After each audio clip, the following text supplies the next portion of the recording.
Ahead and call this budget hearing to session at this time. It is now 9:13 a.m. Today is Wednesday, July 27. Fahi, could you do the roll call, sir? Chair, members of RDC, this is roll call for Research and Development Committee of the 24th Navigation Council Oversight Budget Hearing for Wednesday, July 27th, 2022 at 9 a.m. Roll call. Honorable Ricky Nez. Delegate Rick Nez is present. Honorable Rick Nez is present. Honorable Thomas Walker Jr. Honorable Key Allen Begay Jr. Honorable Herman M. Daniels. Good morning, present. Honorable Herman M. Daniels present. Honorable Mark A. Freeland. Morning, President. Honorable Mark A. Freeland is present. Honorable Wilson C. Stewart Jr. Chairman, you have 3 members available, but you don't need a quorum for this budget hearing. Back to you. Thank you, Mr. Tahi. Honorable Daniels, Honorable Freeland for getting on the call. We don't need a quorum for this, but our colleagues will be calling in shortly. So at this time, we're on invocation. I'd like to ask my brother from Monument Valley, J-Todo, Honorable Daniels, could you do the roll call, sir? Invocation. Oh, Roll call. invocation. Chairman Nez. Sorry. Present? I need some coffee here. Thank you for that. Chairman should actually answer the Naval Mr. Chair.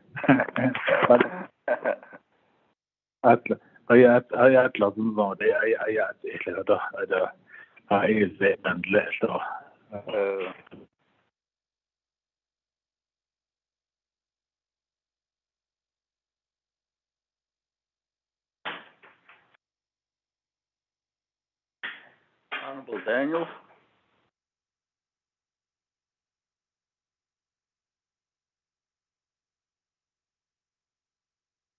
Honorable Daniels. Mr. Chair. Oh, God. Okay. Go ahead. Yes. Man har fan ikke hos. Jeg skal sutra. Så han er sutra. Og da ikke jeg nan ikke der hun det benibi nan hun. Men nan så nan hun. Hun er den rette bedre. Nada het altså nada hold så gå. Na hold det kan ikke det kan det ikke. Men det kan det ikke då når hun ja hun siger då kodonal så fordi hun er la begynner at da næsla er der hun er la i den la han noget der ikke ikke der i men det kodo presentationen så gik kodo the visions kodo det når så fordi då når kodo er sådan i net og det er der sen kodo skado når skado sen så er når det kodo det der han så då det siger kodo så det er når sen hun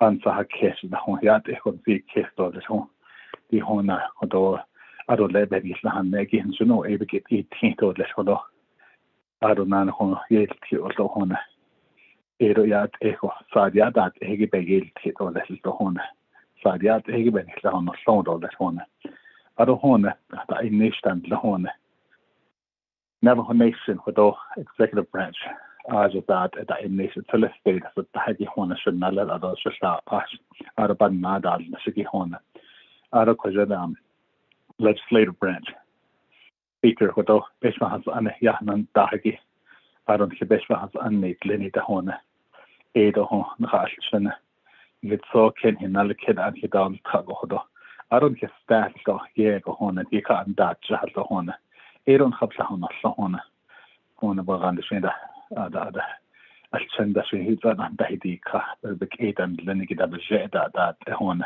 يتوان عنده هديكا وده نانا شيء كان ده كيهو وشن شبع ده هالشيء هون أرنا جوديشو برانش ده وده هون شما أجا but I nation that long, isn't that, and that I hone. That has been so that is Agahon, Nahas Adan Lahona courts, Edohon Shabbatahon Sahona, Adonan Hona, Nahas Dahona Wagahona, Alcohon, Koya that Egohona, laid on da Radasha, Ket hat Hona.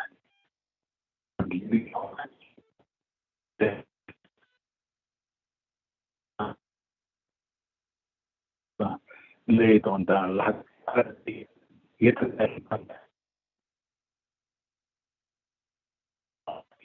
Ade Kedat Ekashi Saint. I have down the Sahona. I don't know the Toda, Ikahajo by in the Hona. But Hona Gedevanda Aldeho. Ada Hona Toda at Ehona. On the latter mail in Hadahade Nossen Hon. Is in Kahajo by in the Negihona. On Shababahon Sahona. I don't know. The ultra than Lahona, Rashin and Lenigi, Cheniaja, Cheniaja, Lenigi Hona. Ada Ultra, he nada descre. As nada hole, just one, and Juno a Ultra. Banana Shanade, or at least take a Hagidon and Hona. I don't know that is Trashibana had all Sona hot. Junoman state all this. I don't know Ulta, what the Ultra of the Hona, but Zelo the Ultra with the Hona. And the Harvard about Christian Harsh. I don't want here, and he ate and the horn, then ate the half honey the horn. It comes down the horn. Trayad hot and that out less on Trayad and that slate all that each. Another hit of Carabs not my day, me cut all the horn. What I ho. The national or less, Benate mate or less thing, it's all the Navy gauge horn, Benate Navy gauge horn. I don't say for last for 8 horn. I have started my son, and get loud or 8 horn. I drop back that, how drop back into the store, get the last one, get a loud horn. Out about Trinidad the horn. It's all Kevin Malakeda horn. But I have asked the horn. I have started my son, about the Hussy horn. I don't know, and it's fun, Lenny the horn. He gets a honor, he see here horn on game that is just. At the house, Pago, that is just an Lahona. Covered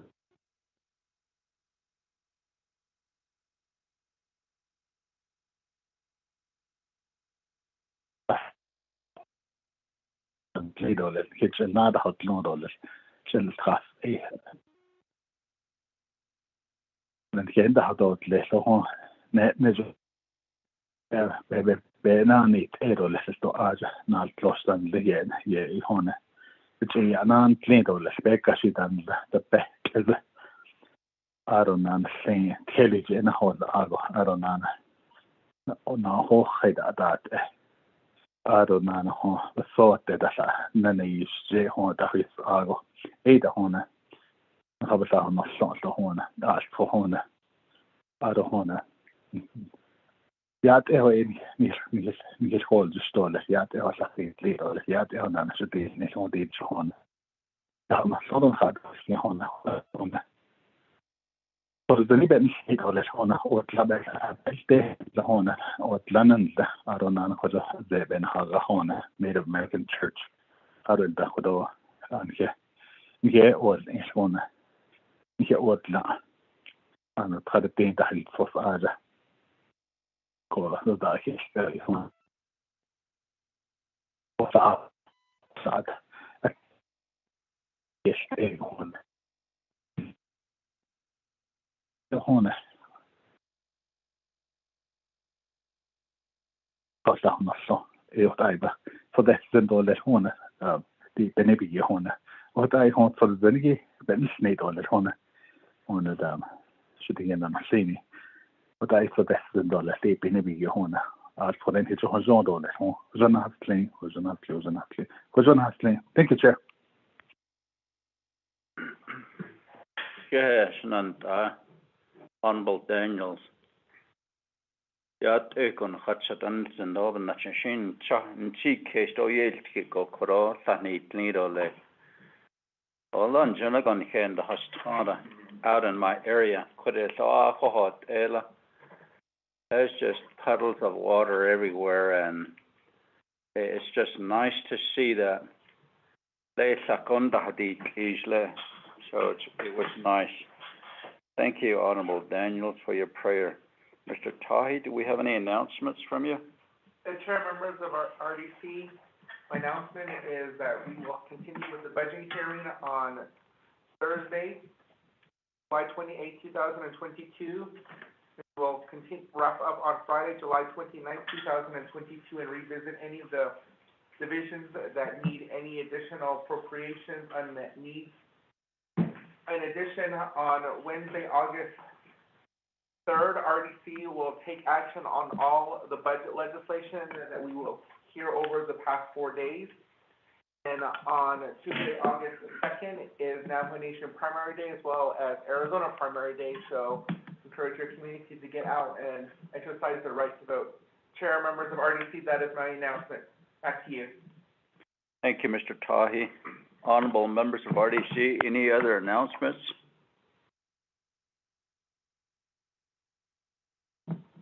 I hear none. We'll go down to number 2 on the agenda. Recognizing guests and visiting officials, we'll have introductions for all, starting with Resources and Development Committee. Honorable Vice Chair Walker. Yes, Chairman, Shananda, committee members, Niki staff, Mr. Tahi, Ms. Chi, Office of Speaker, Office of Legislative Council, the divisions, OPVP, DOJ, everyone that's on the call here this morning, the listening audience, far and wide, the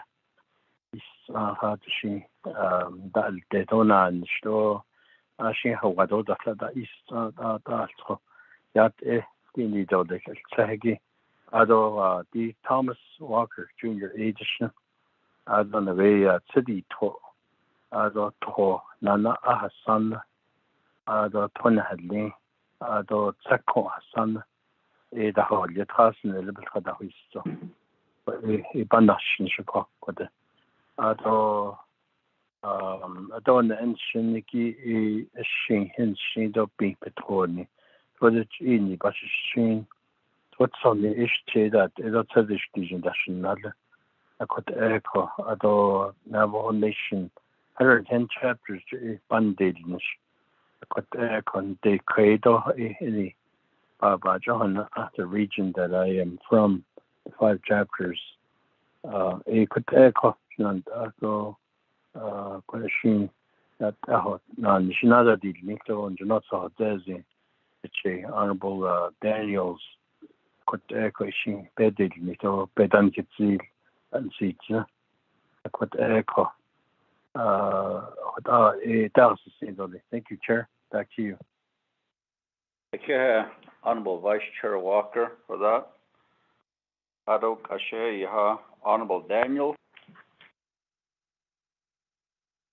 Mr. Chair, thank you again for the call back here.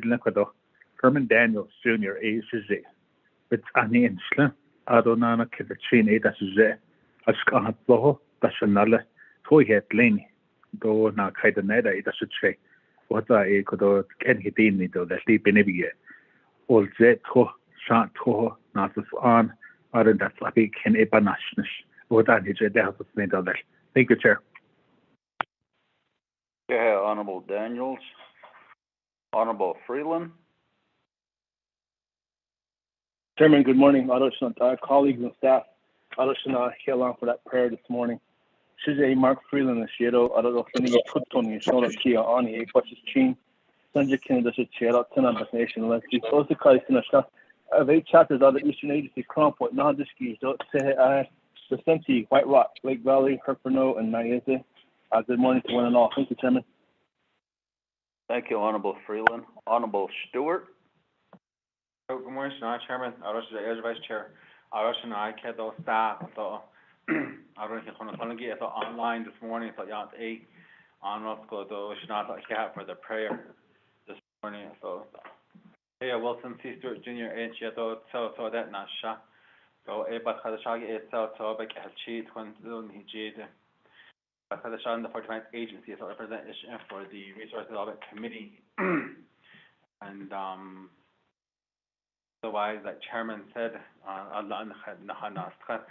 and down the creek, Black Creek Wash, so I decided to bring my canoe. But yes, it was a good rain last night. People got flooded out down the housing area. So that's all, Chairman. Thank you. Go ahead, Silla. I see that a lot of that red soil that washed onto the roads out there when I was driving through, so you guys had a lot of rain. That's good. Honorable Keall and Begay.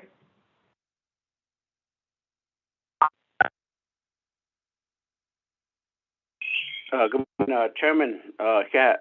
Kudos that Hanani National Key on the Ada Shab, Anita Chiara, the Chineda Chanale. Lomount, Hachibu Gap, Talanica, and with Noslin and Minifon for Ikudo, Shananish Instant. Chairman, thank you. Thank you.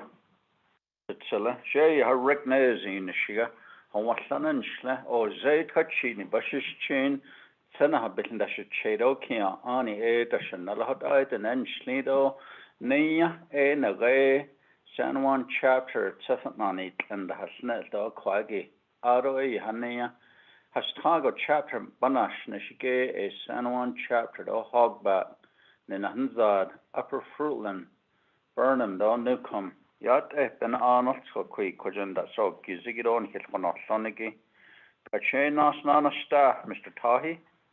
Good morning, Chair, members of RDC. My name is Rodney Tahi. I'm the Legislative Advisor for Resource and Development Committee and Kia'ani and Senchikine, and I'm originally from Steamboat, Arizona. Back to you, Chairman. Thank you, Mr. Tahi. Thank you, Mr. Tahi, for the work that you do. And now we have our recorder, Miss Karen Chi.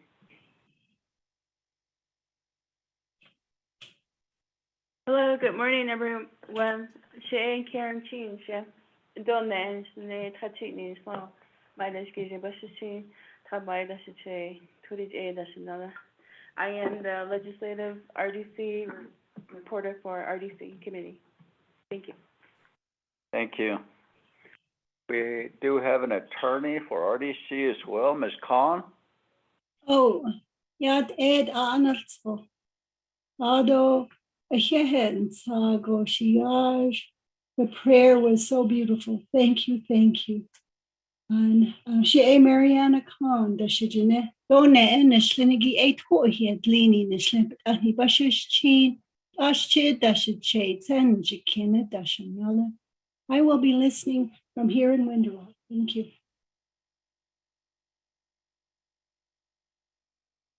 Thank you. Ms. Khan, we certainly appreciate the work that you do for the council. I know you all are very busy at OLC, drafting a lot of legislations for us all the time, and appreciate you calling in today. You have from the Office of the President, Vice President, Mr. Davis Filfred.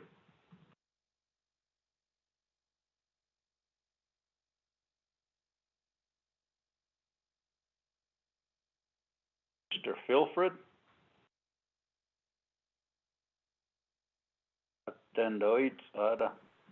Good morning. Can you hear me now? Yes. Go ahead. Oh. I let on that delegate Eugene so. Hi. Yeah,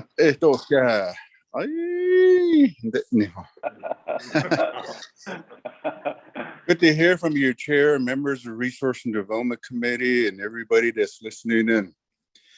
Jana Godot on be named as the beats on Ado del Tilda, not see the top Lego beta hajondo, the Haiti, Toto Lego Yatan, Otas Lidon Lego Yanan, the Nedola, the lad, one door, to the lad, no to the Haditza.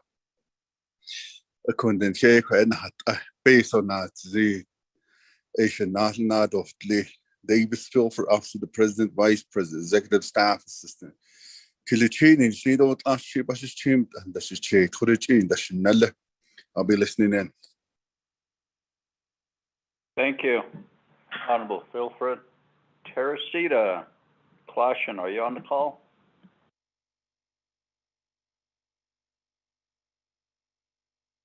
None. Goshila, Mr. J.T. Willie. Oh, Yate Bennett, Mr. Chair, and honorable members of the Resources and Development Committee.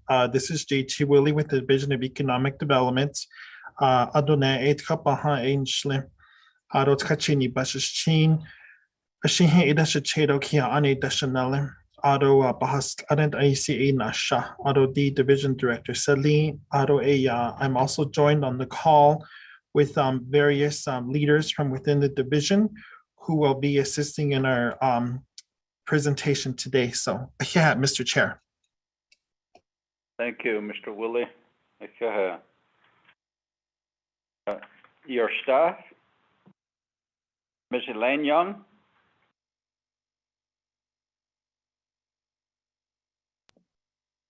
Good morning. This is Elaine Young. I'm with the Small Business Development Department within DED. Na kaiden shlon shi bashichin deschini national dezetane dashiche. Egise chuchim foro nasha. Thank you. Thank you. Mr. Tony Perry.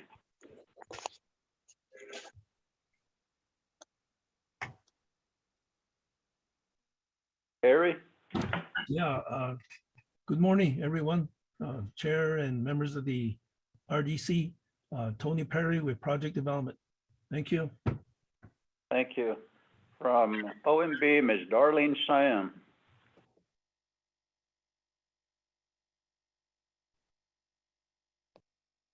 Good morning, Mr. Chair, members of RDC Committee. This is Darlene Sam, Senior Budget Analyst from OMB. Good morning. Morning. We also have on the call with us Mr. Garrett Silversmith from Ndot.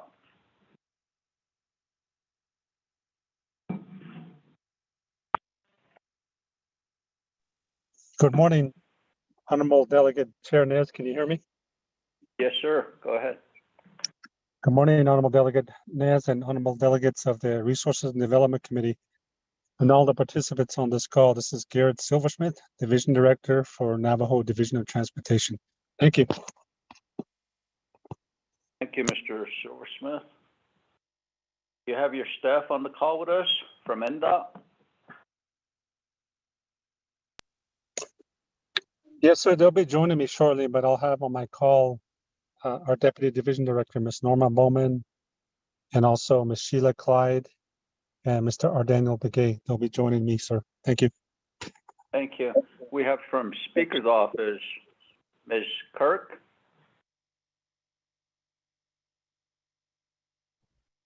Good morning, Chair and members of the Resource Development Committee, staff, guests. This is Nikita Kirk, Legislative Staff Assistant with also the Speaker.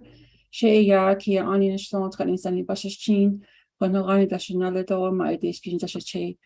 you for the prayers. We truly are blessed with rain and moisture today. Brings hope and strength. Thank you, and I'll be on the call. Okay. Thank you. Ms. Cecilia Thomas.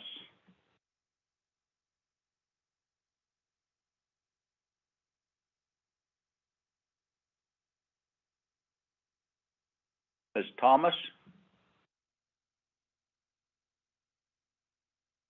Then Ms. Gloria Tom, Fish and Wildlife.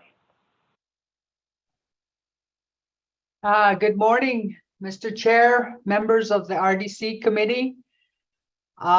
This is Gloria Tom. I'm the Department Manager for Fish and Wildlife under Natural Resources. And I am just listening in today to get an idea of what to expect for tomorrow for the Division Natural Resource Budget hearing. Good morning. Thank you. Thank you. Ms. Brenda Jesus. Good morning, Yate Bene, Shanatani, the Nofinity, honorable representatives of the RDC committee. Sheya, Brenda, Jesus, Janido, Tena Jenny Nishno, Twitty, Bashichi, Bonalani, Dashichedo, 1200 Dashinale, Akota, a son in Nishno, here I am representing the real estate department as the department manager. Here. Thank you. Ms. Libby Valto. Good morning, everyone. Libby Valto, Program Manager for 45's Rbdo. And my touchy influence in Ajin Bashichi Tabahan Snohashkazo. Okay, thank you. Thank you. Martina Yazzie. Yate Bine, Martina Yazzie from Chinle Regional Business Development Office. I am the program manager here. And je Tanesani Nishlido, my excuse-ni dashijet, what a change that Kiahani Shanale, Yate Benedano so. Thank you. Ndot Silversmith. Good morning, Chair, members of the Resources and Development Committee. This is Shea Nota C Silversmith and She Honegahni Nishloki Ani Bashichin Tally and Dushiche Dorjini Dushanella. I'm the Department Manager for Business Regulatory Department. Thank you. Thank you. Jeremy Buckinghorse. Yate Bine, everybody, Honorable Chair and members of the RDC Committee, Shea, Jeremy Buckinghorse, Shea Tohan, National Torikoja Bashishin. Next age touching age, I should trade out to the education. I'm the program manager at the Eastern Regional Business Development Office. Thank you. Alvin Wanika.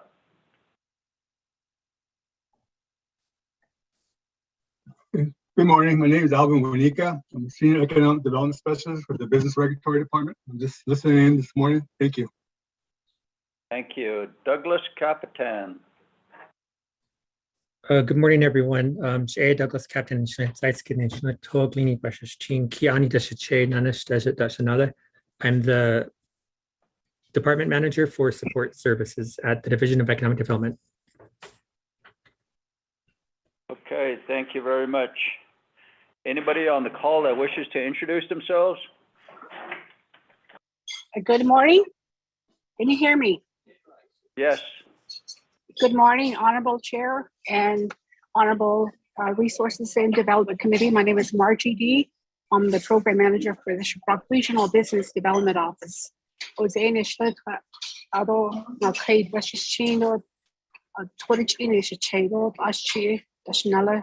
good morning to everyone, and thanks for that wonderful prayer.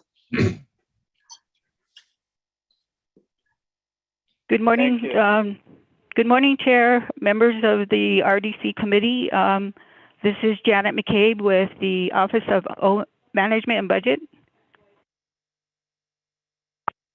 Thank you. Next. Oh, yeah,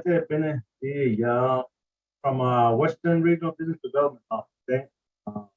Hey, yeah, every little in here, program. Yeah, touchy, yeah, and Talk I was I don't know, is net to the Sunday, the prosperity, the Nale. Yeah. Thank you. Next.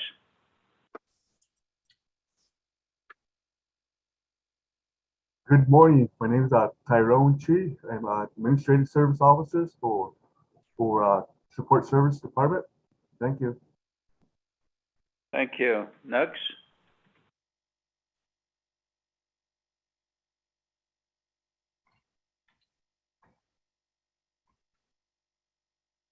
I hear none. We'll go down to number 3, reading of the hearing rules. Mr. Tahi, could you read the hearing rules, sir?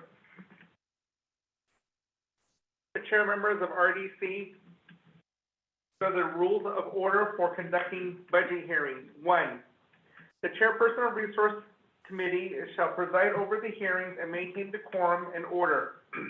The vice chairperson of the Resource Committee shall preside in the absence of the chairperson. The committee may select a pro tempore chairperson in the absence of both the committee chairperson and the vice chairperson.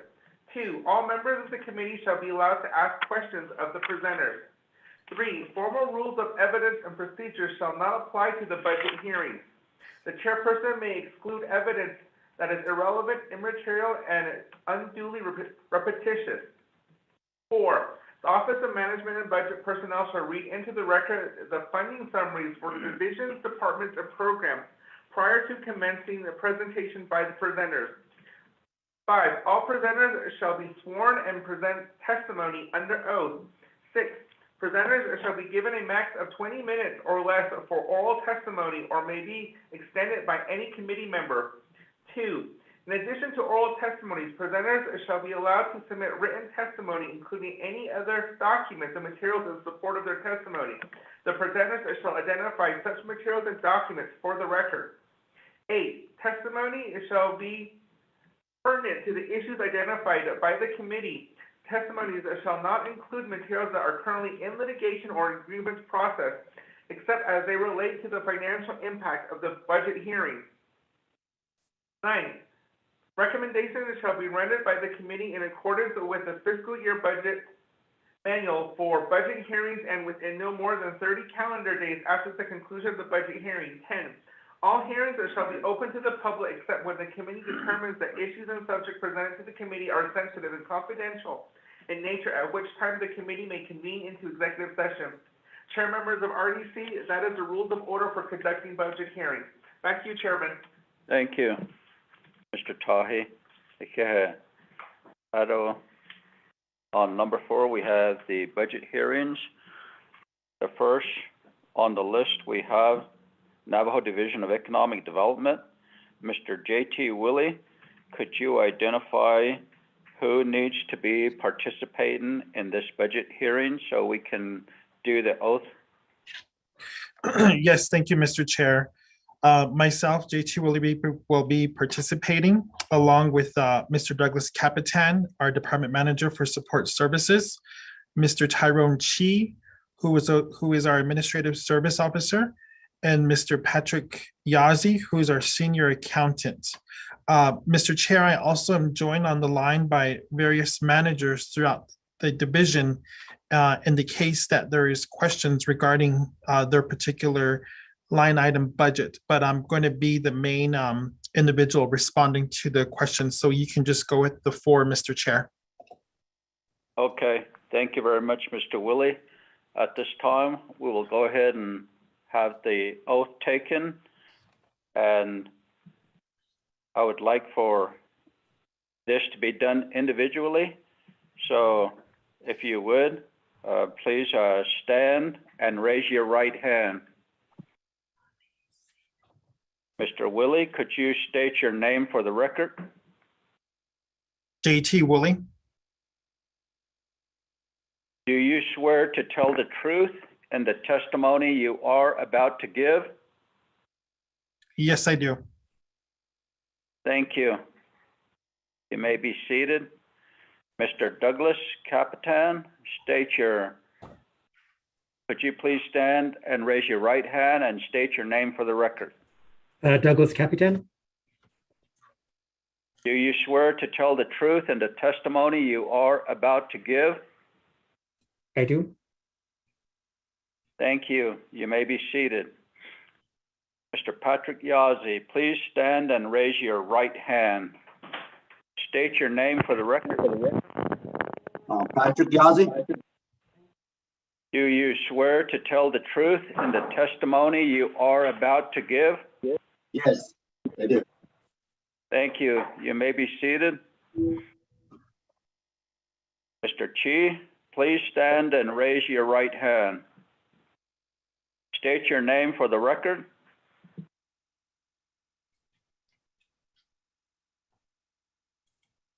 Mr. Chi?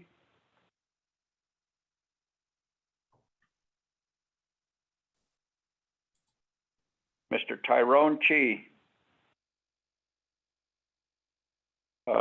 Mr. Willie, could you please have your staff available? This is Tyrone Chi. I just unmute myself. Thank you, Mr. Chi. Please stand and raise your right hand. State your name for the record. Tyrone Chi. Do you swear to tell the truth in the testimony you are about to give? Yes, I do. Thank you. You may be seated. Hachi Koro Kahadoljish. We'll go to OMB. Ms. Darlene Sam, you have 20 minutes.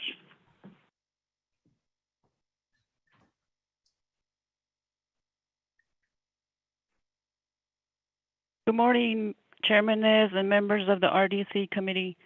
This is Darlene Sam, Senior Budget Analyst with OMB. I will be joined by Janet McCabe and also an individual from our contracts and grants section regarding external funds. So does everyone have the OMB report? I will go to the first page. It's a 14-page digital document. The cover sheet that has the Navajo Nation Resources and Development Committee Fiscal Year 2023 Budget Hearings for Division of Economic Development, Navajo Nation OMB Report, July 25th through the 29th, 2022. And page 2 is your table of contents. You see letters A through G. A is your fiscal year 2023 fund type budget summary. B is FY 2022 third quarter budget expenditure report. C is your FY 22 third quarter performance assessment report. D is the FY 2022 third quarter plans of operation status report. E is your FY 22 condition of appropriation / legislative concern report. There are none for DED. F is your FY 22 external funds expenditure report. G is FY 2020 single audit report. There are none for DED. So on to slide 3 is your FY 2023 fund type budget summary divider, and then the actual report is on the next page, on page 4.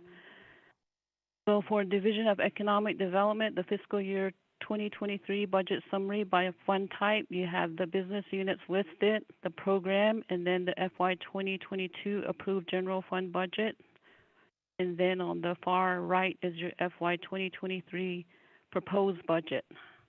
So FY 2022, the Economic Development Committee, or I'm sorry, the Division of Economic Development has several programs, and then it has 2 non-general fund programs. On the bottom, you'll see tourism and then the Kerrigan.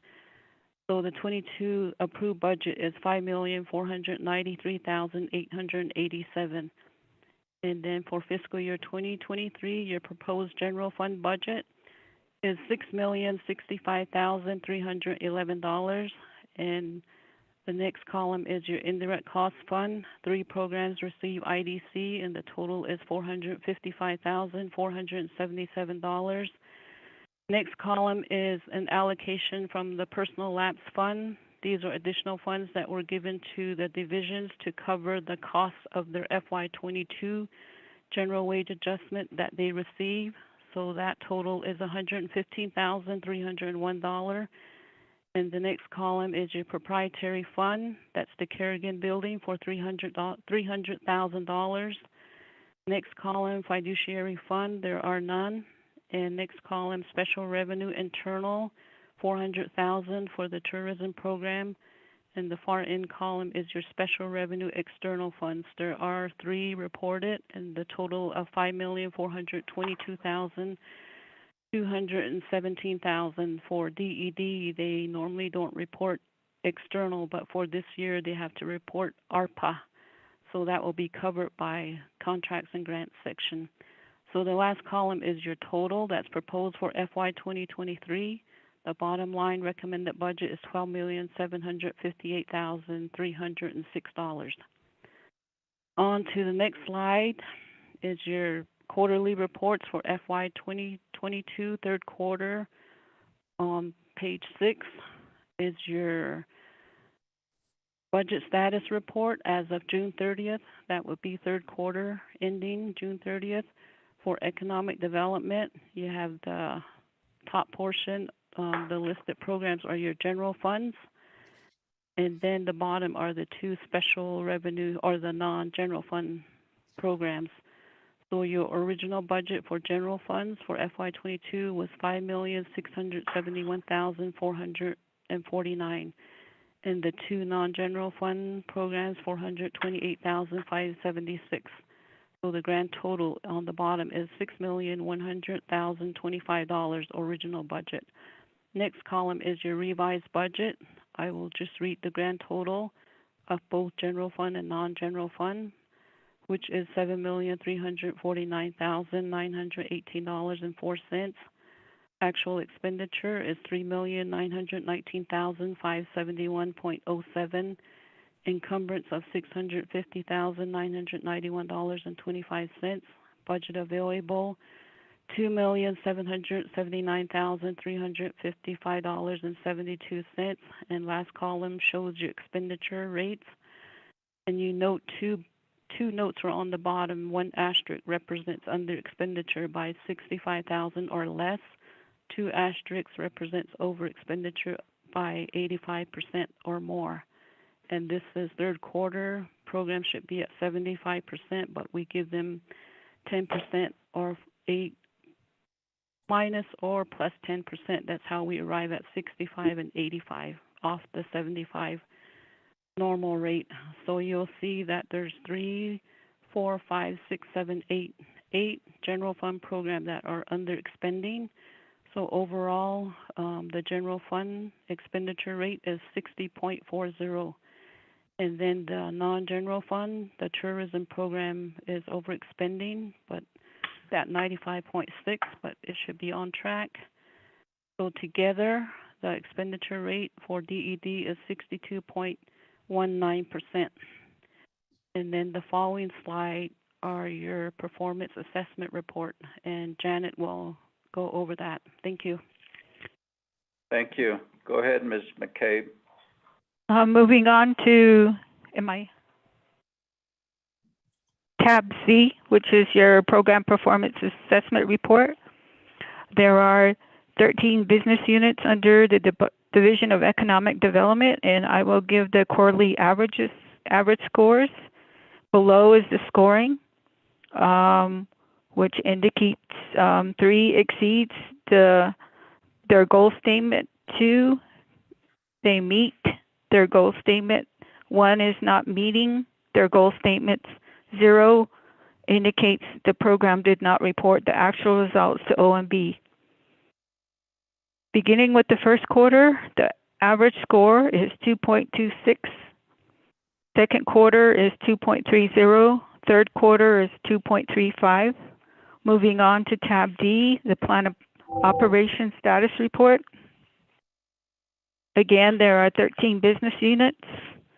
Below listed is the Resource and Development Committee legislation, RDCO-055-19, adopted in 2019. Moving on to tab E, the conditions of appropriations, legislative concerns. Again, there is none. And the contracts and grants section will present the next slide.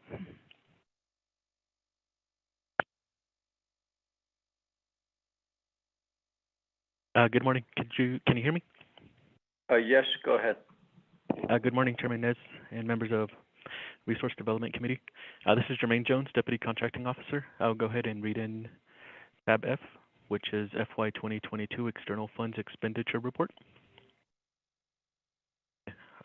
Next page, page 13 of 14. I'll read the top. Column A is the index.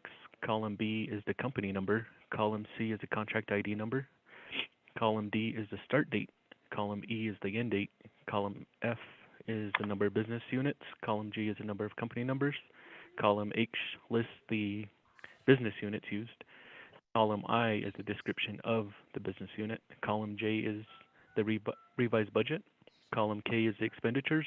Column L is the open commitments. Column M is the available balance. Column N is the amount spent. Column O is the percentage of the balance. With that said, I'll go ahead and read the bottom line. There are 3 business units that Division of Economic Development has, and the description of that is Division of Economic Development. But as Ms. Sam stated that these are ARPA funding, their revised budget is $34,586,948. The expenditures that they've spent is $29,153,123.59. Their open commitment is $11,606.56.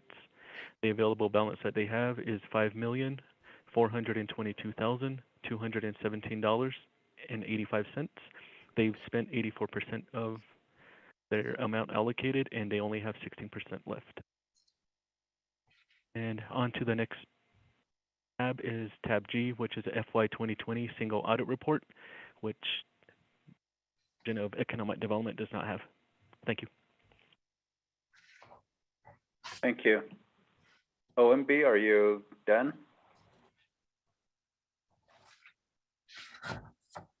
The chair, members of the committee, that completes OMB's report. Yeah. Okay. Thank you. Yeah. Next, Division Directors, Budget Overview and Statement. Before we move on, honorable members of RDC, do you have any comments or questions for OMB?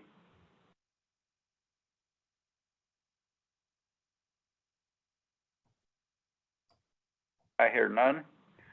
So next, Mr. J.T. Woolley, Division Directors, Budget Overview and Statement. Willie? Yes, thank you very much, Mr. Chair, for that. And I thank you very much to OMB for the response to the report for the division. Honorable members of Resource and Development Committee, the division has provided the necessary documentation to the committee over the past couple of weeks. I will be going through the proposed fiscal year budget binder, which is labeled number 1 through number 15, but we will be going through 1 through 13, which is outlined for each specific department within the Division of Economic Development. And I'll also identify the according staff that accompany each budget. Mr. Chair, if you go to the first section of the budget binder, there is a summary that has been included, which is a overview of the entire division. The division provided the proposed budget in line with the past year's input, suggestions, as well as also meeting the needs that each one of our offices has been looking to move forward. So as we have been in consultation with our program managers. Please mute your phones. Go ahead, Mr. Willie. Thank you, Mr. Chair. So as we formulated the budget, we have come to the conclusion that's being presented. Each one of our departments is lined up between the administration department, which is where the division director sits. In our proposed budget, we had included for FY 2023, $1,149,662 into that particular line item, which again, with the additional IDC plus the general wage adjustments, brings a total amount for the administration to $1,282,578. The administrative section, again, as I mentioned, is overseen by myself. There's also additional staff, support staff located under this particular office. We do have the economist who's also located under this office. As you can see, the proposed budget for this particular office has additional funding in line with the concerns from leadership regarding needs for feasibility studies, needs for comprehensive studies, as well as also a comprehensive economic development plan for the entire Navajo Nation. So our goal. Hi, Denise. I locked my keys in the office on Monday. Please mute your phones. You may proceed, Mr. Willie. Thank you, Mr. Chair. And as you can see in the proposed budget, which is also located under tab number 1, is the overall administrative proposed budgets. And as you can see, under the section 6500 for contractual services, there is an increase for that particular line item to support those needs for those comprehensive studies for leadership. With the economists on board, our goal of intent, again, is to support her needs as well as also bringing on additional resources to provide those studies for the Navajo Nation. The next department is our business regulatory department. The proposed budget for that department is totaling $636,052. This department is overseen by Mr. Ndot Silversmith. This particular detailed budget can be located under tab number 2. Mr. Silversmith and his department provide the regulatory services for the Navajo Nation and the Division of Economic Development in line with different areas of interest, weights and measures, as well as the Navajo regulatory for the preference to buy Navajo, as well as also preference 1, preference 2 vendors throughout the Navajo Nation. Mr. Silversmith, again, is the oversight for this particular department. There has not been much change for this department, with the exception that there is a decrease in indirect cost funding that has happened over this past year, which does identify a shortage of about $25,000 for the business regulatory department. Our next department is the project development department. The oversight supervisor for this is Mr. Anthony Perry, and the total proposed budget for the project development is at $917,813. The detailed budget for the project development department can be found under tab number 3. Mr. Perry's budget again and department is in line with the goals for commercial industrial development throughout Navajo.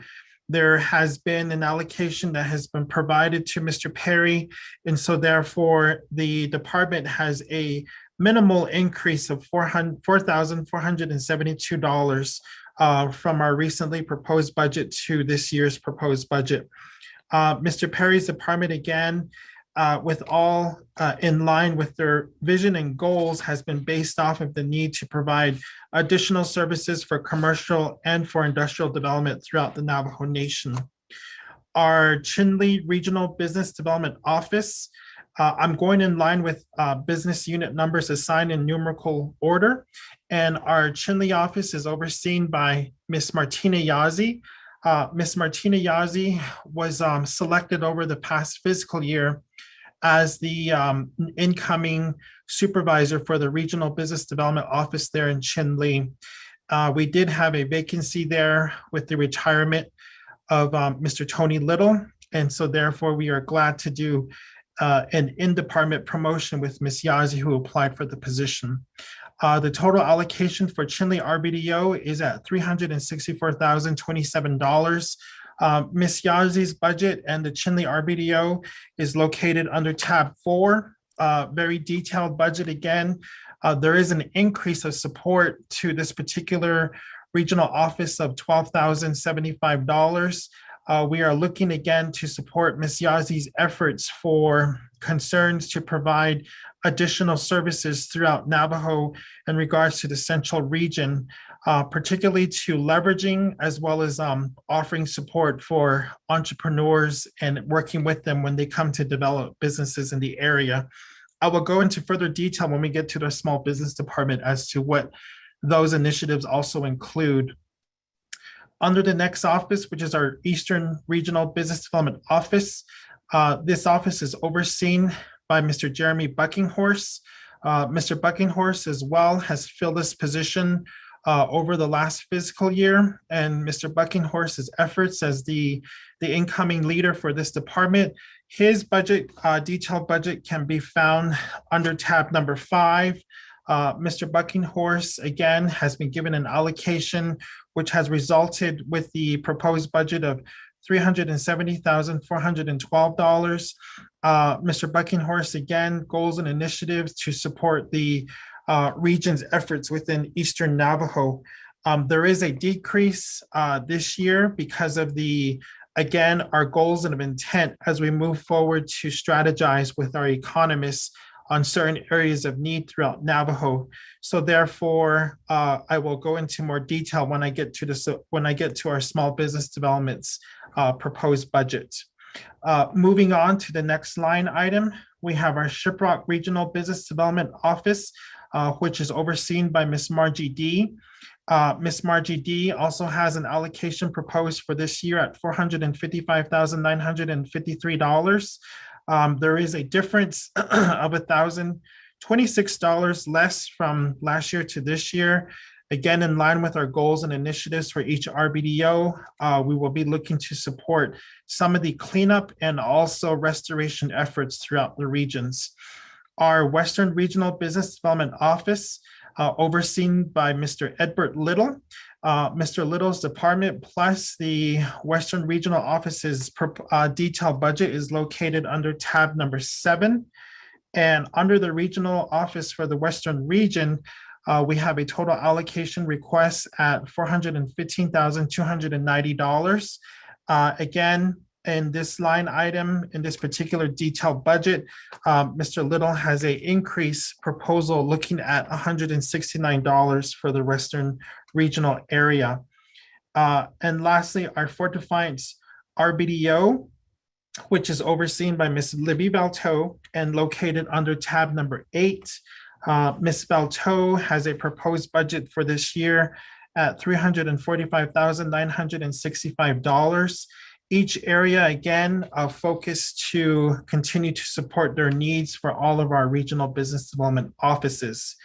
And following in numerical order, our support services department is the next office, which is overseen by Mr. Douglas Capitan. Happy to, again, to also announce that Mr. Capitan is another individual that has applied for the permanent position within this department to be the department leader. Mr. Capitan has fulfilled and filled the requirements for this position.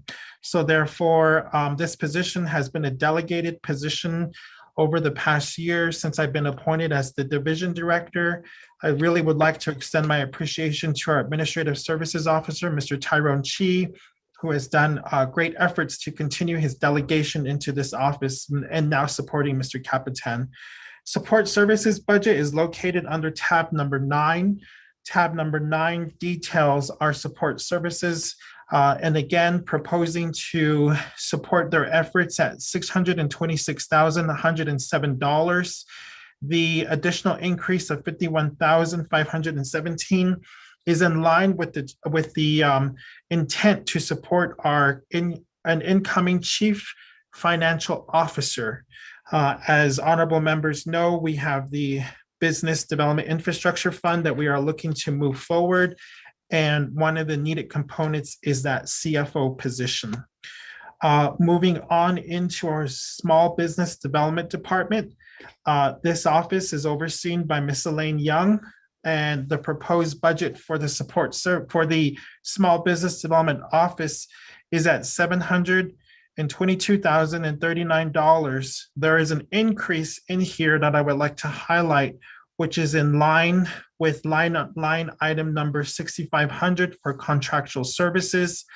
Ms. Young has been tasked with her department, Mr. Jishi, as well as also Ms. Jones, to work in efforts to support our regional offices cleanup and demolition and remediation at their locations.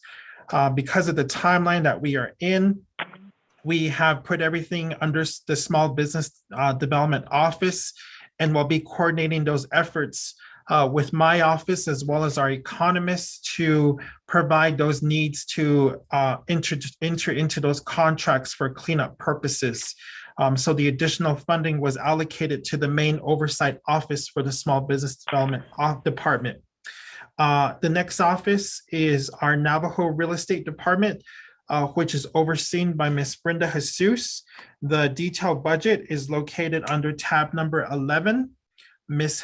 Jesus, again, was given an allocation proposed to look at $499,853. an increase of 13,000, again, to support the needs and efforts that Ms. Jesus has been looking to provide for our Navajo business leases. As honorable members are aware, the post-lease process, it falls into the court within our real estate department. Ms. Jesus, being the new supervisor for that department, going over a year now, has changed the efforts, and I'm glad to see it reflective in the outline that was communicated by OMB in regards to the program performance assessment scores.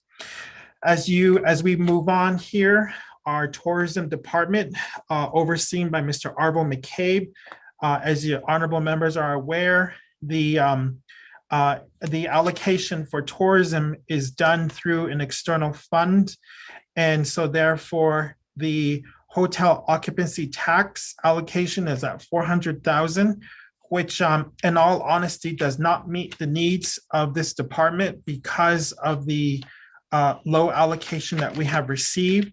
So therefore, the administrative budget line, our budget business unit number 11001, which is where the division director is located, has the additional staff support for the tourism department. It is our intent, again, to not remove staff or also lay off staff because we continue to support the assets in the human capital of each one of the workers under the Division of Economic Development. And so therefore, we are picking up the expense to continue to employ and financially support the paychecks for those employees under the administrative budget, given the low allocation that we received from the hotel occupancy tax this year. So therefore, Mr. McCabe will be working with the allocation of 400,000, but again, we'll be working towards seeking outside funding and grant opportunities into this year. Lastly, the Kerrigan Professional Complex is another external fund, proprietary fund that is received. This particular fund, again, is the main location of the Division of Economic Development located here in St. Michael's, Arizona, and also, again, is housing the offices of the executive branch for the Division of Economic Development, for Tax Commission, and as well as also the legislative branch for the Human Rights Commission.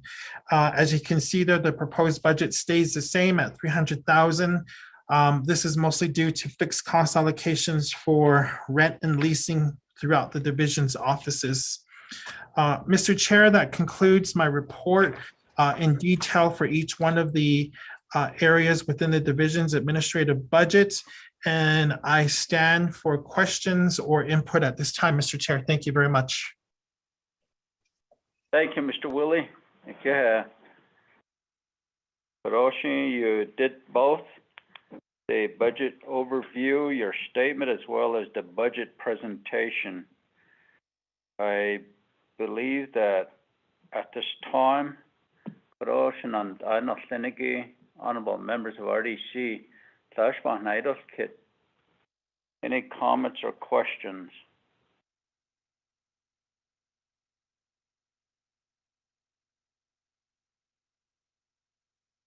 Mr. Willie, on a lot of these signatures at the bottom, they appear to say 2021. Just a concern that when it comes before council, they make sure that these budget forms are signed off and dated.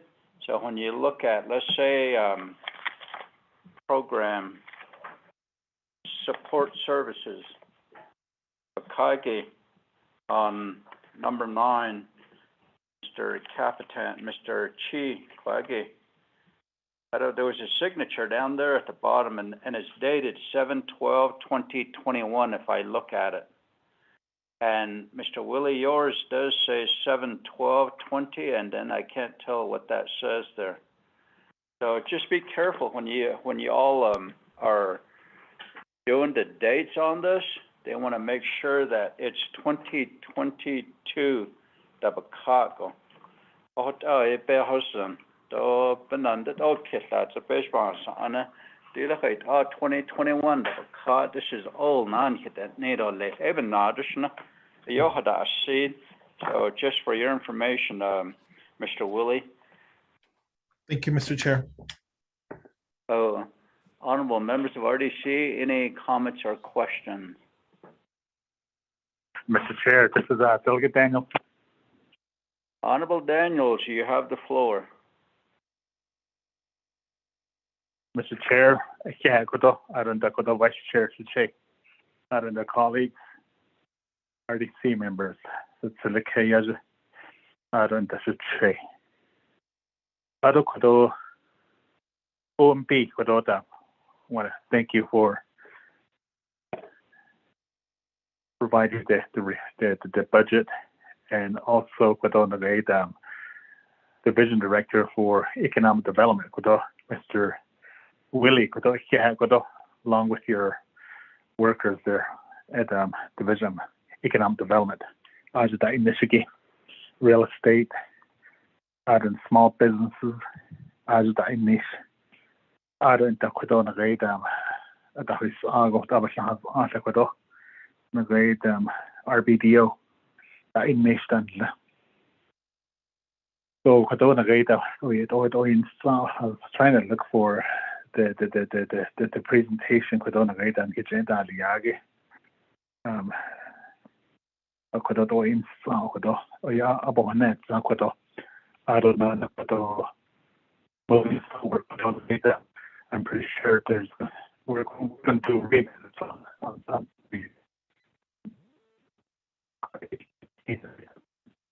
Honorable Daniels, you're breaking up. Honorable Daniels?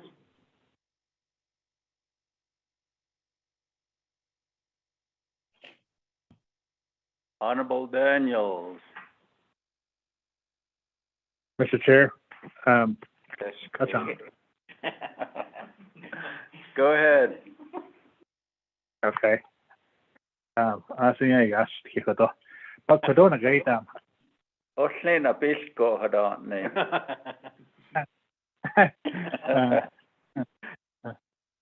You learned that to that lane.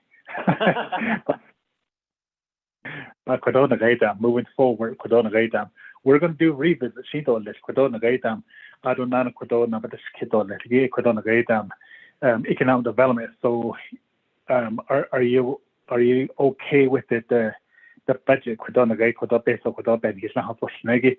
Are you guys going to be okay? But now this kid on it, I don't know Quidona grade, the grade, illegal yes, the English. That is go is ain't perhaps been can't say na say cause they want this case. But Quidona grade illegal to snake, hey Mr. Chair. But Quidona grade it's a behind this kid but let me go back Quidona grade and I say na say going to this so that has my question Mr. Chair. Thank you. Hey, na this going out. This go Santa. Yes, that's none. Oh, gosh, this go Santa later.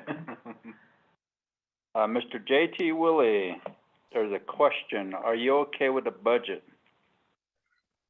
Thank you, Mr. Chair. Honorable Daniels for that question.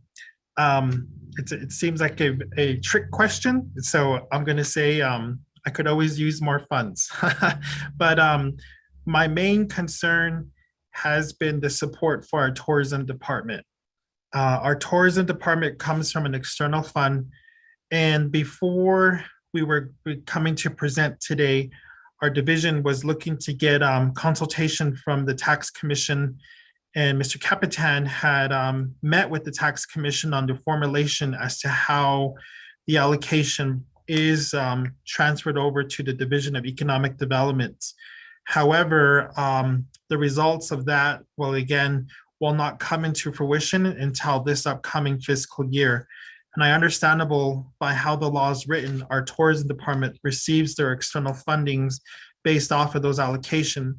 And as honorable members are aware, the tourism department has been looking to get support through the nation's financial assets. And Shania, Honorable Stewart, has been the designated sponsor for that legislation, but has kind of been put on hold for the past year because of our priorities to the American Rescue Plan legislation to get approved. So this past year, our division has been providing support to our tourism department. So the division, again, had received a carryover from 2021 to 2022, and that was designated to support Honorable Slater's initiatives for his region. However, because of the shortfall that we have been facing with our tourism department, we have been supporting the personnel initiatives within our tourism department over the past year. So as you can see, as Ms. Sam has provided the percentages of each department's allocation spent on that, the status report as of June 30th, our tourism department has been exceeded and has a 5% left for this fourth quarter. So the administrative budget, again, has been supporting the efforts of the tourism department. And that's the only concern that I have to highlight. We have also included an Exhibit E, which identifies the division's unmet needs. And there is a proposed unmet need for the tourism department included in that list.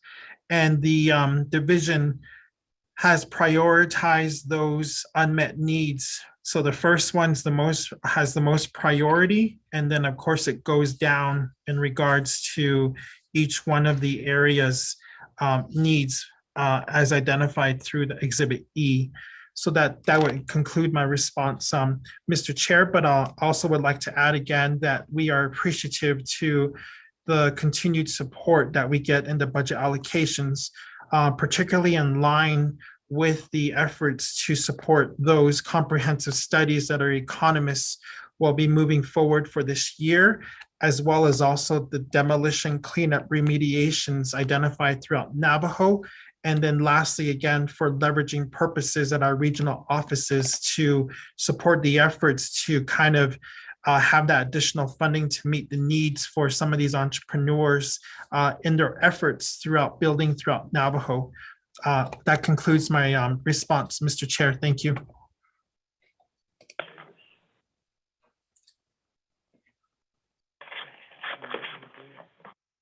Thank you, Mr. Willie, for that. Honorable Daniels, do you have a follow-up question? Mr. Chair, thank you again. Mr. Willie, Dinesh is unmet needs. I know that we're still in this pandemic. So the past 2 years, on the Navajo Nation, these hotels, they motels, they in all the hotel occupancy tax, hot tax. So the past 2 years, that's other created but this year, it's been a little bit okay, and a lot of these motels, hotels, they I see the so Mr. Martin Ashley, said that resigned, that retired, hot tax, no, that he's not has mentioned there. A cocker, who died his naz, no, I have the not highest, no, go and I is in there. But could on a gate at the sea, she Hanela, Hanani, the Lamson, I could on a gate hotel occupancy tax again. But 80, I don't, 81 night, Mr. Chair. Thank you. Thank you, Honorable Daniels. Mr. Willie, your response? Yes, thank you for that, Mr. Chair. Mr. Daniels for the question. And the as we are aware, the Division of Economic Development and the Tax Commission are two different entities under the executive branch. And as we have been working with the new executive director, we have been opening up those conversations regarding concerns. and suggestions on how we can maneuver through, for example, procurement clearances. And then now with the hotel occupancy tax question, does require some legislative change in regards to the outline for those allocation proposed for us. As I'm understanding the allocations, we probably won't feel the rejuvenated effect of the hotel occupancy tax until later on in 2024, 2025, as the pro forma set up for those allocations to us. And I am appreciative again to the Controller's Office and Mr. Robert Woolley for offering the suggestion to us to reach out to Tax Commission on how that allocation works. Mr. Mark Graham, who's the new executive director for the Tax Commission, has been doing some research for us since our initial meeting and provide some additional feedback to us on how we can, again, maneuver through this process. And of course, the tax, again, is in line with the allocation received for those particular years. So therefore, as we are currently in the effects of limitations throughout Navajo, we are still feeling those effects for those particular offices that are dependent on those external fundings that we get through various multitudes, which includes this particular account. It's also, again, shared with the Department of Natural Resources, is in line with the Parks and Recreation. So there's also different allocation line items that happen at that designation point. Mr. Chair, thank you. Thank you, Mr. Willie. Honorable members of RDC, any other comments or questions? Honorable Stewart. Good morning tonight again. Those are Donaka. Auto staff don't get this morning. Auto should select your staff as well. Good morning. I'm looking at the numbers and the binder that you provided for us to review in the funding to go into those areas, requests for funds in those various departments within Division of Economic Development. And then looking at the third quarter program assessments, goals, again, and those areas where you mentioned that different programs and also agency RDBO sites will be requesting some additional funding. But looking at the numbers, they're all about only two programs. The administration and the business regulatory overall have three. All the other, and plus two other departments, Shiprock and Western. All the others, you get A, they're all under two. So my question is, why are we going to go ahead and fund those ones, additional funds?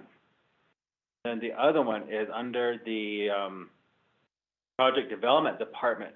In your unmet need, you have to establish a labor position assigned to Ganado and Newland Shopping Center with fringe benefits. When was this needed? Because I know that in previous employment within the Navajo Nation, those positions should have been done at least by the second, third quarter and gone through review. That way it would be in the packet now with the description and everything. Maybe I'm mistaken, but that's what I recall at the time. So right now, so those are my questions back to you. Then also with the tourism, the department just not asked for program. Again, Mr. McCabe, I know that we do have the legislation, and that wasn't my fault because I was riding around the canyons that day that I missed that Navigated meeting. So, but that one, I know we need more funds for that one. That has also been stated, but when and how can we get a meeting with that? Because we do have other delegates.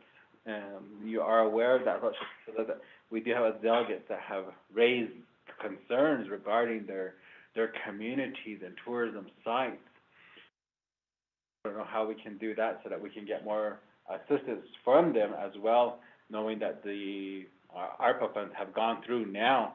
How are we going to more or less just have them assist us with seeking funding back towards economic development overall? to get more funding for each of the chapter sites.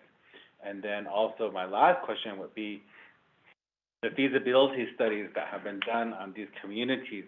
What are we looking at? What is set? I know that, I've learned quite a bit from you and your staff as well the past 4 years as to what needs to be done, how it needs to go within the communities. But I'm just wondering how many other delegates have actually done that with you all to come in and say, this is what we need, how we want to progress in our communities.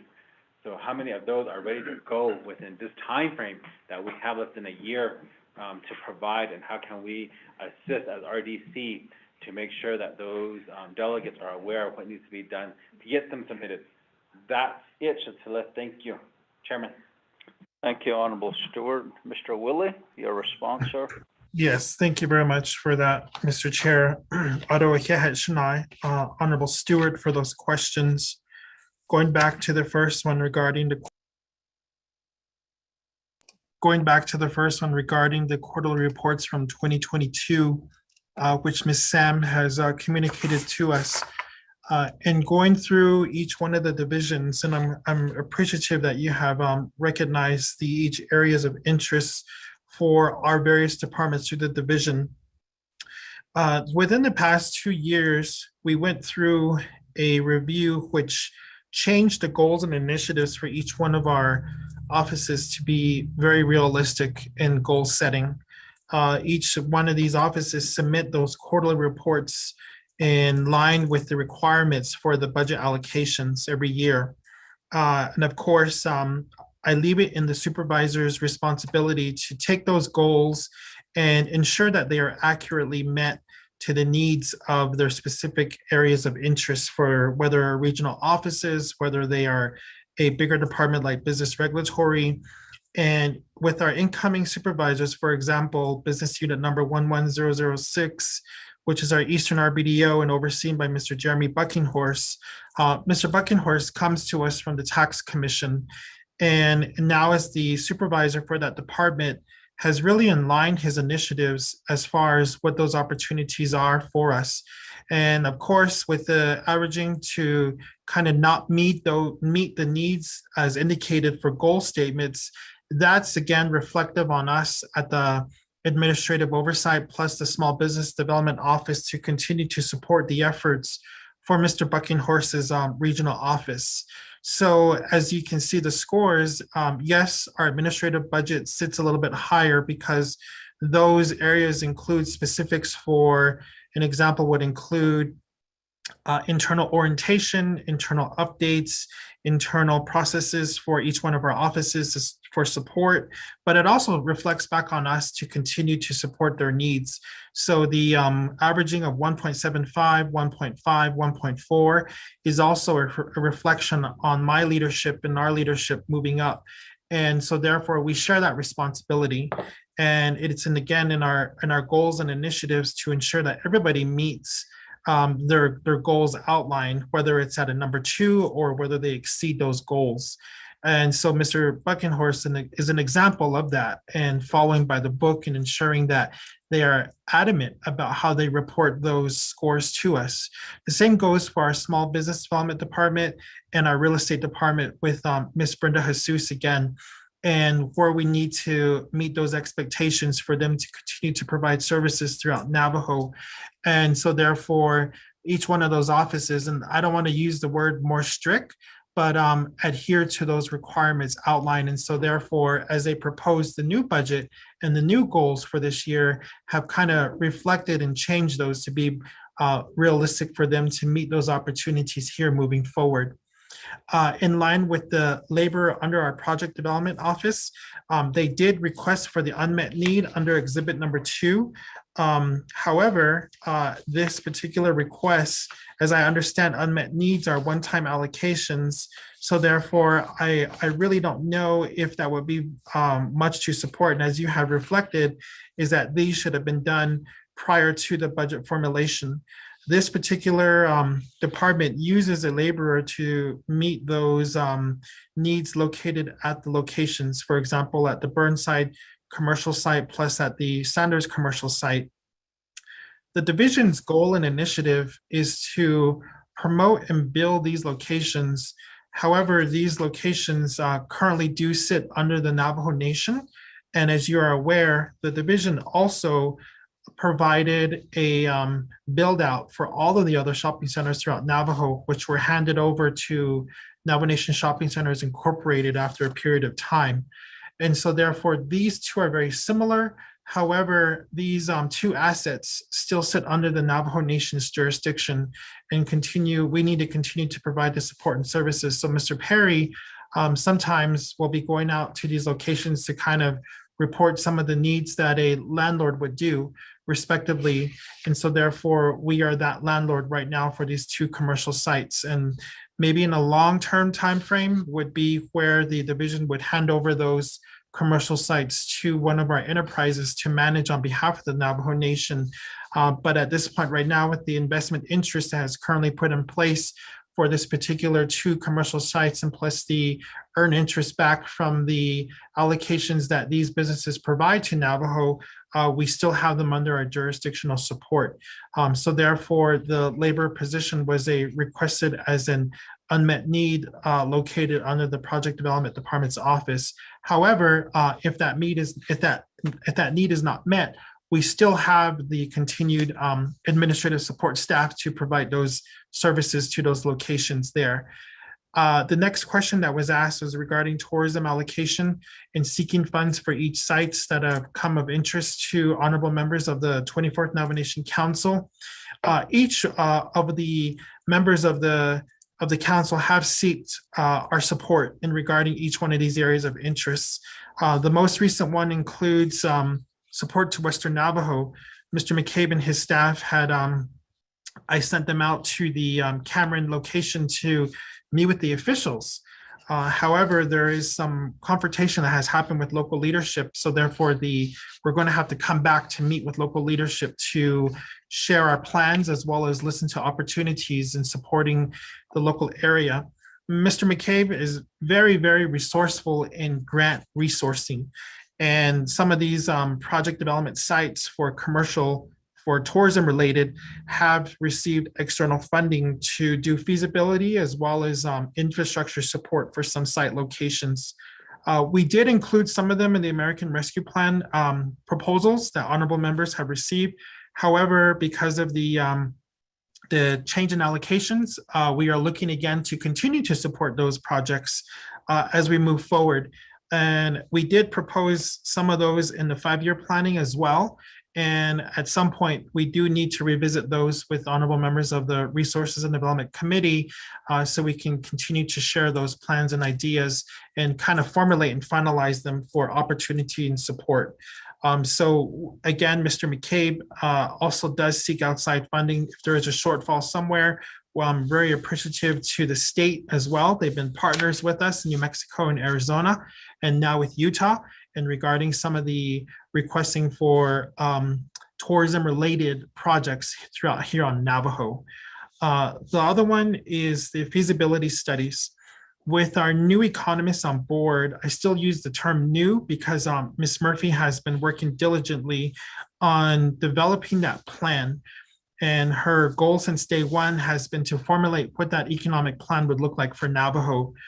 Navajo Nation is very repetitious for seeking outside suggestions and also seeking outside motives for what the Navajo economy would look like. Perfect example includes Salt River Project's initiatives with us when it was closing out the Navajo generating station and looking to other natural resources to support the economic absence that we will be having in the near future. So now with the comprehensive study, as well as the intent for us to actually own this data, is a very different initiative now moving forward. Now that we have an economist on board, now that we are looking to expand this department, starting from this year forward, now that we know what those intents are, we already knew, but it's just actual ownership of that data. We have not had an ownership of any data that's been shared or communicated on what the state of the Navajo economy looks like. So therefore, with the additional allocations for Ms. Murphy's efforts is to get those plans put in place.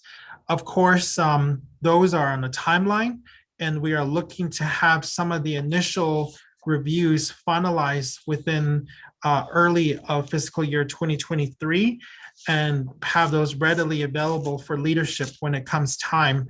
We want to be able to share a really thorough, comprehensive economic development strategy and resourcing some of our Navajo vendors, including, for example, Fourth World, which is overseen by Ms. Kimba Kanuho, and as well as other resources that do comprehensive studies and in working with Ms. Murphy's efforts.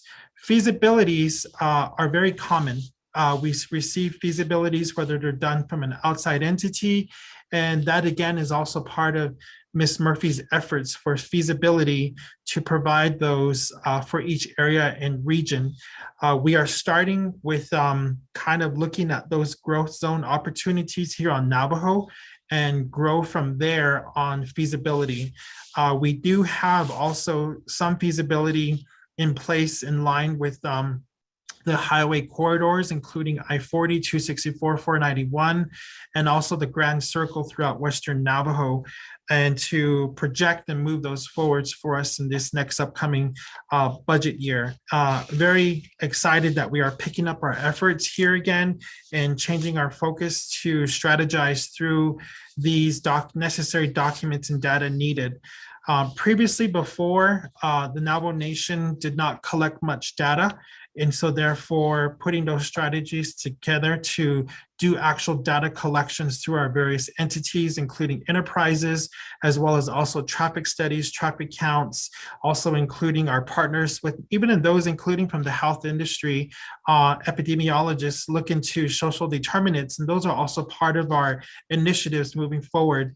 Another task that Ms. Murphy will be working towards is that of the American Rescue Plan evaluation. So now that the final legislation has been allocated, that will be part of the overall study that Ms. Murphy will be doing on the leveraging for Navajo-owned businesses as well as Navajo employment and the effects that we will be facing within the next 2 years because those funds expire in 2026. Again, to provide those to honorable members within the 25th Council moving forward. I do hope that helps in my response to these questions. Shania, Honorable Chair, I'll turn it back over to you. Thank you very much, Mr. Woolley. Honorable Stewart, do you have a follow-up question? Yes, I do, Shania, Chairman. For the response. My next question, and looking at the unmet needs, with the security surveillance and also internet servers, I know that within all of our divisions and departments across the Navajo Nation government, we're not up to date. We don't have the software, and that kind of gets redundant. So I'm glad to see it in here. It's not really a question, but I'm glad to see it in here as far as what needs to be done, what you and the staff are looking at from there on how to advance the division of economic development, not only for the employees, but for the business owners as well, and also with the facilities and the sites out there to upgrade them and get them to where we need to be to at least move us up at least by 10 years and get us going to where we need to be in those areas. But it sounds like Ms. Murphy is going to have, or does have her plate full, and I know that, it is going to be a lot, and I just hope that, with all that's happening here, that she can stay abreast of what's going on, because you and your staff are aware that as delegates, we will want to move things along, and it'll be to where delegates will want certain projects addressed in certain areas, and we did go through a couple of those this past week during the summer session as well. So again, thank you for that, and your staff as well for putting the budgets together and giving us the unmet needs objectives that you all have, and thank you for that. Thank you, Honorable Stewart. Mr. Woolley, your response? Honorable Chair, Shania, and all members of the Resources and Development Committee. Our goal of intent, again, has always been to keep that communication with our oversight and sharing information that's readily available and then now in looking to the budget allocations, continue to support the efforts for each one of our offices. I'm really thankful to the staff. Without the staff and all the designated personnel in place, a lot of these efforts are identifications to those areas of interest regarding the budgets, regarding the employment. This would not have been possible. Mr. Capitan, Mr. Chi, Mr. Yazi, in putting these budgets together and also looking over asset management. That's important to us, is asset management for those that house each one of our offices here. And again, just to share real lightly into this next year, our Shiprock regional office will be needing to relocate because the Navajo Nation Shopping Centers Incorporated is looking to continue its efforts to house retail spaces only. So therefore, I know some other offices within the Navajo government will be in the same situation we are in. Our Shiprock office is the only office that's located within a Navajo Nation shopping center district. And of course, we do have our location up in Aneth readily available, and that may be an opportunity that we may look to continue to support here moving forward. So I'll turn it back over to you at this time, Mr. Chair. Yeah. Thank you, Mr. Willie. Honorable members of RDC, any other comments or questions?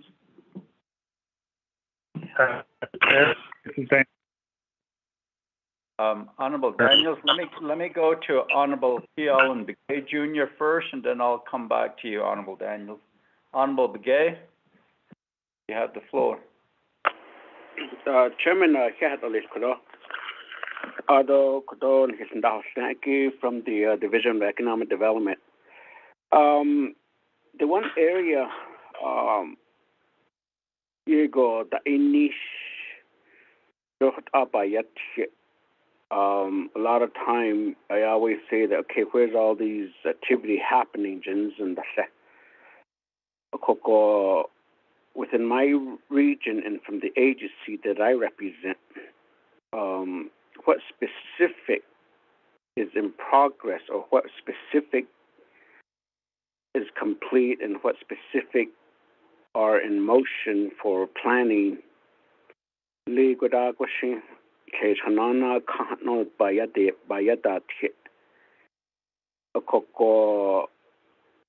You know that I've been approaching you several times, Mr. Willie.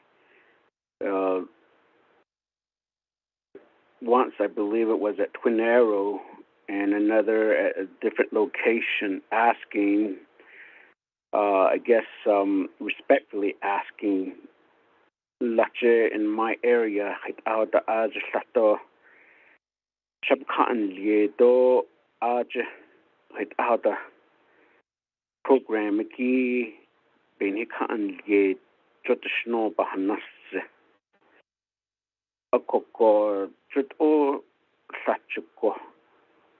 I mean, economists that at the other market study staff that at the I mean, all around, but yet we're still in the same situation in certain part of the Navajo Nation. Although there's up funding, it's listed within your budget of an amount of about $31 million. What specific are those? How is it budgeted? Our budget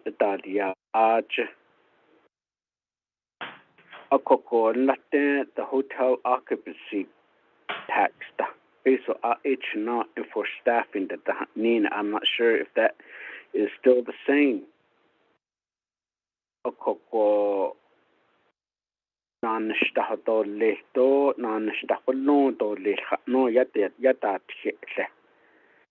But once you get into a certain part of your district or your agency, not much is being done.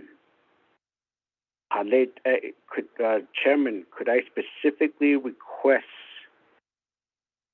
within the Chinle agency what are on the horizon or what has been completed as far as projects in order for us to make a position to say that this is a good budget that we need to stand by for, because that's what I'm lacking. If only certain area is being focused, I mean, I think that as a committee, how do we shift some of these areas to a different location?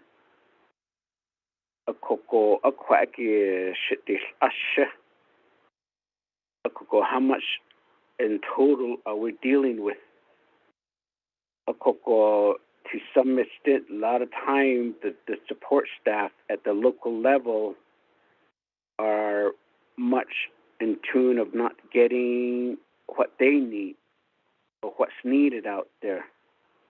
You compare or they do the percentage, it's always top heavy. But locally, or like that epic and not or less that a kodo base of which honanal in ashin kodon which a hodne other or baby and not or yesi that a bit honanal in a quote a coco in comparison, halit ala kodo the actual work took a UUFB Tobana the Kagit Edo Ado Kodo citizen funding Ajukota Tort Bana the Kagit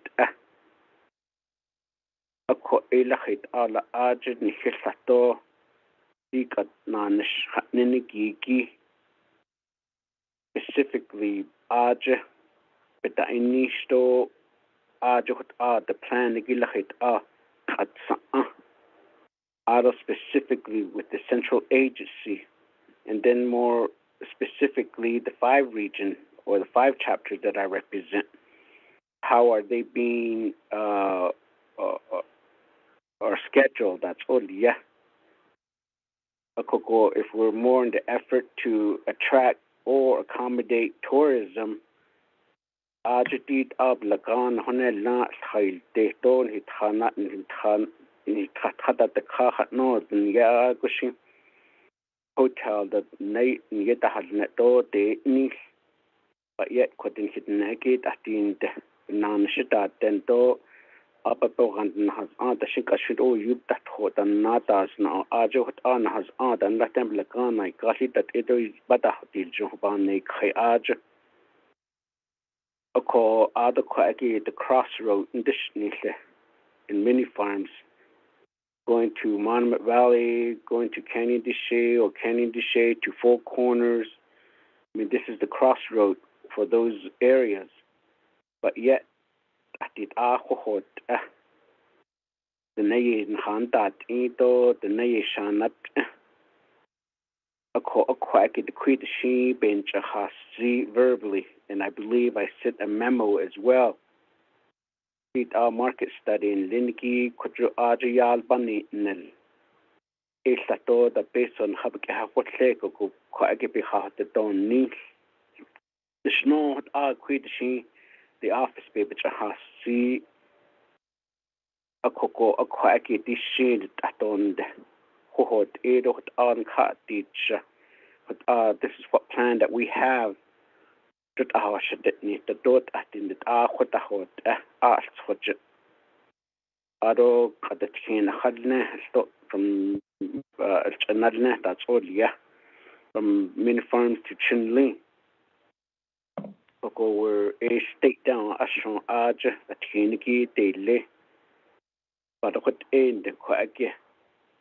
Oh, you offices that then dig at the Dada 13 million. 13 million the adequate ego could do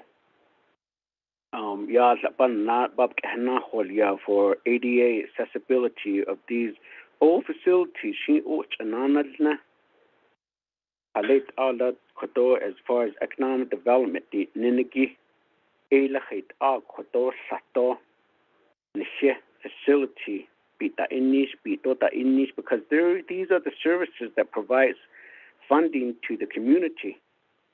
At GA office, they distribute and process checks for community to just get the checks in the mail and cash it right there and buy items. I believe developing offices across the nation is very much needed. ako elahit ato ajita ba yata hita do bakata hadnata. Out of the lack of post office to snowda. Again, all of these relates to economic development. That the first good neighbor nada aliyah in leaded on the first good neighbor post office and that KE.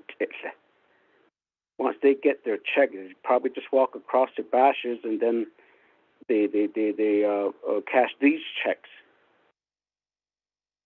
So there needs to be an expansion of post office. Kudo council ye last sling ako elahit an sato ni chihulia. Executive branch ki kudo council ye cases in kwagi post office at the then baby in the it. So like as example, prime example is the second largest community that I represent, Salina Cottonwood, doesn't have a post office. They either go to Blue Gap or Chinle. Chinle is just beefing up of developing box, post office box throughout to the door, and they go down the ship boxes. Oh, so a lot of our communities, wherever they can find to get their mail, that's where they have no choice but to approve, register to have boxes in other communities than where they're from. These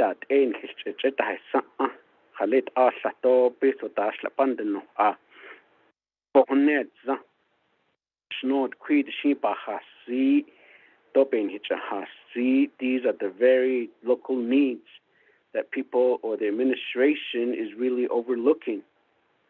And sometimes I always say that anything that I push is really being ignored. It's always the case.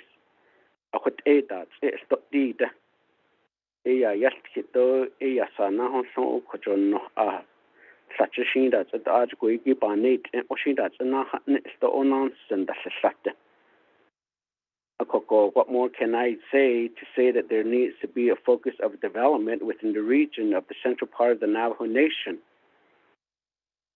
So dikat na ashibestahan tatit shahan in Lego dikat chihune next week. Yala bushin chidin as kit nanat to the farm tenoshin chidin kit nanat to the age. But yet, how many money are we appropriating again in fiscal year 2023 for the economic development? But yet, all these dollars are spent off the reservation, opera funding. What's that? 500 plus or almost 600 million, 120 million for hardship. When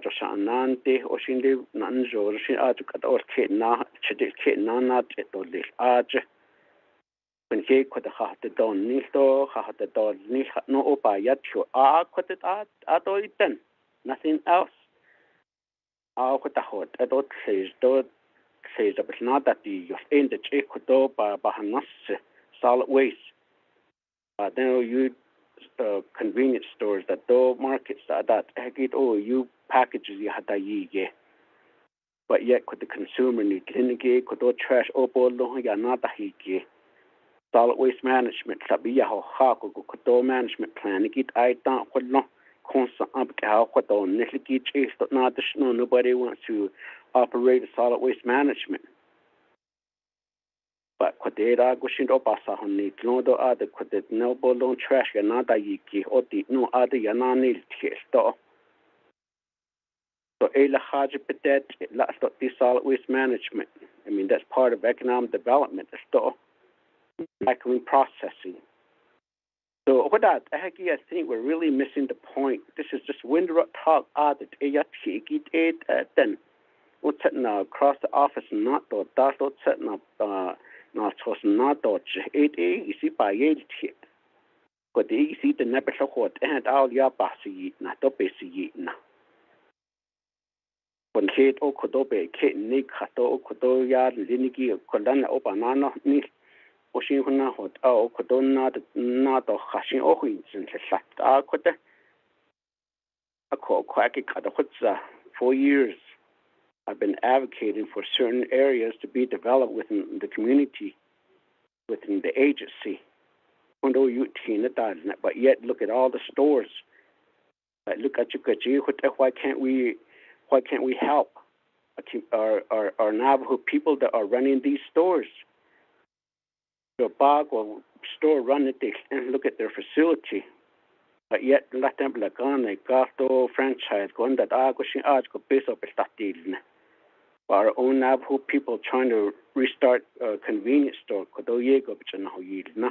And that's one thing I continue to hold against the Division of Economic Development, that Cottonwood chapter, two couple tried to restart the Gorman store. But your department, though, the division, gave them a hard time, and then they just gave up. I mean, I'm being blamed for that. You didn't do enough to help us. Don't need.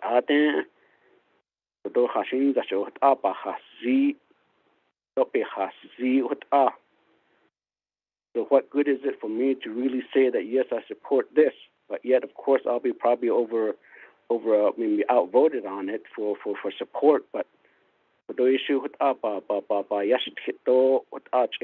and chapter 80 no don't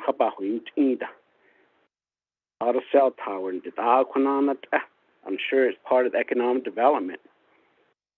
The two broadband that smart highway no, that's part of economic development. But yet what the hot either the jo aji keep on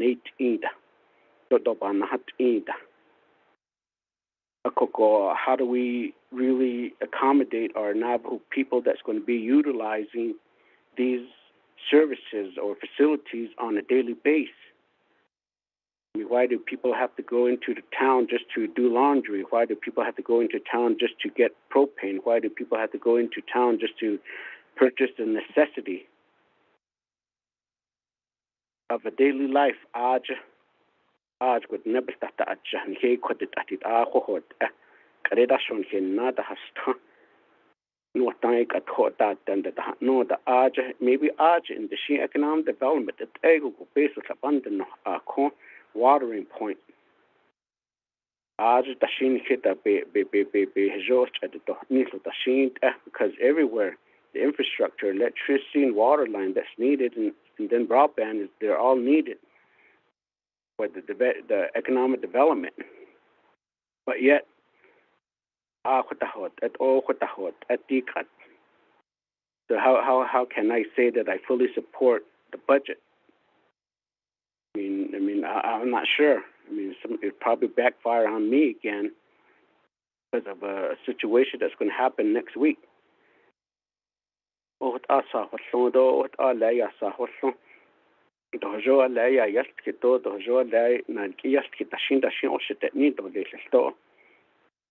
But how much more do you want me to do in asking for assistance and asking for support? I mean, I can't just dish out memos after memos with no responses. Chairman,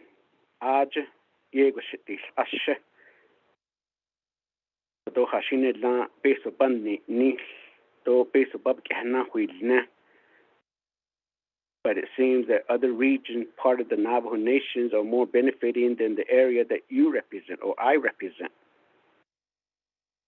So how much, on record, how much could you say that you could be able to help with the assistance that I'm requesting for? I can leave, for example, some areas like Blue Gap, oil and gas, or bog on the base of it, but they're short on funding. Is economic development able to help out with $1 million or $1.5 million or $2 million?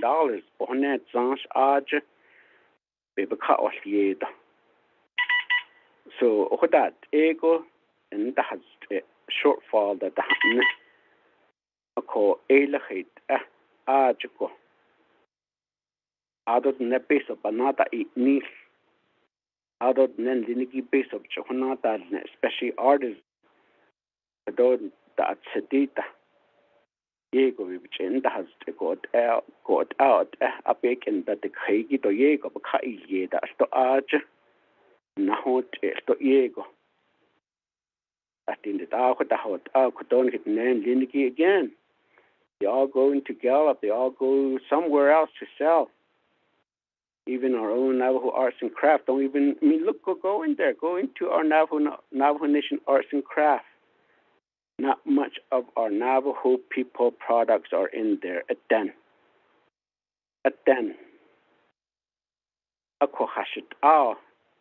Buy local, buy Navajo, but yet we, the Navajo Nation government, are not stepping up to accommodate our own, to help our own Navajo people. Oh, hayut nan linigita at oh, you nan linigita at said oh, hayu beat work it and oh, hayu. I mean, there's people that are awesomely, I mean, beautifully develop or produce jewelry, but yet they're not being displayed at our Navajo Nation arts and crafts. If you just go next door into a different room, made in China, the Bakago, clothes, the Dahnasnil, or product, Dahnasnil, the religions, and the it's good to purchase items that are made elsewhere, but yet we can even purchase items from our own Navajo people for them to sell. So, Chairman, I hate to disrupt this discussion of development, economic development, but yet the situation that you're from,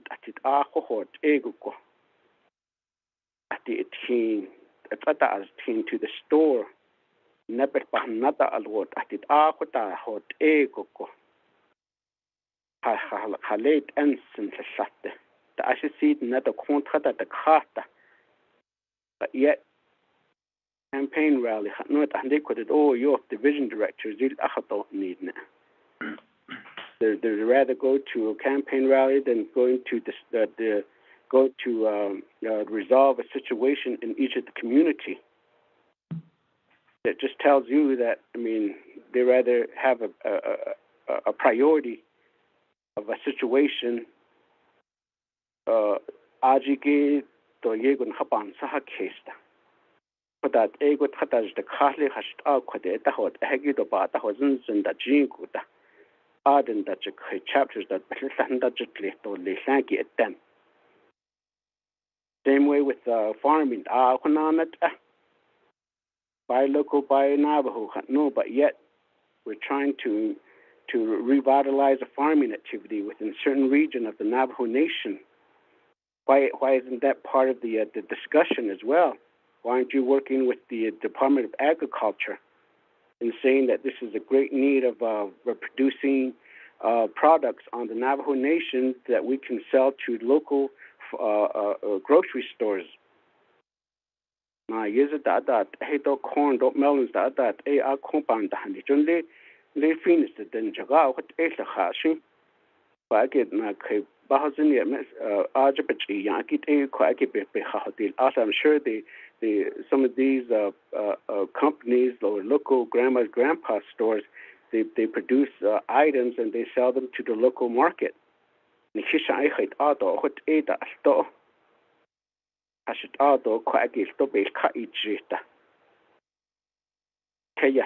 also on 27,000 square miles. No, but yet not even less than 1%, and even that lesser than that. That's what I should make it at the land. But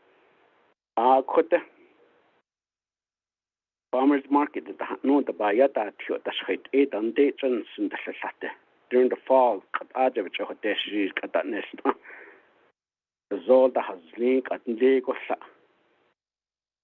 Who continue shin set the goshing at the conk at the roadside, or at Nebanda in Nitole. A coelahit out I have that a hashed eyed never kaichi, Aj added that it on the Bansaha case that do added that it dot so cost on wasn't done such a case like what the problem is that people are not getting out of their office. That's a big problem. So, Chairman, I apologize again. I always apologize for making a statement, a comment, but it is on record. If people misunderstand or misunderstood my statements, just blast it out on the public radio and see how the general public interprets my statements. But it should be given not up a nana see or less. The basic of kitten nani da, kitten nan, yeah, any bench is la. So I didn't come hatching. I understand that. Yeah, a beza of been here in our arch, a dobana sting the ad. But Nihinan Nish been yet a quag ben he can beneath is lucky a digi to yego. A quag is this out the services that needs to be provided to our Navajo people, to our consumers, to our local companies, local people, aid, Papa Yashit did. AIC Yego basically small businesses that know that. Other even big actually clean right, the Ben right that are not we're helping them store. Dika Tata dog is she dani do Hajgo Dika wool the door mohair that a Hajgo not kinata is skin. Other Atlanta is little reduced a bit, no hard just deep the better big she don't think that is up on not honey. Auction go no Shinley Farmington or Upper Fruitland or somewhere auction the bond not that not animals and not that yiki. I let all look the quite up because isn't that part of economic development as well locally? So I think we really need to go back down to the nitty-gritty of how our reservation, how our Navajo people are living. Niki, ajiki, batsoho kosopan si kesopa yeltio yat hensen. Only Phoenix to Albuquerque, to New York, the hot that 8 got any on hin. Then of course accommodating people that's just going to make a visit to the Navajo Nation for 1 day or 2 days. Then they don't really care how the situation is on the Navajo Nation. They could help us with a few dollars of a sales tax or something like that. But yet, majority of the convenience stores are off reservation companies. Chairman, again,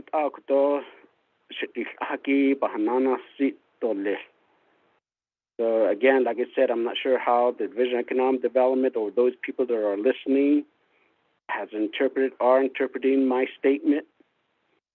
But as long as I'm in this position, that's what I'll continue to make a stance on it to help our Navajo local people. So with Ashin Kudo Bahasido, Chairman, I yield the floor back. Thank you, Honorable Gay. Mr. Willie, your response? Oh, yeah, Mr. Chair, honorable members of the Resources and Development Committee, Shanai, Honorable Kiel Begay for those feedback and concerns and remarks, and I have documented everything. And as always, I do appreciate every insight when it comes to running the Navajo economy and how we can improve those services for our stakeholders, for our people, for our communities, for enrichment throughout the Navajo Nation. And of course, as we know, such things take many times, many hours, many days, and of course, I don't want to allude to years, but as you have highlighted that has been the progress that we have been on. And of course, as an incoming division director in 2019, you pick up all of the efforts that's been going on previously, and the next person will do so moving forward. And we will continue as stakeholders to make sure those processes are fulfilled. And that's what your responsibility is as the local leader. So you see here at Shanai, I have a lot of documents. And of course, as you mentioned, in getting all this to you, and I'm trying to stick to the decorum of the budget hearing today. And I do have some of the projects that have been in activity over the past few years. I also have some of the feedback for the cleanup that has taken place within Central Region, within specific to the chapters that you represent, Shania. And I'm going to, again, I will develop these into a more formulated document for you to share with local leaders and what has been taking place for us from the previous 5-year plan, as well as what we have looked to propose to the American Rescue Plan and some of those projects that were funded through sales tax. Some of those, again, they've been averaging around cleanups, Leo Jim site, former Upper Greasewood store. There's also the most recent one that was done because of the internal processes that we have here within the nation and working with our enterprises.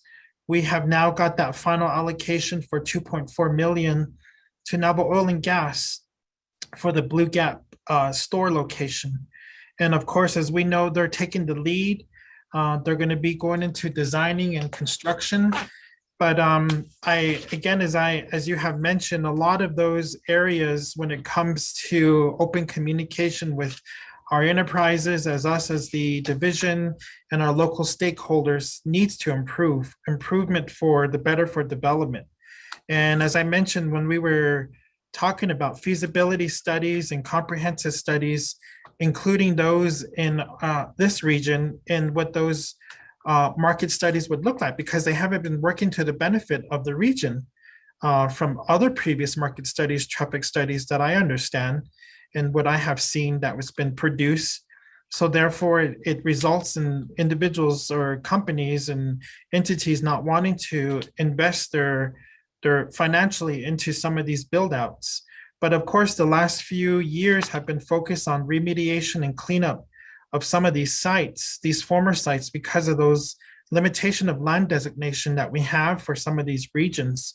Then you look at the other formulated side of where you have businesses wanting to come in, but once they do their comprehensive overview from their side, as an investor, they kind of back off from us. And even though we offer to do infrastructure build out and support and bring in what we need to, that timeline times out for them because of our process and getting those access to those essential infrastructures out to these locations that are more remote than others. It's not looking at some areas are more favorable than the other, but getting access to those immediate infrastructures is a formulation and getting to the final build out for some of these projects.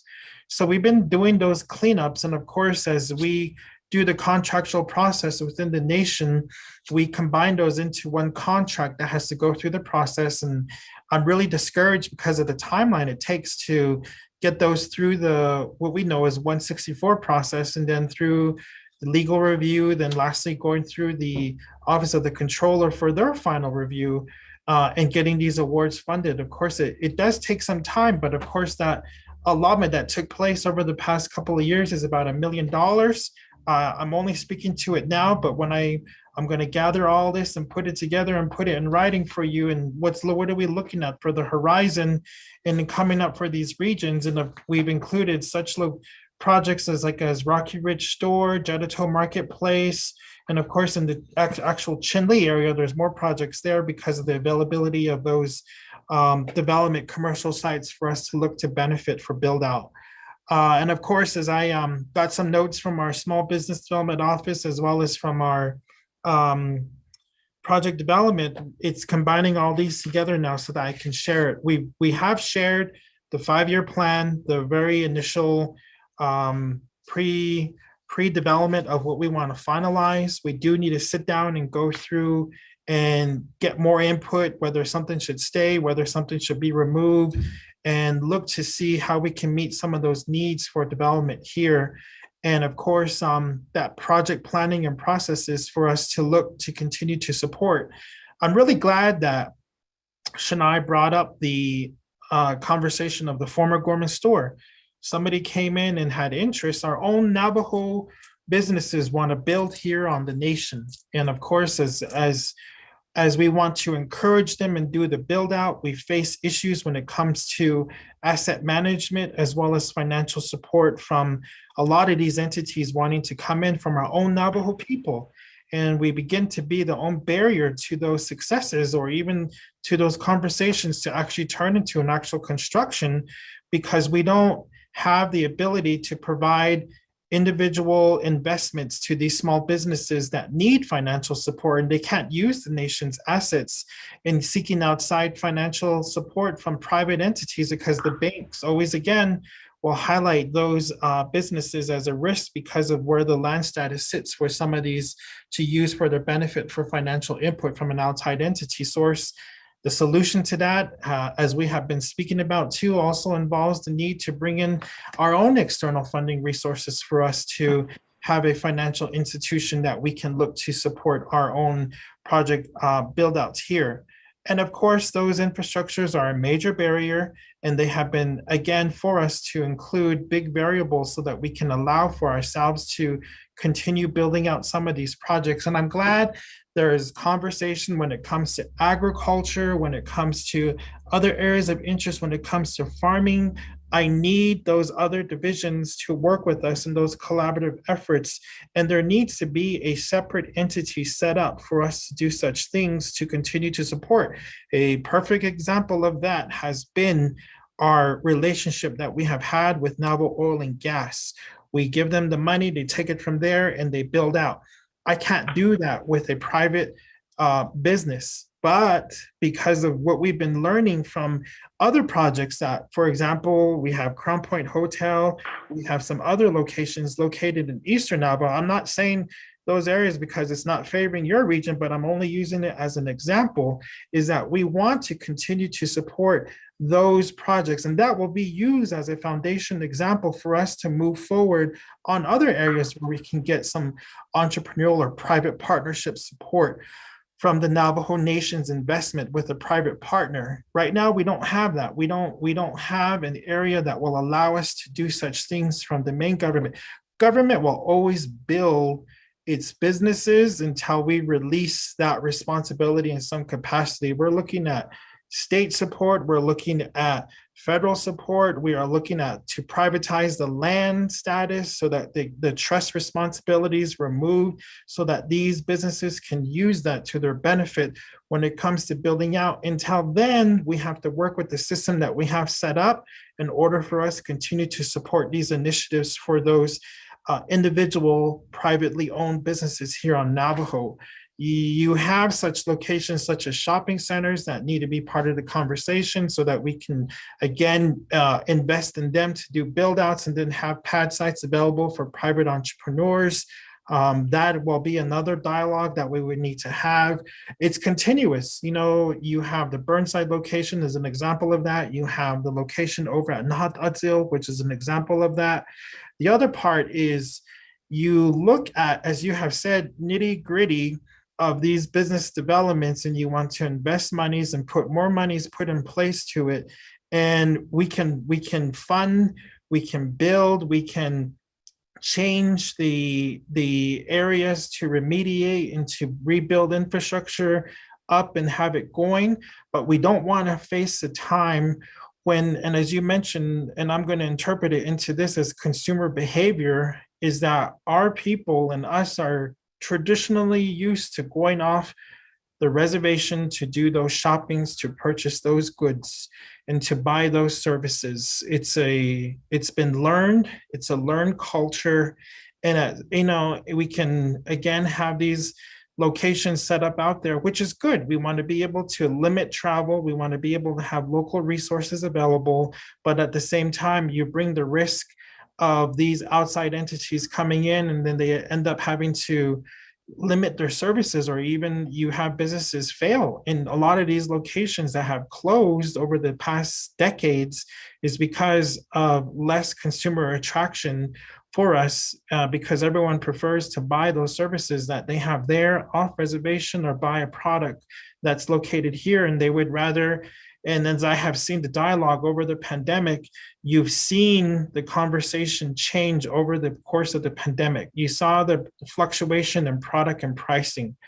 Our division or Naval government cannot tell Bashes to say your milk is too expensive. You need to change the price and make it less. That is up to the individual who provides those services to us, but what we see it is we don't see it as being fair. And then us as consumers would rather drive the mileage to buy the milk cheaper at the border town, but we still pay additional prices for gas. We're going to probably stop to eat. And then by that time, the day's over, you come back home, that car and the milk is probably 5 times the cost of which you were afraid for it to be at the local bashes.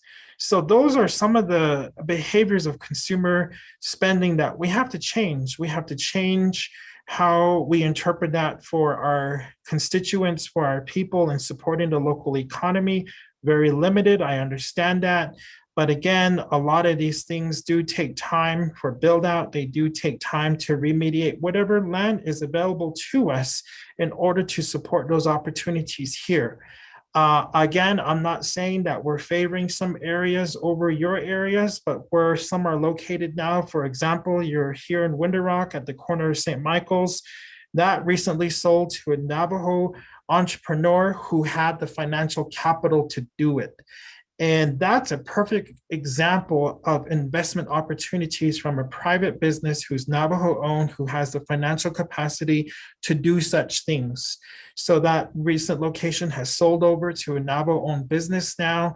That's in our goal and intent to do such things for other businesses. We're doing the same thing right now to see how we can push the Shiprock Hotel, the Crown Point Hotel through, push through some other projects that have been kind of at a standstill because they've been waiting on the nation's support in some capacity to continue leveraging a lot of those opportunities. So that's why we included leveraging in the budget to, again, add to the dialogue that our regional offices can use moving forward.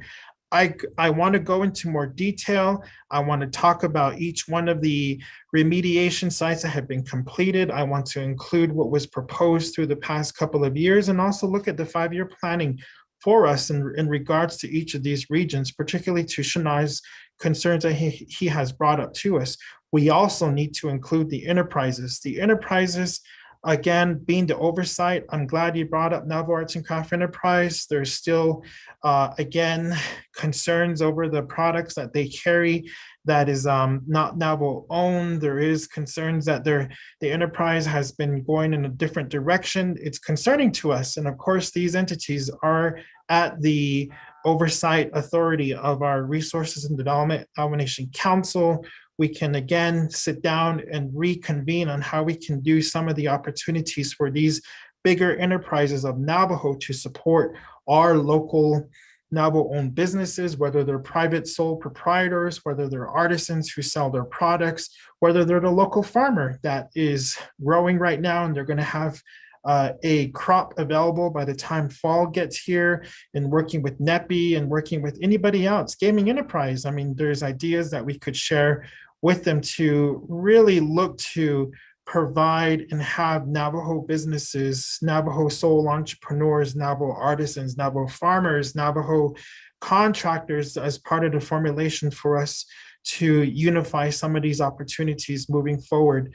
And of course, I am in the process of finalizing this report. Myself and my team will put this together specific to each area in the region: Blue Gap, Low Mountain, mini farms, Noslini. We will have these all put together for you, Shania. And I do believe that does conclude my response at this time. Keeping it professional and in line with what has been asked of me, Mr. Chair. Yeah. Mr. Willie, could you also respond to the concerns of the post office and how it is related to Division of Economic Development Office? Yes, Mr. Chair, thank you. I do apologize for that. I just now documented those responses. I have reached out to our Chinle Regional Office to provide me some more guidance on that.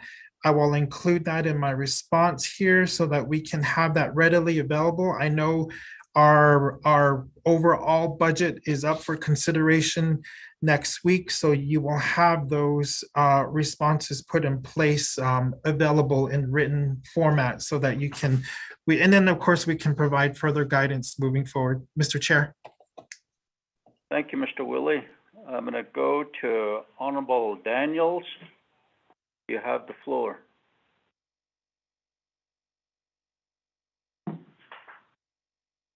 Mr. Chair, here Nana Kodo, Nana Kodo, Ada Kuyoshi Baha the Kodo, I Kodo, Nana Kodo, the great the budget Kodo, Ben Nagi for FY 2023 budget. Nana Kodo, Nagay, or Nashi Kodo. I'm looking at the again that in the city position to be a Nashi Kodo. A Coco.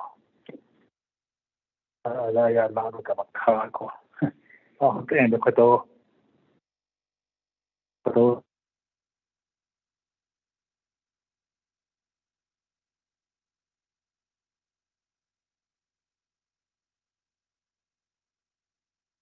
Yeah. Honorable Daniels?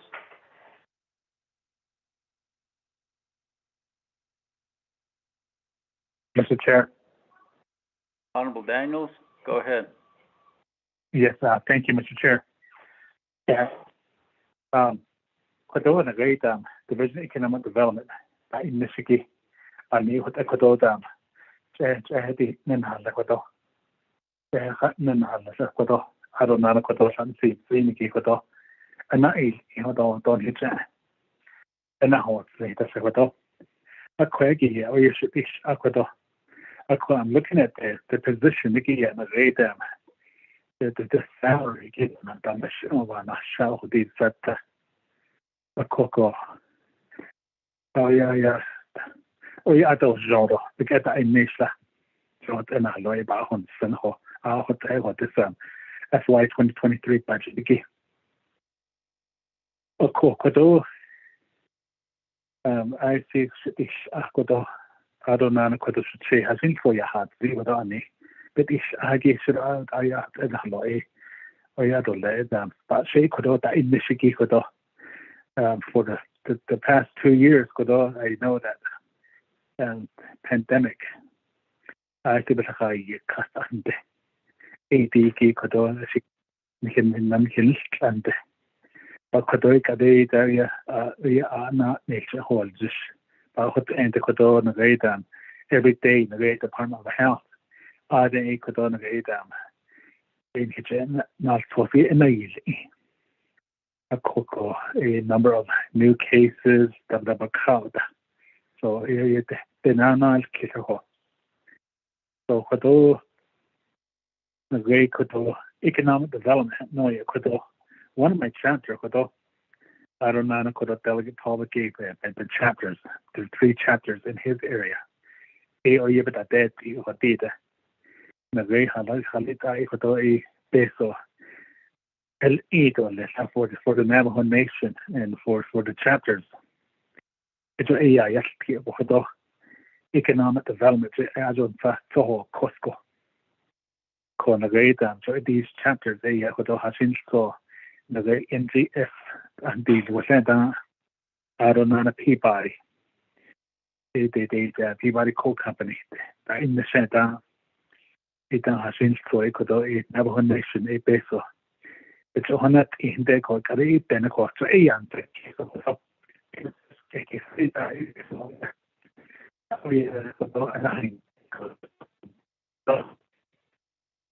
Yeah.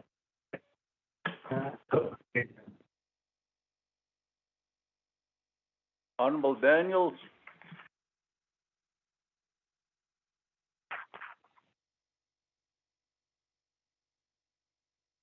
Mr. Chair. Yes, go ahead. Okay. So that's like it says in the AD Kodo and economic development to Costco Kodo. We don't hit any hot here Kodo the meeting Kodo another these nations Kodo the should up with the email Isla. I don't text that I don't did it's that resigned all you last and for the one just kids although yeah it gets to you what they could have had it gets frustrating go there.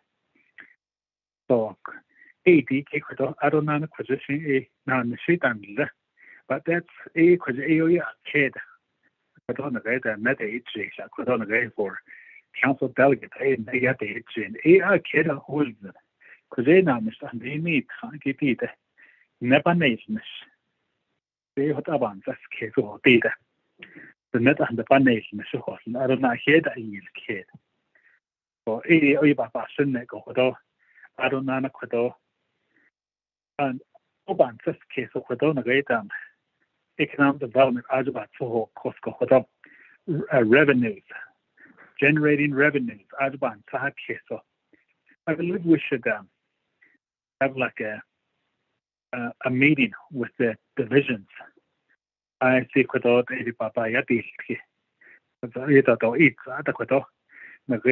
every month newsletter economic development division of economic development then so they don't years a quite I don't know economist trade about so I think so a now mislakat a 11 none so about this case or a cocoa and and very good that now job by internet on in Lengi at the local level. Che has job by in zone. So I say that I don't live about in Eden Helen. So a quick is a quick is it. I don't know. It from Kerrigan. How to see that? It should forget that. See that would be. I read only.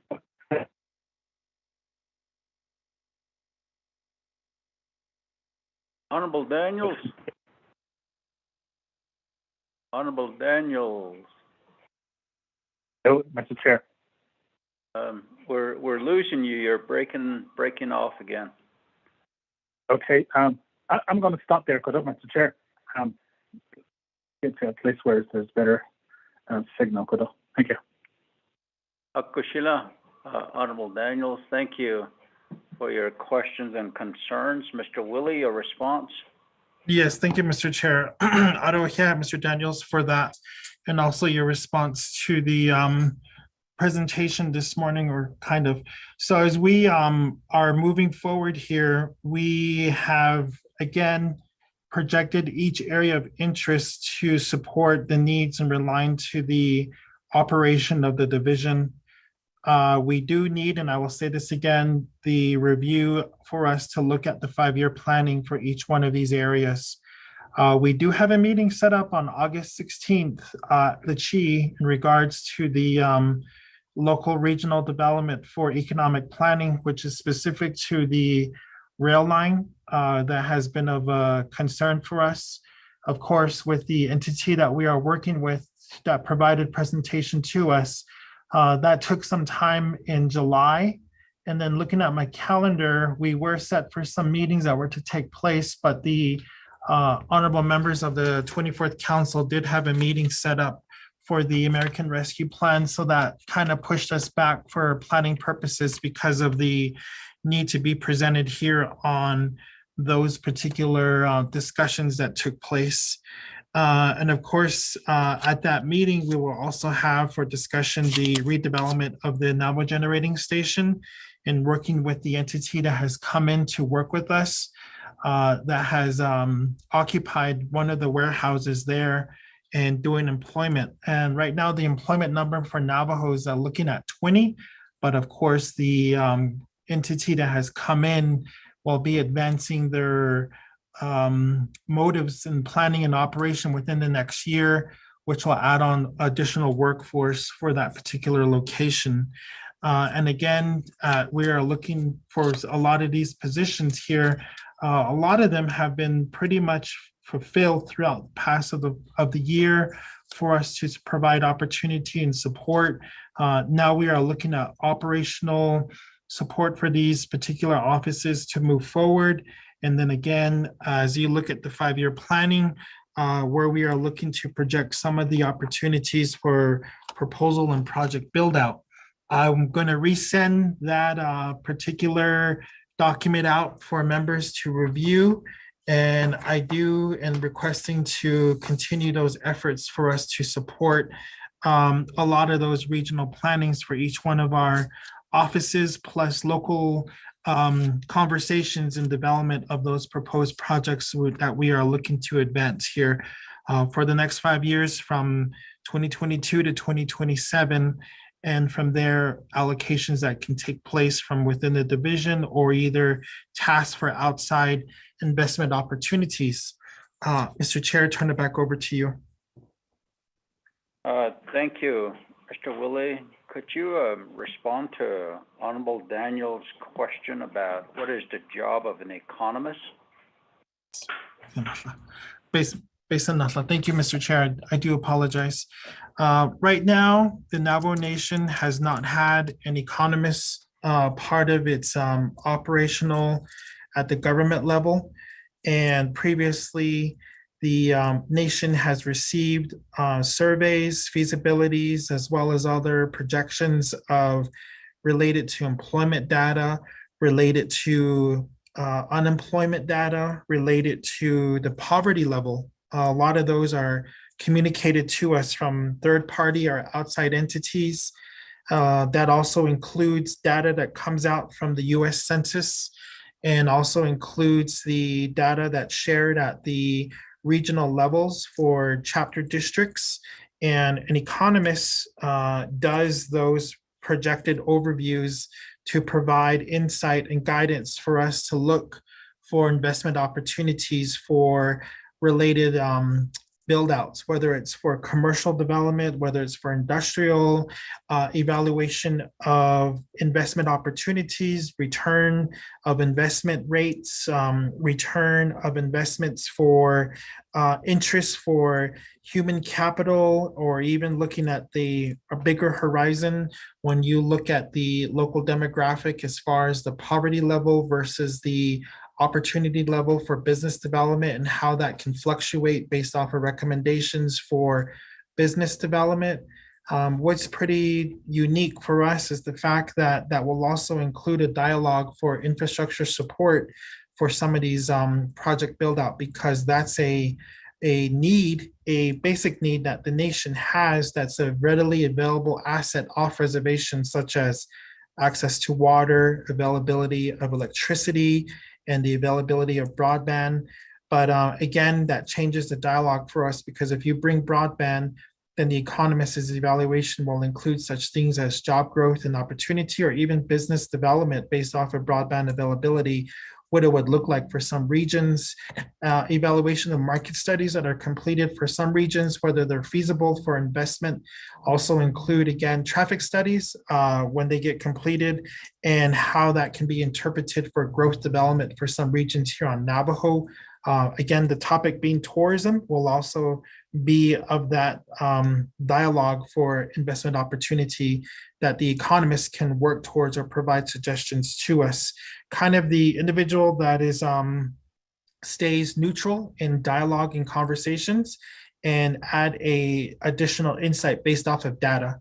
A lot of data collection that will be added to feasibility of projects. Right now, projects get allocated based off of intuition, but they're not based off of data collections. If you have data collection to support some of these investment opportunities, it will allow leadership to have a better overview of what the investment opportunity looks like for them or for the nation's perspective, particularly to job creation and also for reinvestment opportunities or even return of investment for some of these projects throughout Navajo. Mr. Chair. Thank you, Mr. Willie, for your response. Honorable Vice Chair Walker, you have the floor. Yes, Chairman, can you hear me? Yes, go ahead. Okay, good, thank you. Chairman and committee members, and staff, look, Mr. Willie, and staff, it's okay. You get down something as a lazy budget you gave in that. But yes, you think and call getting down something at all, committee members, not Akudo, na itikito do lego hata itsi higi ido ekhe ko kidan na go kitahilne ko what auto yat se auto husband do hajo kiti belong ko lata email it ada be beta in the ada na hetzi ada po to da an hetjeta so it do ko hotel the quality budget di ben na ko quality hajoya na ben nasla go ti holonson ko ben na shi quite not on the committee members ko do hata hatsi chizoda kada isi ki so da one case I agree with some of the questions and comments posed by committee members here concerns avan case do chinan ako policy matter chiko also that's about this Johnson not necessarily the budget or personnel or quite ni tato sun liginal so policy matter chiko committee members oversight ni clinic given nature other council members to legislation change in on she needs and legislating database on the how do they had no she like that they need ego even has the initiative been nishko so legislation other than Dana Kutzlasli special council session do last week do Hutza Kodoshin Nasko in Nishiko and a hot Igi Epic Echo do the Tahoe Nefigi Edo Echo meaning there's only Tahoe done do the value of money certainly is changing. Peso bahil that's all yeah. Peso bahil niki enel chonil niki sahot out biga kat. Shlat na feda peso enel chonil na eda konel teacher chonil to yoto to biga ta adol gesil yahdi what ado atshne now not the communities that we're from, communities that we represent, the population, or chase on iban si kisin kaya pakao, other apekato sa na ilde at nigi edo a kot echo that yitaka and zinigi edo other during this pandemic. No doubt that was one of the greatest concerns is that loss of life, fatalities. But out and or chitigi or no satigi that continues that is here to stay. But government to I just think on na that's on the we budgeted that doesn't correlate or doesn't respond to the changes that are happening across our great nation, our great land.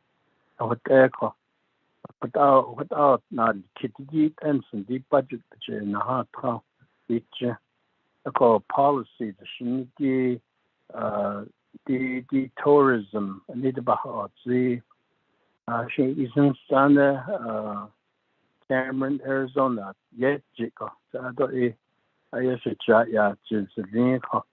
J. Ajita, a panasha could be Ishwas and Yahanat Chacha. Ajita, the Nakat in the Donji Kaya. I don't, but the white I don't has should they go instant. I don't have to the Bedinch what ego. I call even that the Cameron tourism ninigi kweke. Oh, did chinant kwa shint a shanda dot Johnson policy. Or it starts with the statement that not all communities, not all people, not all residents support or embrace tourism. The way how the distinction is it that yada skin hit and then an idiot your colleague committee member he Alan the gay yahat need it or your sahota it tourism though the net on the visitors we like to accommodate them. We like to try to give them the best accommodations. Even we put money towards that end. Almost above beyond the needs of our people.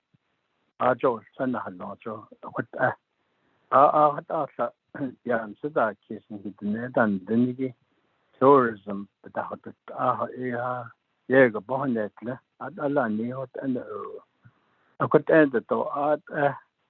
I see negotiate out on his tidy catch and Kerrigan the net and Ndot but since done Ndot a court and the 8 in Rbdo Pada begin not a killed the whole keep out that the council that other than Honda Kerrigan but the NATO at that tidy car a quite tourism development community. I would like to say it's a policy matter that they be in the driver's seat. But because community members, local governments, they know best what is in their community, what is of an attraction to outsiders, to visitors, and what accommodations if need be. The Nahaki cat in the Ago large what I John Soban case.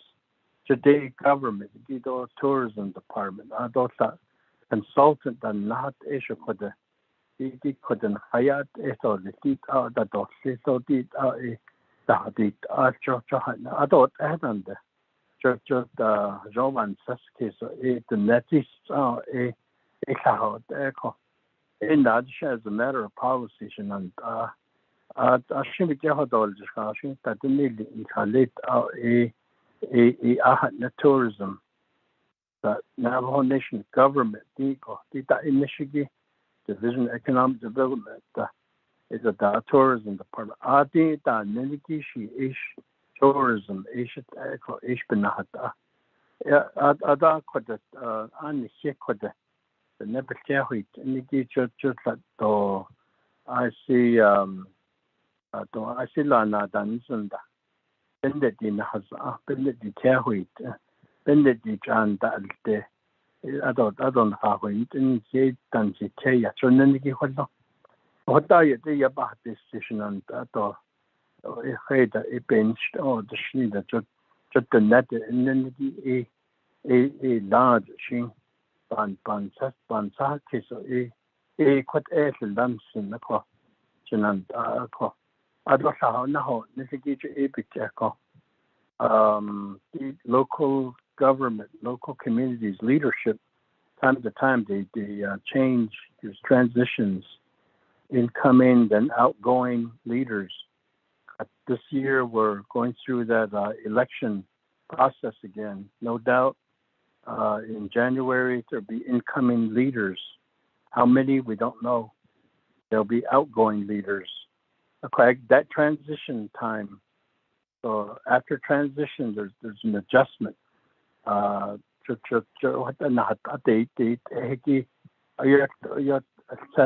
net in the law.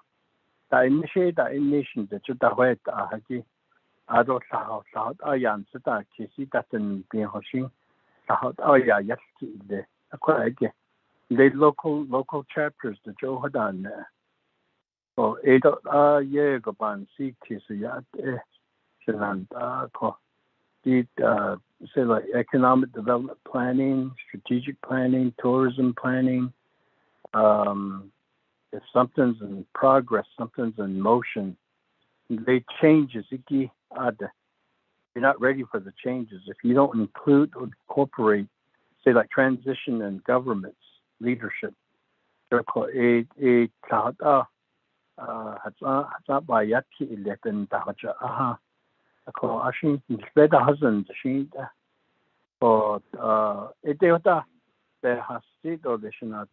committee members. I'm not asking for a response.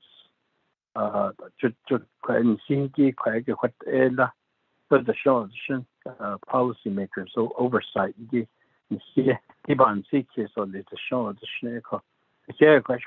Chair. Thank you. Honorable Vice Chair Walker.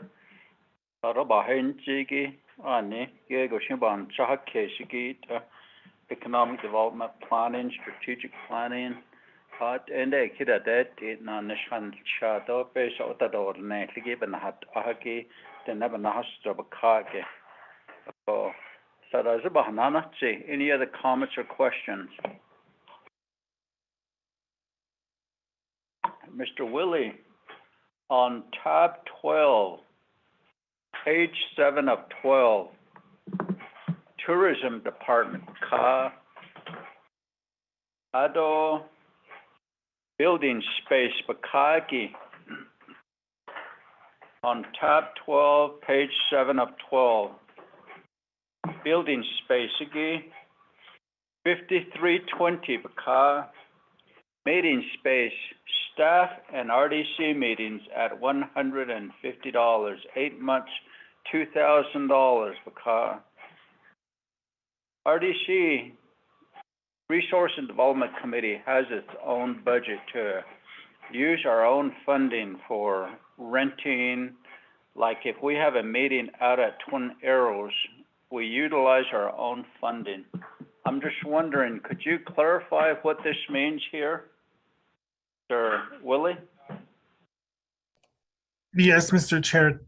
Thank you for that. So going to tab 12 on 7 of 12 under the Tourism Department Business Unit number 510003, we have a detailed line item budget at 5310 for building space.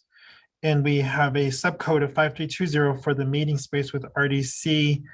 And what we have put in place here is our tourism department, because these were part of the dialogue over the course of the fiscal year this year, in the case that we have to host or want to host those discussions with members like Shiche just discussed tourism, the embracement of tourism.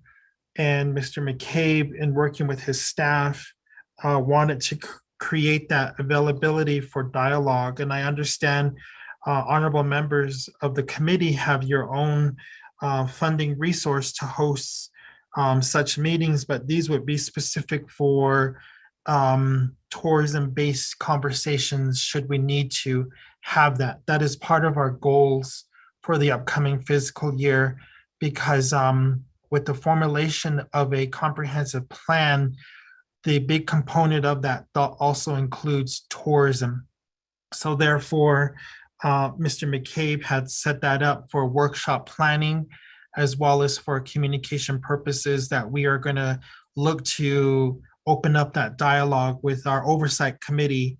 And so therefore, that's why Mr. McCabe has specifically line itemed it for that. And we will have that available, but we understand that you do have your own fund account, but it would be another additional resource for us to utilize should we need to, Mr. Chair.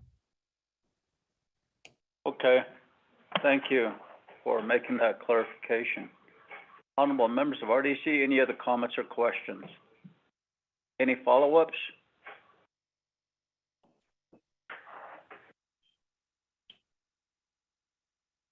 Mr. Chair, this is Mariana Khan.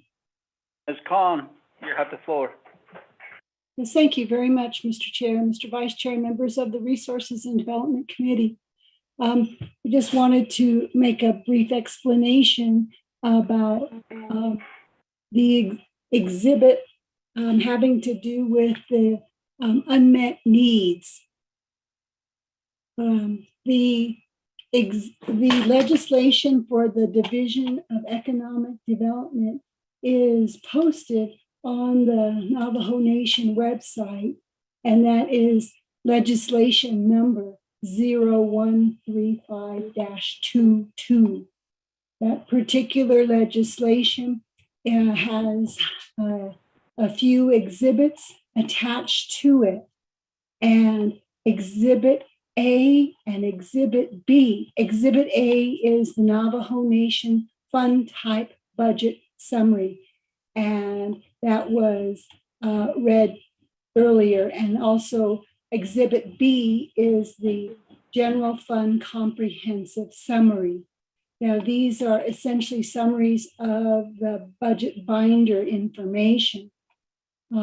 Just to make a clarification, these two exhibits are what has been provided and gone through and looked at by the Office of Management and Budget.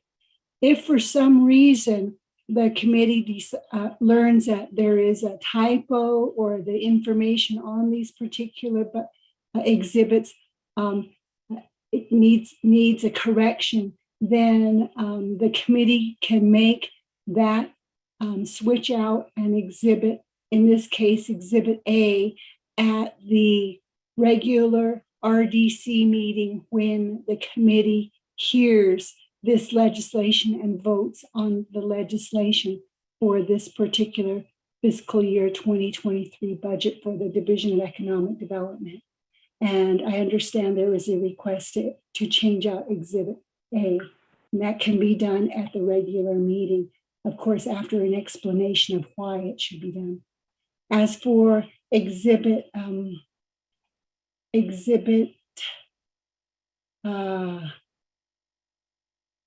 E, Exhibit E is recommended unmet needs budgets. Several of the divisions, when our office, the Office of Legislative Counsel, was providing the budgets to be introduced by each of the committees, standing committees, many of the divisions and departments put together the recommended unmet need budgets. And the Office of Legislative Counsel provides an Exhibit E that is not filled in. And that is because it is each of the oversight committees' authorities to decide what are the unmet needs of the particular division, in this case, the Division of Economic Development.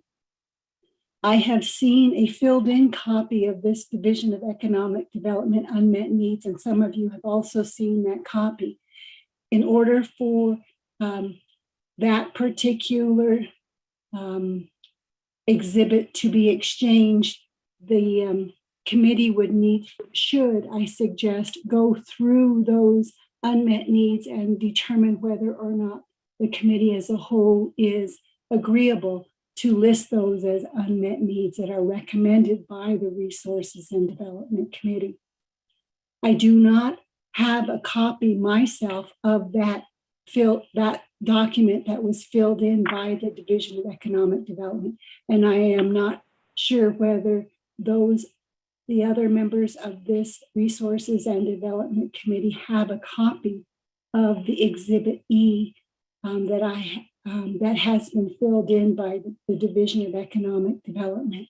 I don't think it's been distributed to each member of the Resources and Development Committee, either by electronic copy or hard copy.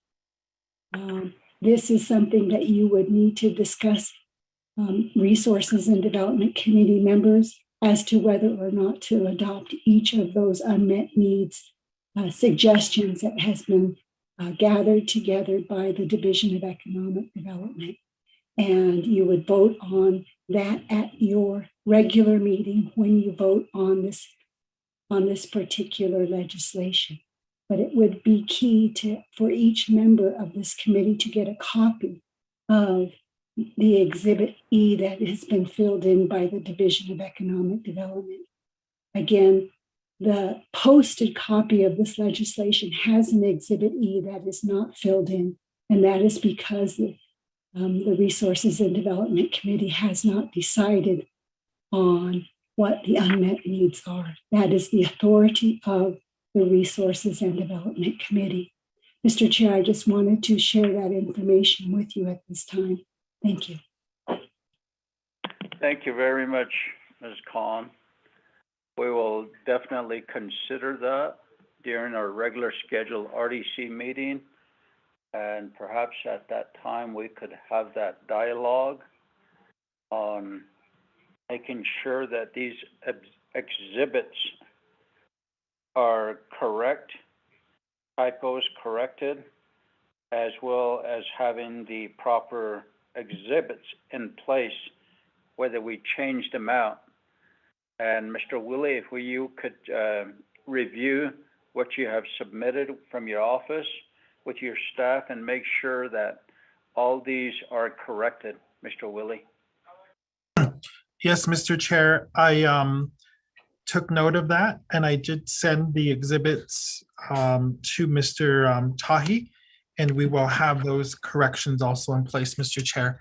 And thank you, Shema, Ms. Khan, for those suggestions.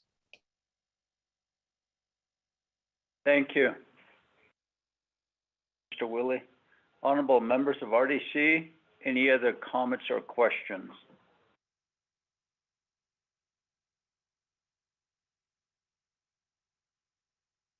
Atenya Hakoshila will move down to D, Navajo Division of Transportation. Mr. Garrett Silversmith, are you on the call?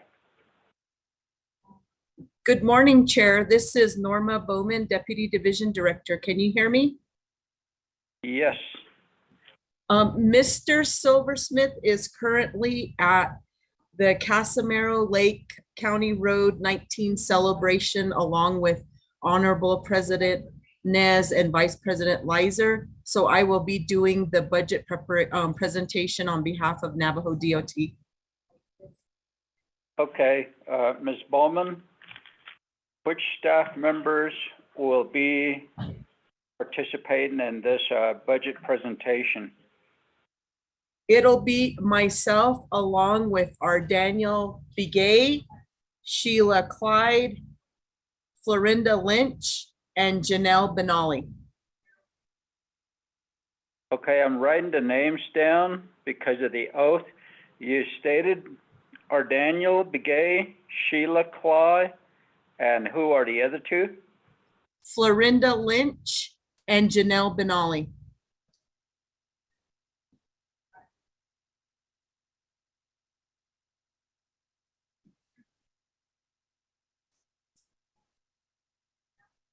Okay, thank you. At this time, we will go ahead and do the oath. We'll do them individually, starting with Ms. Bowman. Please stand and raise your right hand. State your name for the record. Norma Bowman. Do you swear to tell the truth in the testimony you are about to give? Yes, sir. Thank you. You may be seated. Mr. Begay, please stand and raise your right hand. State your name for the record.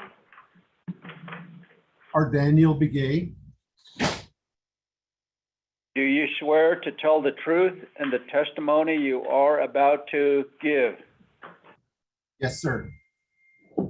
Thank you. Ms. Clyde, please stand and raise your right hand. State your name for the record. Sheila Clyde. Do you swear to tell the truth in the testimony you are about to give? Yes, sir. Thank you. You may be seated. Ms. Florinda, please stand and raise your right hand. State your name for the record. Florinda Lynch. Could you spell your last name, please? Lynch. Do you swear to tell the truth in the testimony you are about to give? Yes. Thank you. You may be seated. Ms. Benali, please stand and raise your right hand. State your name for the record. Janelle Benali. Do you swear to tell the truth in the testimony you are about to give? Yes, sir. Thank you. You may be seated. Ms. Sam, Arlene Sam from OMB, as well as Ms. McCabe, you have 20 minutes for the budget and performance summary reports.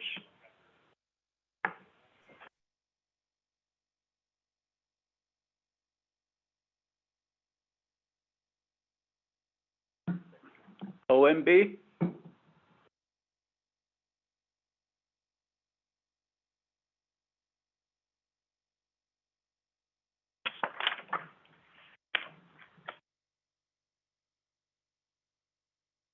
OMB.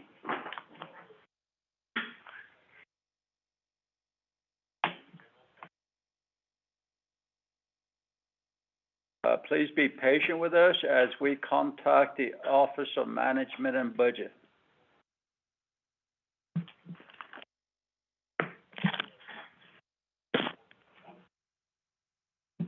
Good afternoon. This is Darlene from OMB. Good afternoon, Ms. Sam. Thank you for getting on the call.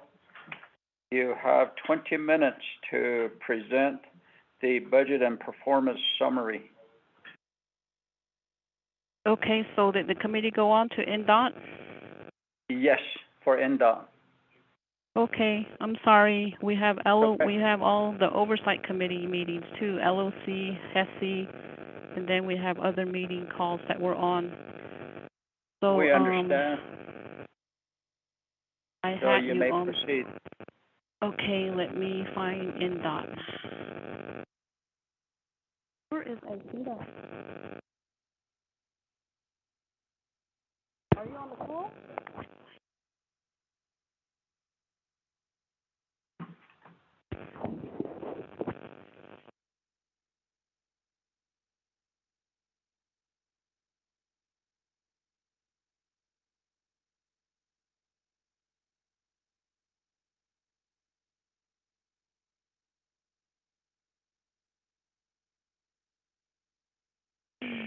One moment.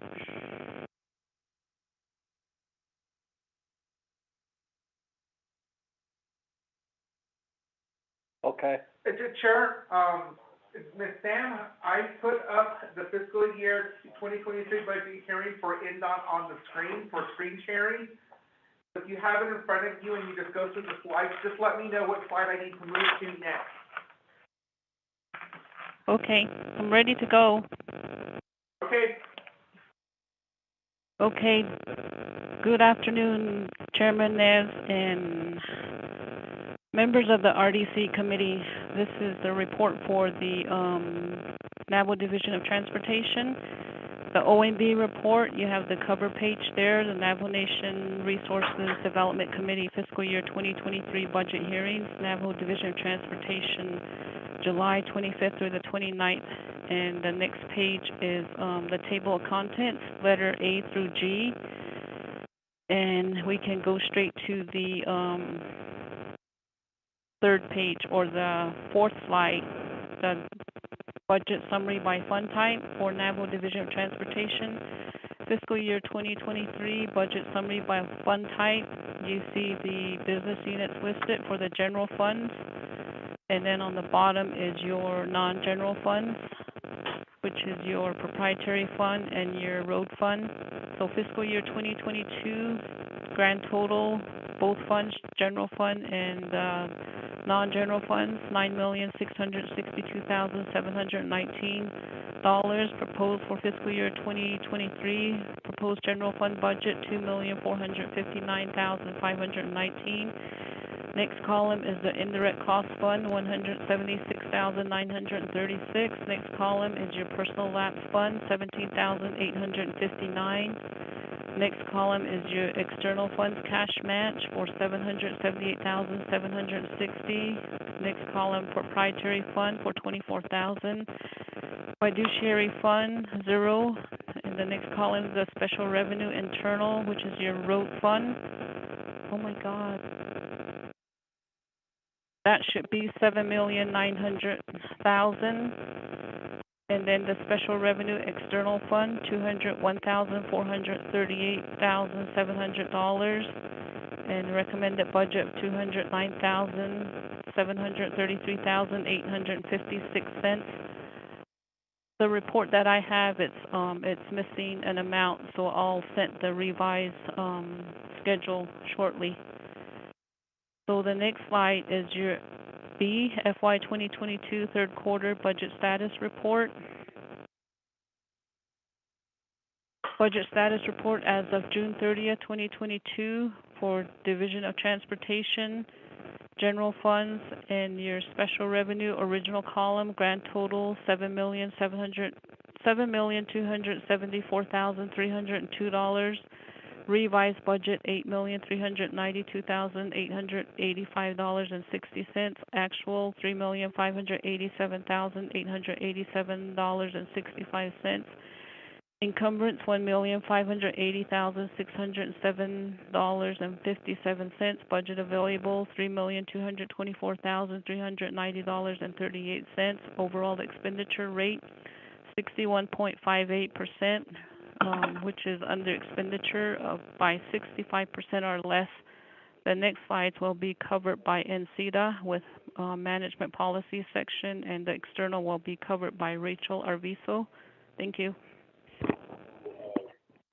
Thank you. Good afternoon, Mr. Chair and members of the committee. Good afternoon, Ms. Arvizo. Go ahead. Good afternoon, Mr. Chair. This is Ancita Largo with MPS section. You may proceed, Ms. Arvizo.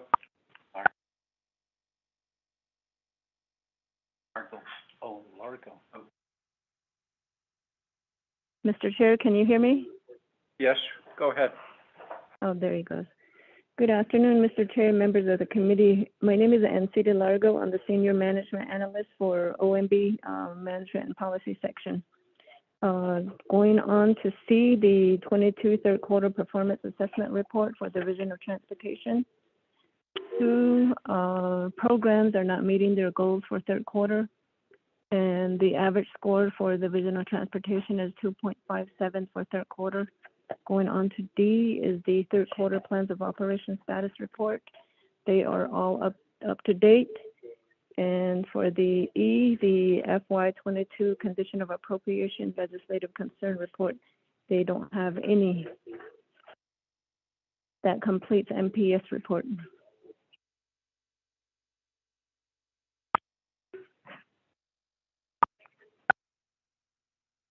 Thank you. OMB, are you done? Ms. Sam?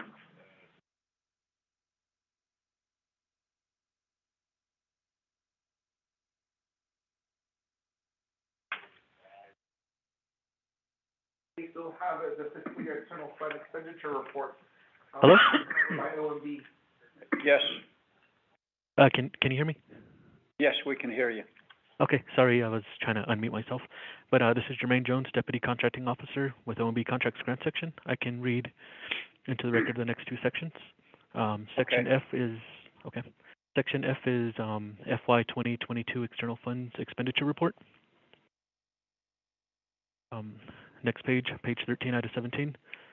Column A is the index, column B is the company number, column C is the contract ID number, column D is the start date, column E is the end date, column F is the business units. Column G is the company numbers, the number of company numbers. Column H is the business unit, list the business units.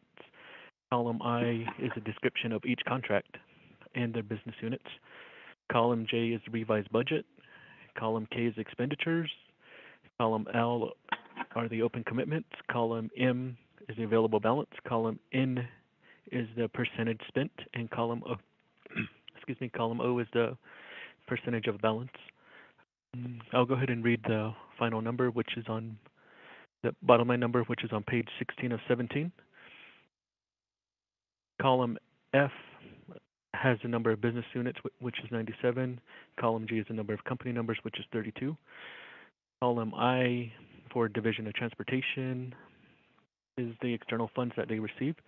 Column J, revised budget, is $260,971,288.05. Column K is expenditures, which totals $50,847,373.05.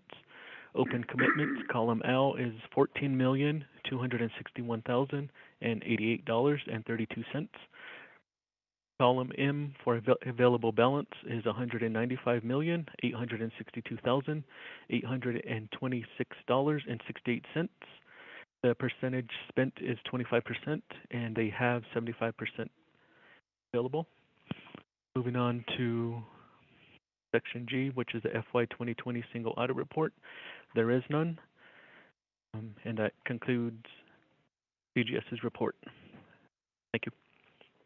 Thank you. Yeah. So OMB, are you done now? Yeah. Thank you. At this time, we'll go to Ndot's Division Director's Budget Overview Statement and Budget Presentation. Ms. Bowman, you have 20 minutes.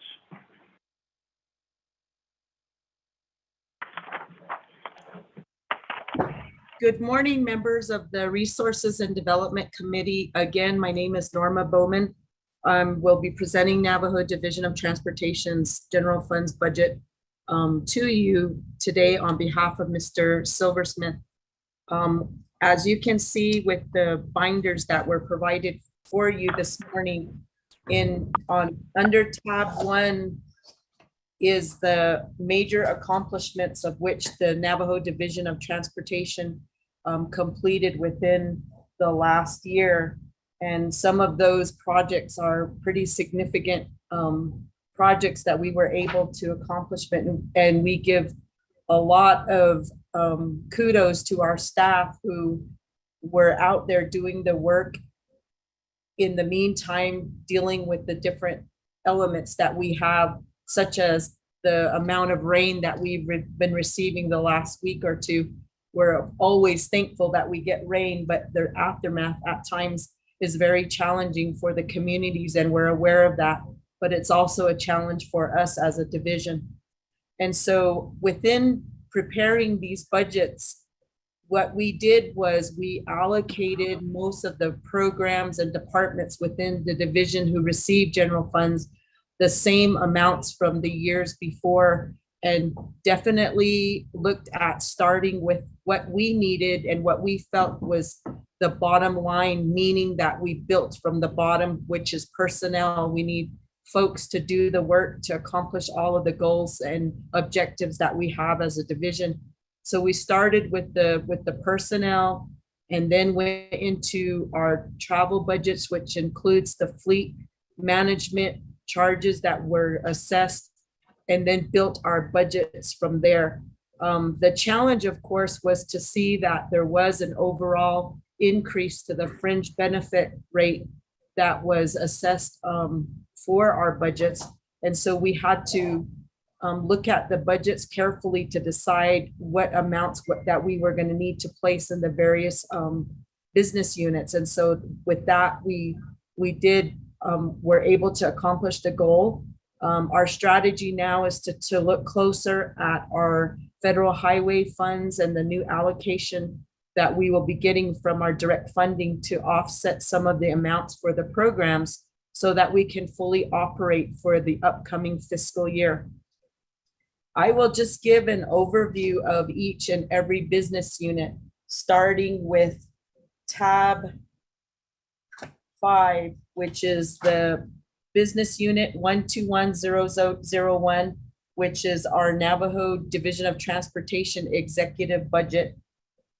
Our total proposed budget for this year is $972,873, which includes funds for personnel, our travel expenses, supplies, lease and rental, repairs and maintenance, our consulting amounts, and special transactions, which includes the insurances that are applied to our personnel costs. Additionally, with the inclusion of the Navajo transit system within our division, you will see the budgets for the transit department under business unit 118024 under the same tab, which includes a budget for $778,760, which is matching funds used by transit for the funding that they receive from both Arizona and New Mexico transit funds. We go next to tab 6, which is the general funds budget for business unit 121002, which is for the Department of Highway Safety in the amount of $407,646. This funding includes personnel, travel expenses, including our fleet management charges, supplies, lease and rental, and the special transaction fees, including supplies and training materials and items that are given out at outreach events. Out of the programs within Division of Transportation, Highway Safety faced the biggest challenge this year with the COVID pandemic because of the limitation of face-to-face interaction with our community members. However, within the last quarter, the invitations have been coming in for the staff to do the education out in the communities, and there's a lot of folks who miss that type of interaction, so they were able to catch up with their outreach activities. Also in that tab includes the budget for the proprietary funds that Highway Safety obtains through the fees that are applied for defensive driving courses, which is a requirement for the employees to receive their Navajo Nation vehicle operators permits, and the ID badges and permits. And so with that proprietary fund, the expenses that are covered are supplies and also training material that is used by the educators. Going to tab 7 is business unit 121003 for Airports Management Department. Their budget proposed is $204,822, and their funding is for personnel, travel expenses, including fleet management charges, supplies, and the special transaction fees, which includes the insurance for the employees. Going to tab 8 is business unit 121004, which is primarily used for contractual and capital outlay for some of the road projects that we have and that we use funding for within the fiscal year. So that sums up the general funds amount. And now we will go through the tabs that covers the budgets for the FET, fuel excise tax, road fund accounts that we're appropriated funds for. Under business unit 506005, that funding is primarily used for capital projects, and the proposed amount this year is $3,070,003. Under tab 10, you have the business unit budget for 506006, which is used for transportation planning.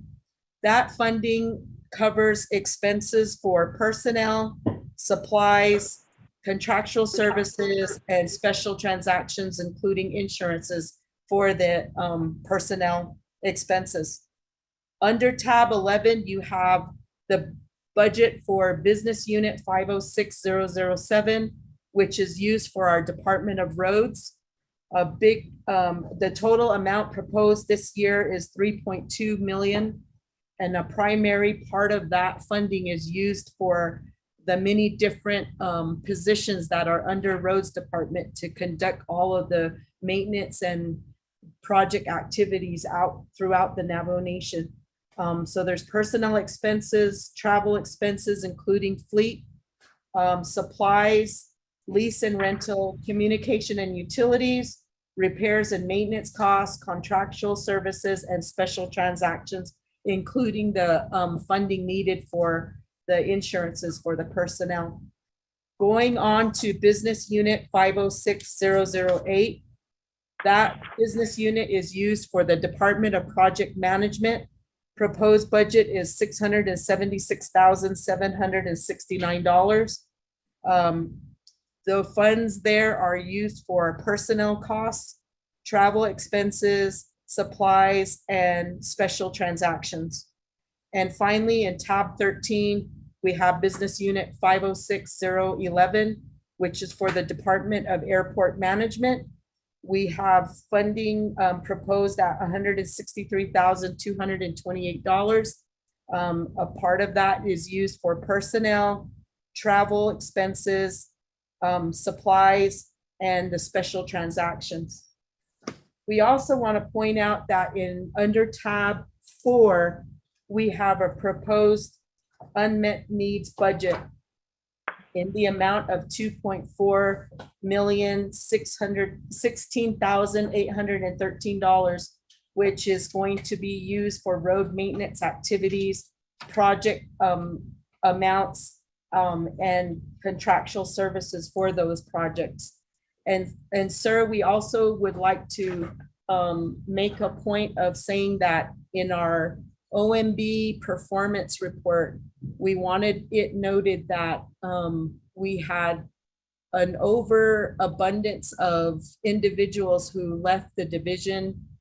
We had vacancy issues throughout the year, and in the departments, specifically in airports management and project management, we have not had a huge number of staff to perform activities, which is most likely, contributing factors to why the performance measures fell short on some of the quarters.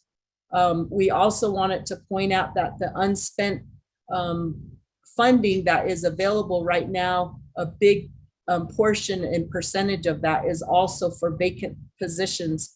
And so that's one of the issues that we have been facing. We've been strategizing on how we could potentially get more individuals to put in applications for our vacant positions. And right now, currently, we have staff that have been going out conducting job fairs as a way of recruiting individuals to come over to our team. And with that, sir, that concludes the presentation on behalf of Navajo DOT, and we stand for questions. Thank you very much, Ms. Bowman.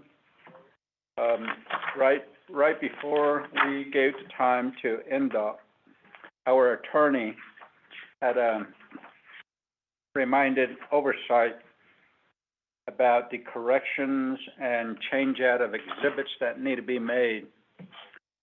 And we did point out to Division of Economic Development as well that some of the dates, when they sign at the bottom, they just didn't seem correct.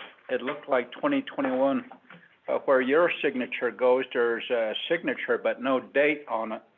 So we would like to see these documents completed, because if we could correct it now, council won't have a say about it when it comes before the full council. Just encouraging you to make sure that the dates are on there, and it just looks incomplete at this time, Ms. Bowman. Okay, sir, duly noted, and we'll make sure that we do the corrections and get it submitted. Okay, it is very important, so we need those Okay. dates on it, and thank you. Honorable members of RDC, we're at the discussion and recommendations for unmet needs, conditions of appropriations, and legislative concerns. Do you have any comments or questions, Ndot?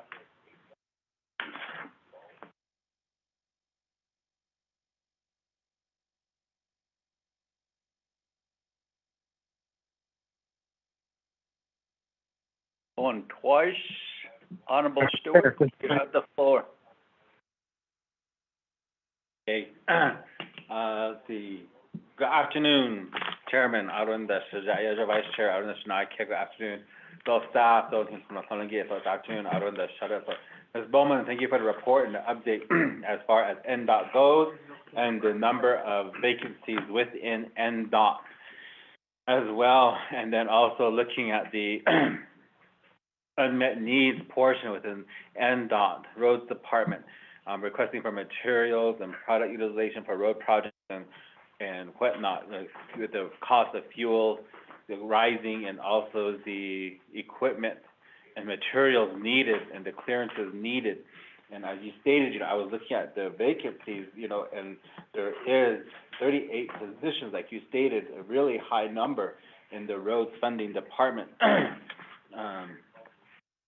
Looking at that one, and knowing that they're in different communities across the nation, from various communities that we all cover, and these include from program supervisors, heavy equipment operators, and again, that goes back to our chapters even asking for equipment operators with the equipment that were purchased this past year, and also what needs the chapters have at their own level. And looking at those positions, and was there any discussion that you may be aware of, Shada, from Mr. Silversmith or Mr. Bradley, along with DCD, to say, well, with all these vacant positions, let's just combine forces and hire one or two at a higher rate with a cost share in thought? That would be my question, because we all know that, we hear that the salary is what's affecting our chapter, our community members, not our chapters, but our community members across the board. And so that was just something I just thought, looking at all the positions that were vacant, majority of them being operators, and we know that there is a need out there at our chapter level for operators. That's what I wanted to ask Ndot. And I don't know if you have that answer, Shada, or if that would go back to just not ask Mr. Silversmith. But that was the question I had, Shana. Chairman, thank you. Thank you, Honorable Stewart. Ms. Bowman, your response? Good afternoon, Honorable RDC and Honorable Delegate Stewart. I am not aware of any discussions right now with our fellow division from Community Development regarding cost share of positions. However, I do know that what we are conducting right now is a salary assessment study for the positions within our division, so that we could do some comparisons to some of our outer lying organizations like IHS, the government, the states, in those specific roads positions, because that is true. That is where we're losing some of our force, because the salaries are not competitive. And so those salary assessments are being conducted right now, and that's going to assist us, I believe, in some of the statements that have been made by applicants who are seeking to see if salaries can be at least somewhat comparable to some of the ones that are out there. And so that would be my answer to your question. And I can also relay the question about potentially cost sharing positions with the other division to Mr. Silversmith directly. Sir?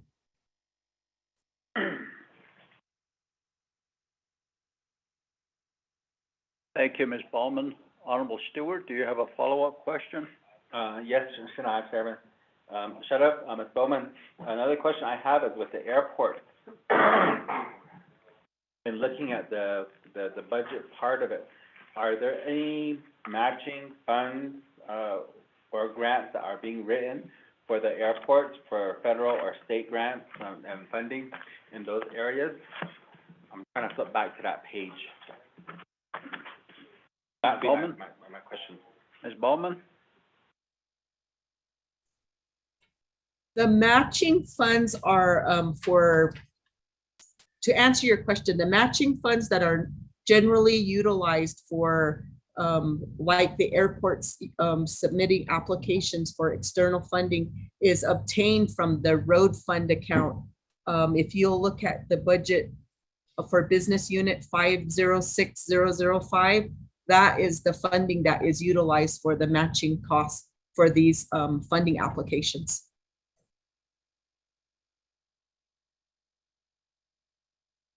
Honorable Stewart?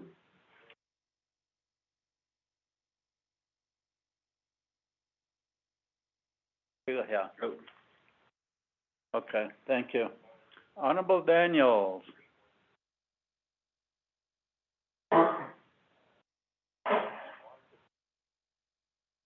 Mr. Chair, what do you say? Oh.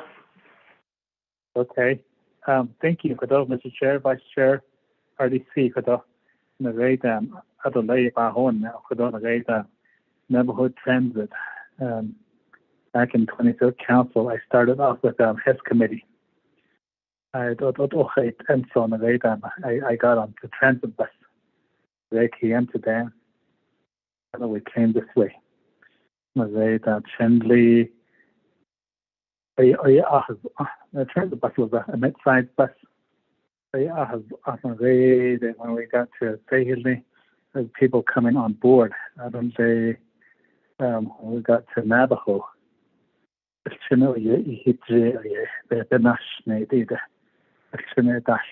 even though there was no room that the driver was letting the passenger get on board. Naval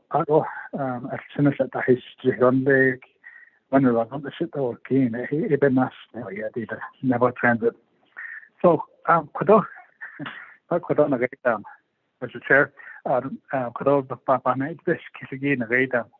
what is the ridership like with Navajo Transit since it's under Ndot now?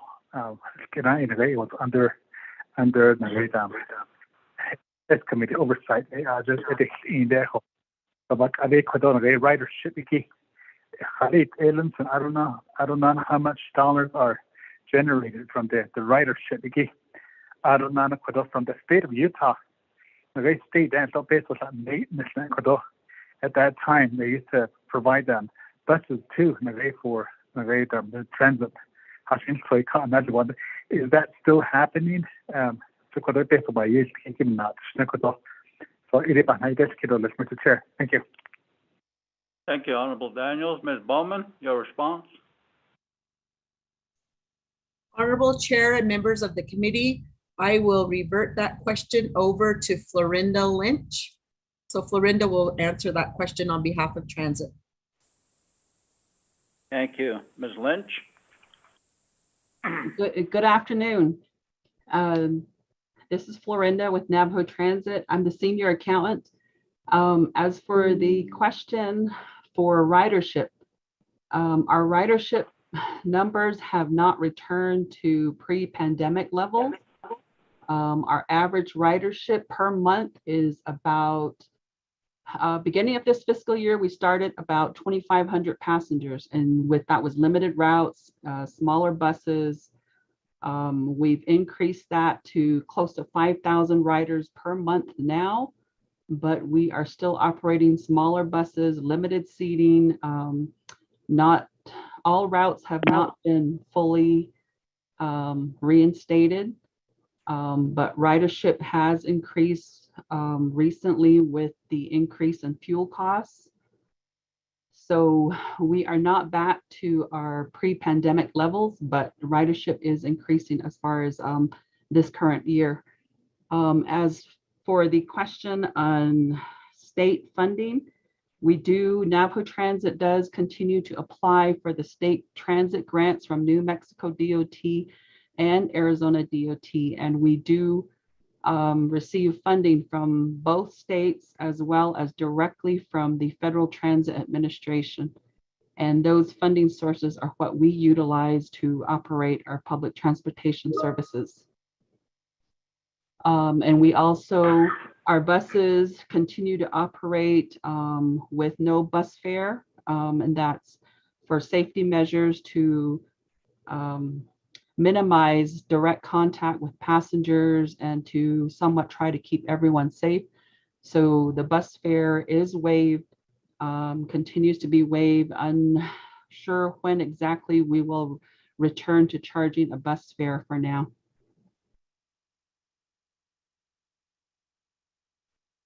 Thank you. Honorable Daniels, do you have a follow-up?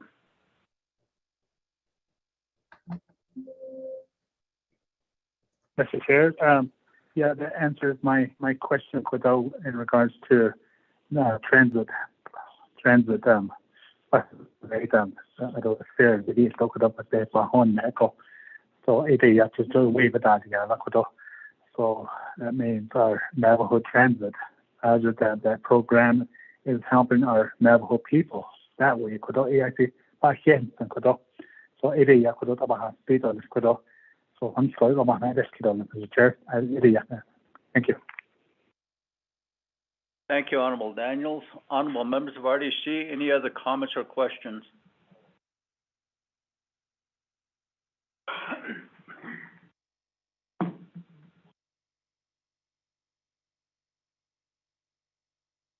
None. I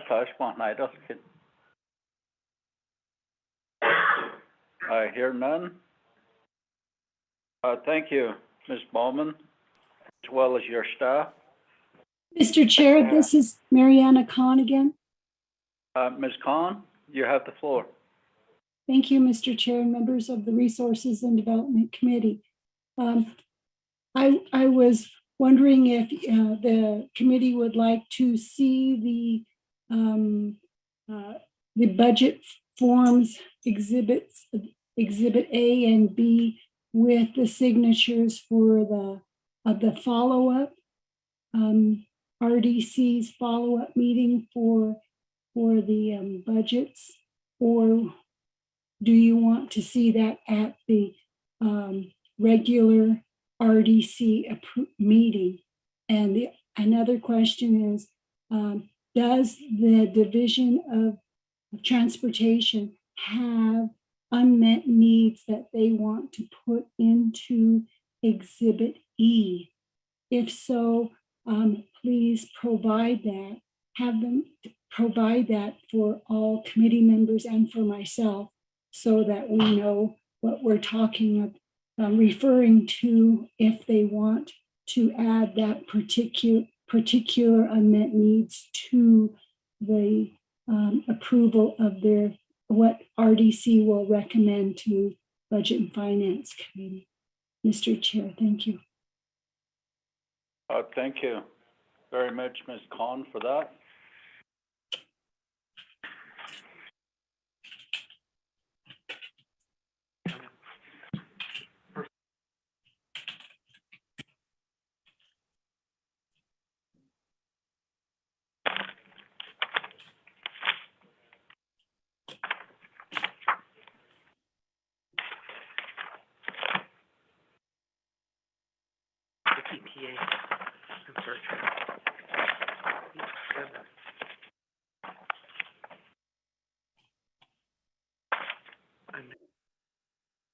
Thank you, Ms. Khan, for pointing out what needs to be done by committee.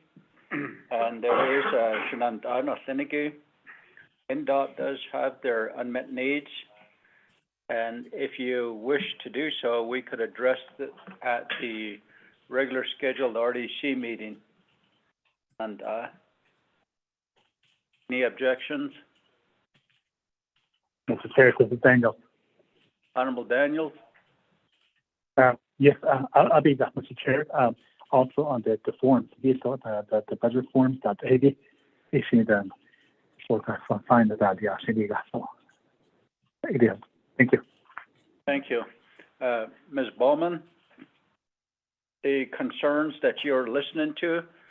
Please make sure that everything is complete. All the corrections are made and available for oversight at the regular scheduled RDC meeting to put in as exhibits at that time. Ms. Bowman? Sir, yes, we will make note of that and make sure that we get all of our items in to Mr. Tahi and make it available for your committee meeting, sir. Okay, thank you for that. Honorable members of RDC, any other comments or questions? Going twice.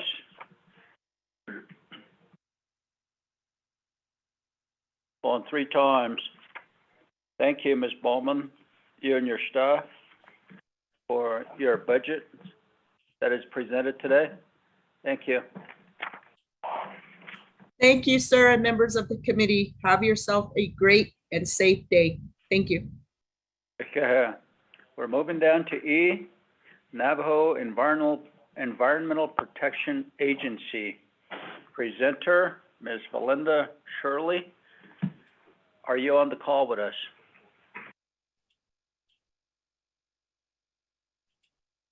Ms. Shirley? Hello, sir, I'm here. Okay. Thank you.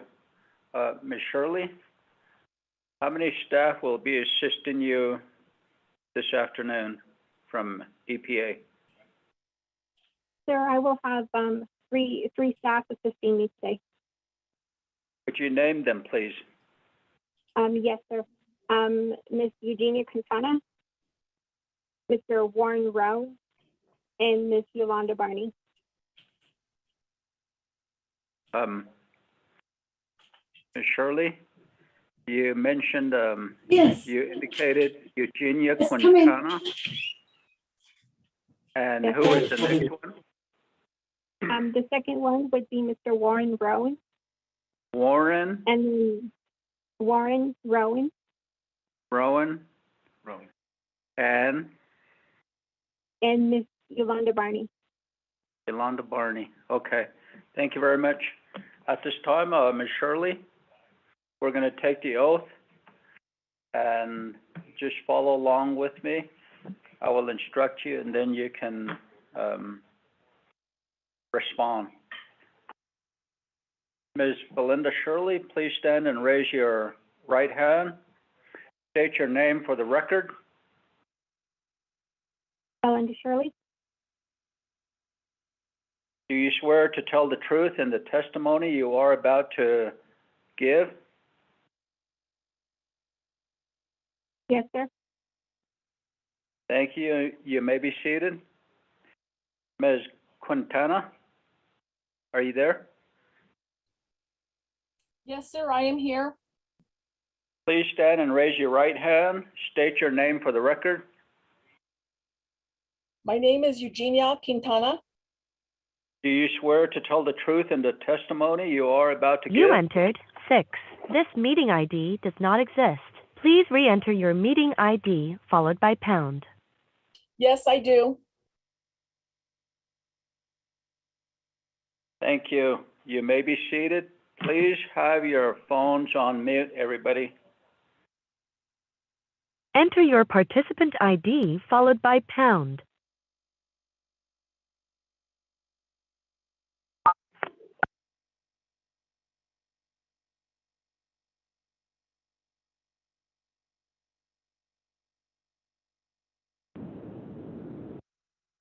You are muted.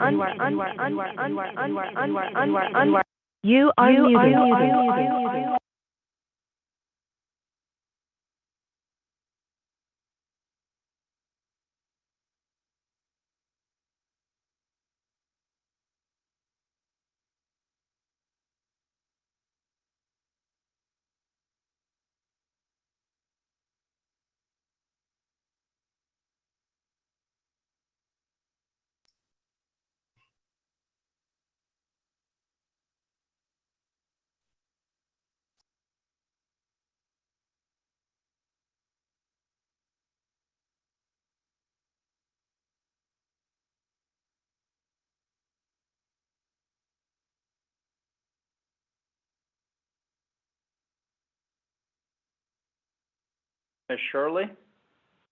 Can you hear me?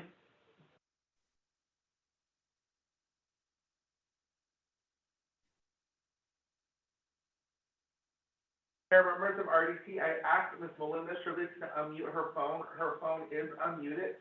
I've asked Warren Rowan to also unmute his phone as well.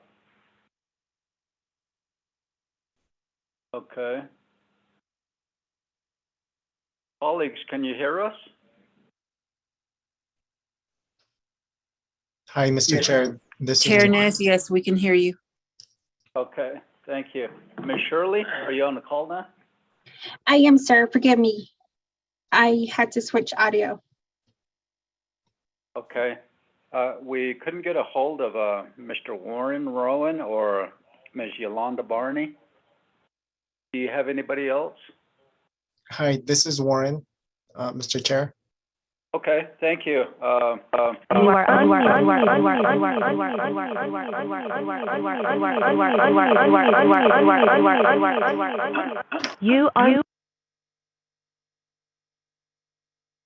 Mr. Rowan, are you still there? Yes, I'm still here. Okay, please stand and raise your right hand. State your name for the record.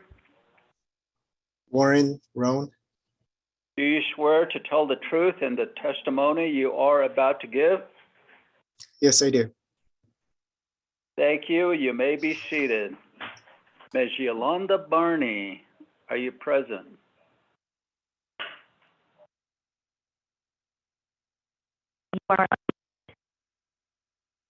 Barney?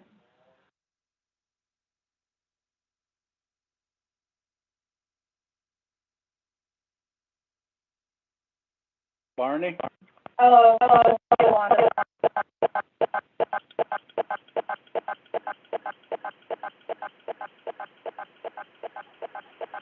You are muted.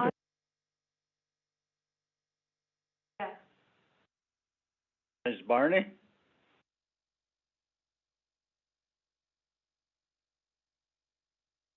Members of RDC. You are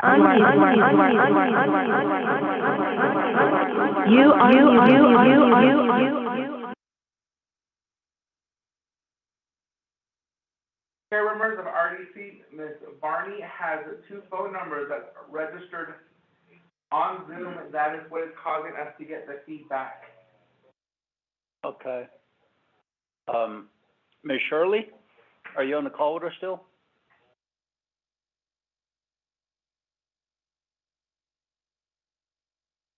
Ms. Shirley?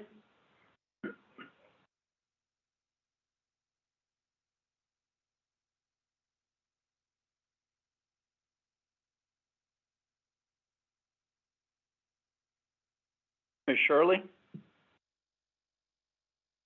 Ms. Barney?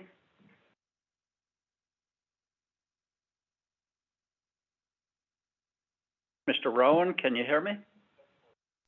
Ms. Quintana? Yes, I can hear you. Okay. This is Eugenia. I can hear. Okay. Ms. Shirley?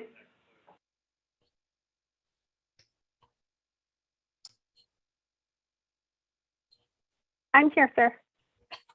Okay, Ms. Shirley, we may have to go without Ms. Barney. If she does get on the call at some point, we will have to do the oath with her. But in the meantime, we're going to move right along.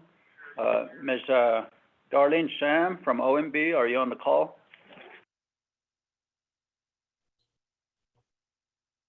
Chairman Nez and members of the committee, I am here. This is Darlene Okay. Sam. Thank you, Ms. Sam. Certainly appreciate your time. I know you're very busy, but we would like for you to do the budget and performance summary reports. You have 20 minutes. You have the floor.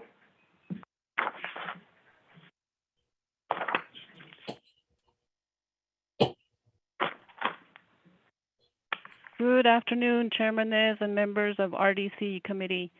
The assigned analyst is Ms. Nanette Francisco. She's currently on Law and Order Committee meeting, so I will proceed with the EPA report. I believe this was scheduled till tomorrow, so hopefully everyone else is on the call.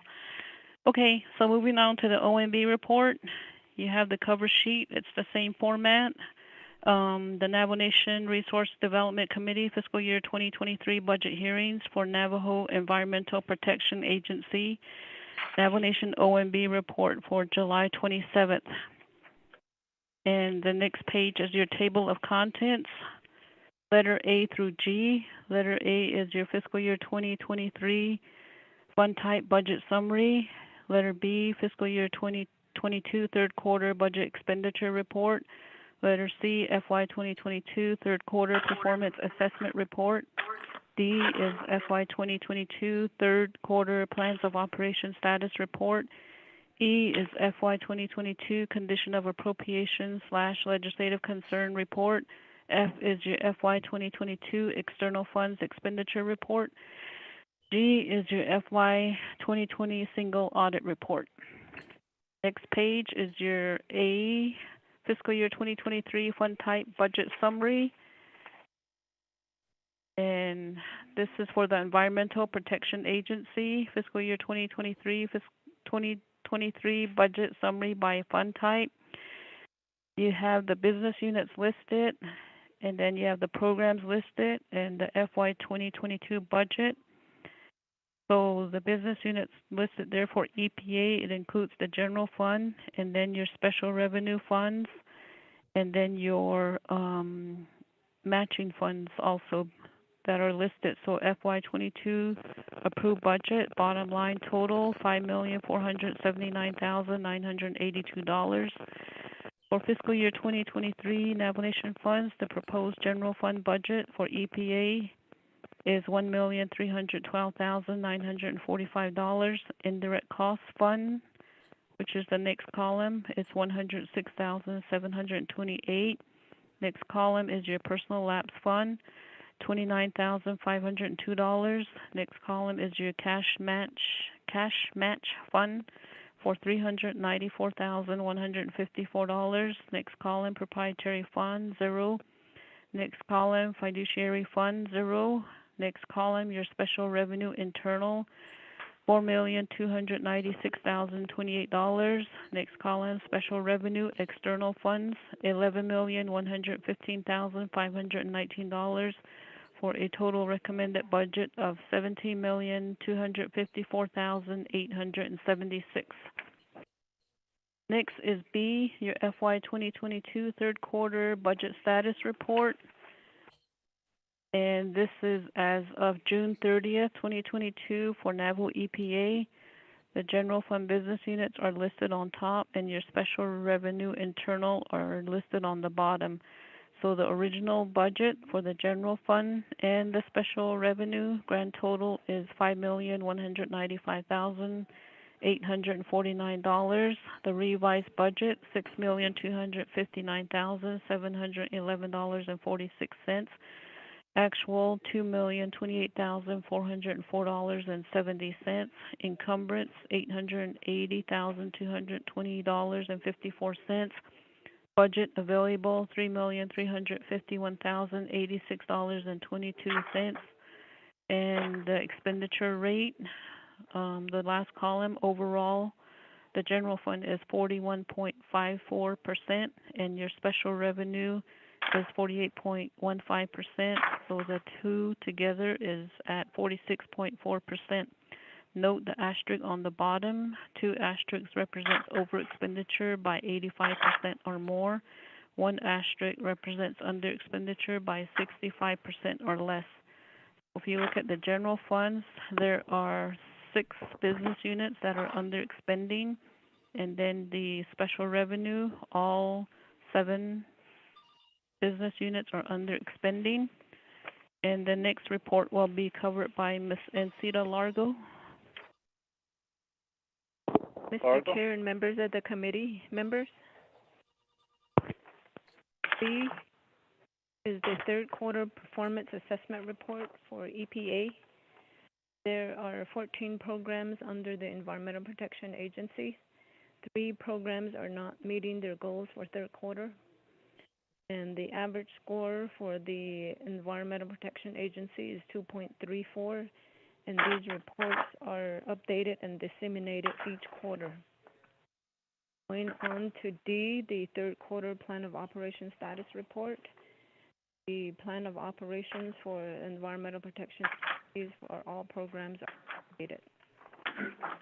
To E, the condition of appropriation and legislative concern report.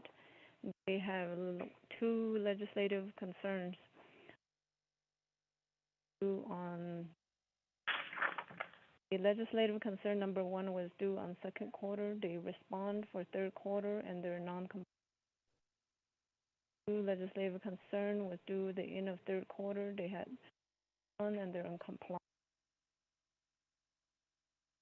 That completes MPS report.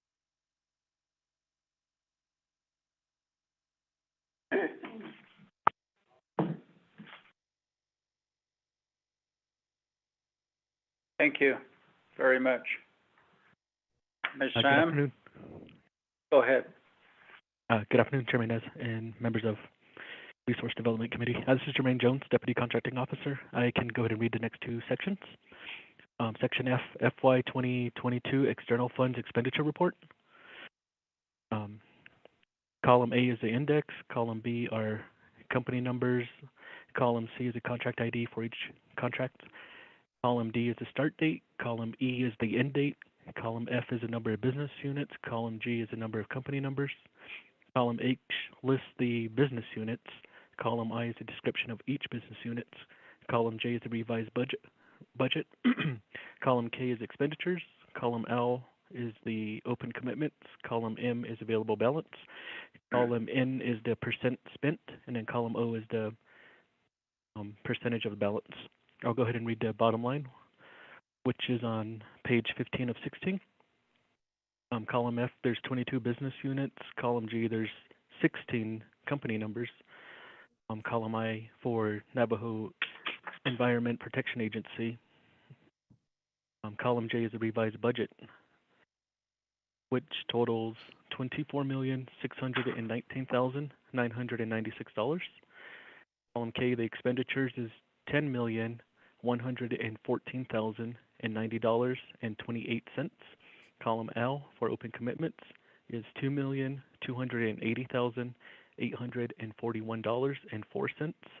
Column M is the available balance, which is $12,225,064.68. Navajo EPA currently spent 50% of their budget, and therefore they have 50% of their balance remaining for external. Column G is excuse me, Section G, FY 2020 Single Audit Report. There is none for Navajo EPA. Thank you. Thank you very much. Honorable members of the Resource and Development Committee, any comments or questions for OMB?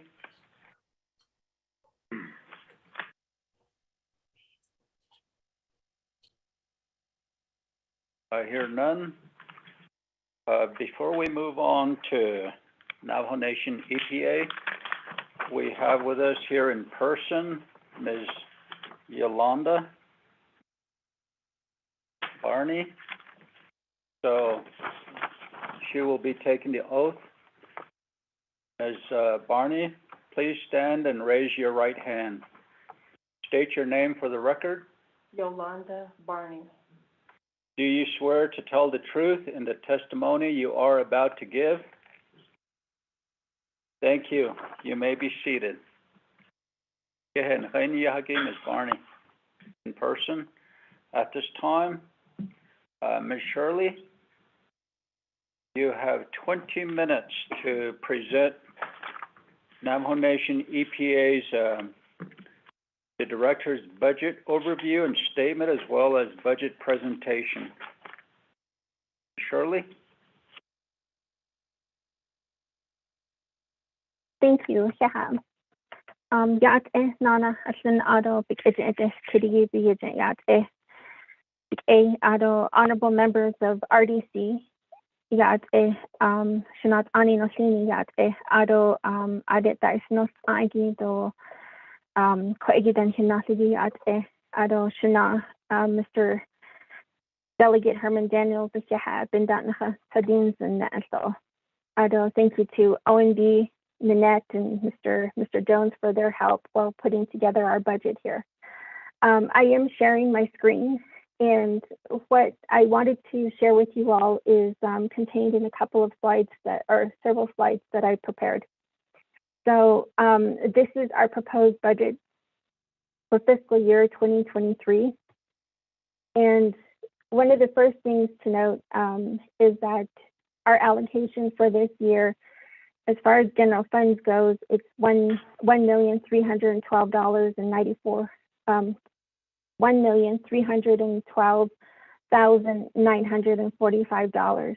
And this is just a snapshot of how much the Navajo Nation EPA has received in general funds in the past 10 years.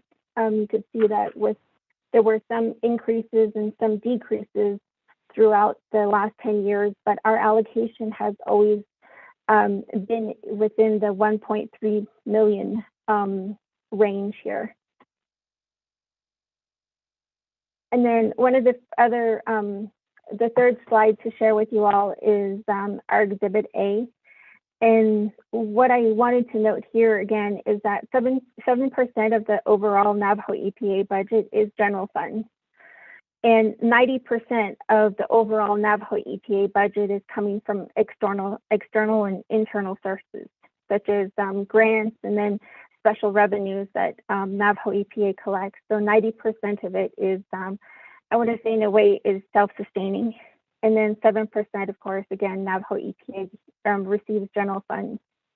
And then of that 7% that Navajo EPA receives, a good majority of it goes to the Resource Conservation Recovery Program, the Criminal Enforcement Department, and then also the Navajo EPA administration.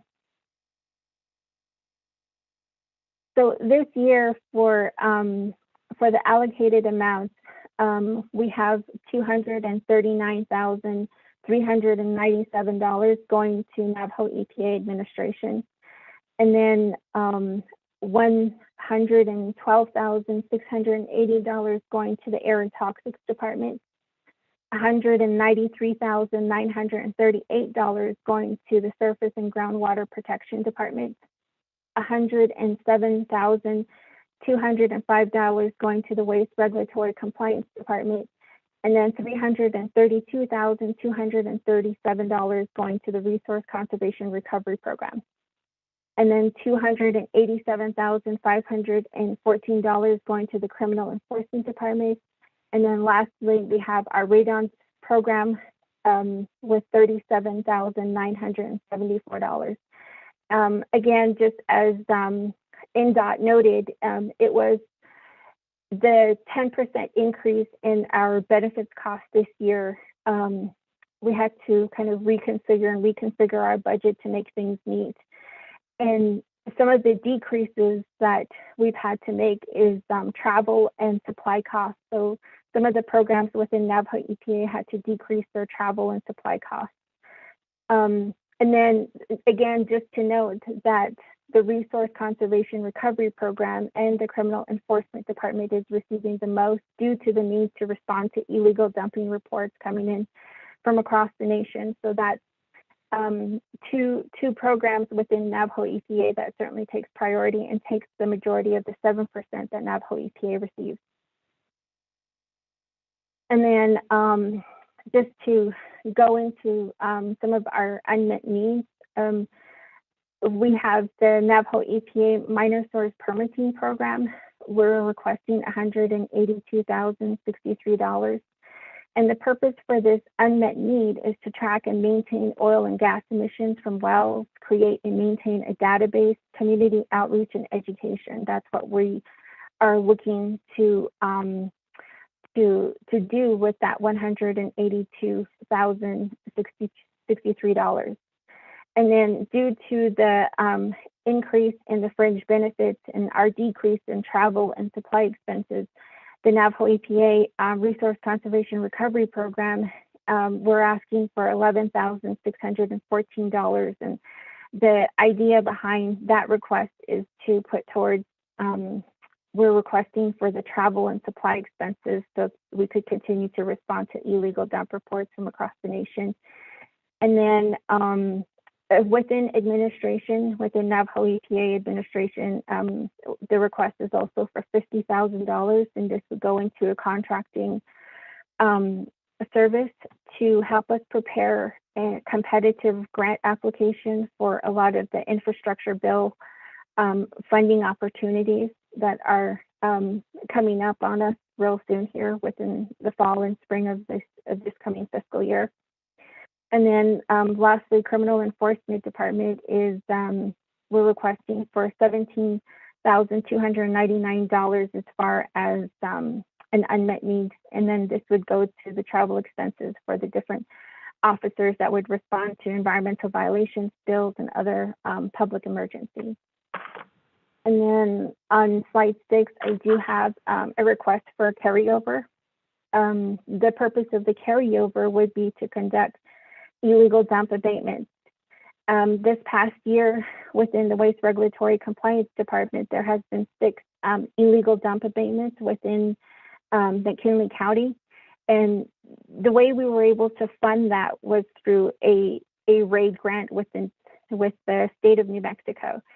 So in order to do some illegal dump abatement within Arizona and some of those unfunded areas within the nation, we're requesting for this carryover fund. And we've had a great deal of requests coming in from chapters for trash collection, drives, even trash bags and so forth, that we hope that this carryover will help us assist some of these chapters that were asking for that assistance this year. And then I can't say how much or how many abatements we'll be able to do and how many requests we will be able to fill, but of course that would kind of depend on the availability of funds. So that's what I have. And then I do want to direct your attention to what you might have in your binder. Navajo EPA staff put this binder together for you all. And of course, the budget summary we've gone over. And then general funds, we have the general fund comparative summary. There was an increase in Navajo EPA administration, and then there were decreases in the surface groundwater protection, and then the resource conservation recovery and the criminal enforcement department. So just bringing that to your attention. And then within each of these tabs, you'll be able to find how each of these general funds is being allocated per department and per program. So, and then we also have our special revenue as well for you all here in the tab. And then I also have the matching funds. And then lastly, we do have our unmet needs requests as well too, within the binder or within the budget booklets that you all received. With that, Chair, I will pause there and stand for questions. Ms. Shirley, does your staff need to add to anything? If I could, Chair, I would like to open the floor up to Ms. Eugenia, Mr. Warren Roan, or Ms. Yolanda Barney to see if they have anything else to add to. So, yeah. Okay, you have 11 minutes, so I'll give some time over to Ms. Quintana.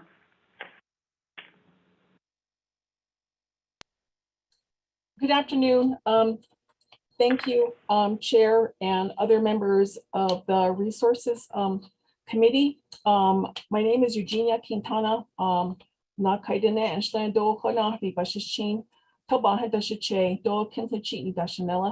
the Environmental Department Manager for the Air and Toxics Department, Navajo Nation EPA. Just really briefly, I want to summarize that the Air and Toxics Department is comprised of the Air Quality Control Program, the Operating Permit Program, the Pesticides Program, and the Radon Program. And for Business Unit 111002, that's for the Air and Toxics Department Administration Office, we are requesting $112,000 and $112,680 for fiscal year 2023. That's the same amount that we requested last year. In addition, we are requesting for matching funds for the Navajo Nation pesticide program. There's a required match of 10%, and we submitted a budget for that. in the amount of $23,333. The Navajo pesticide is entirely funded by US EPA. A grant application was submitted to US EPA for the amount of $210,000. And for the air quality control program, the air quality control program receives funding from US EPA to maintain the existing network of air monitoring sites on the Navajo Nation. And we have submitted a budget to US EPA for 2023 funding for the amount of $200,000. There's a 5% required cash match. So we prepared Navajo Nation budget forms reflecting that cash match for $10,526. And for the Rbdo program, there are two kind of like two programs folded into one.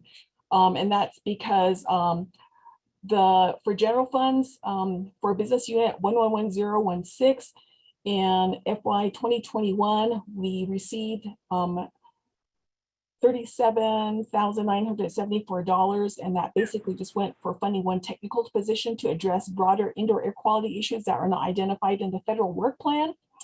And the second source of funding is from US EPA. And for 2023, the program will receive $90,000 in federal funding. There is a 40% match with that. So we submitted budget forms requesting a cash match of $60,000.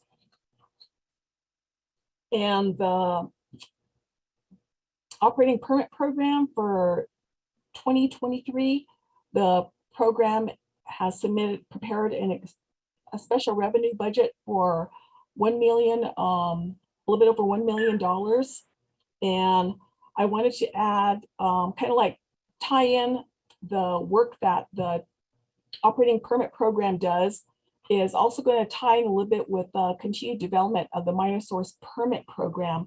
We would like to have the minor source permit program receive permit fees so that those permit fees can continue to contribute to running the minor source permit program once that's set up.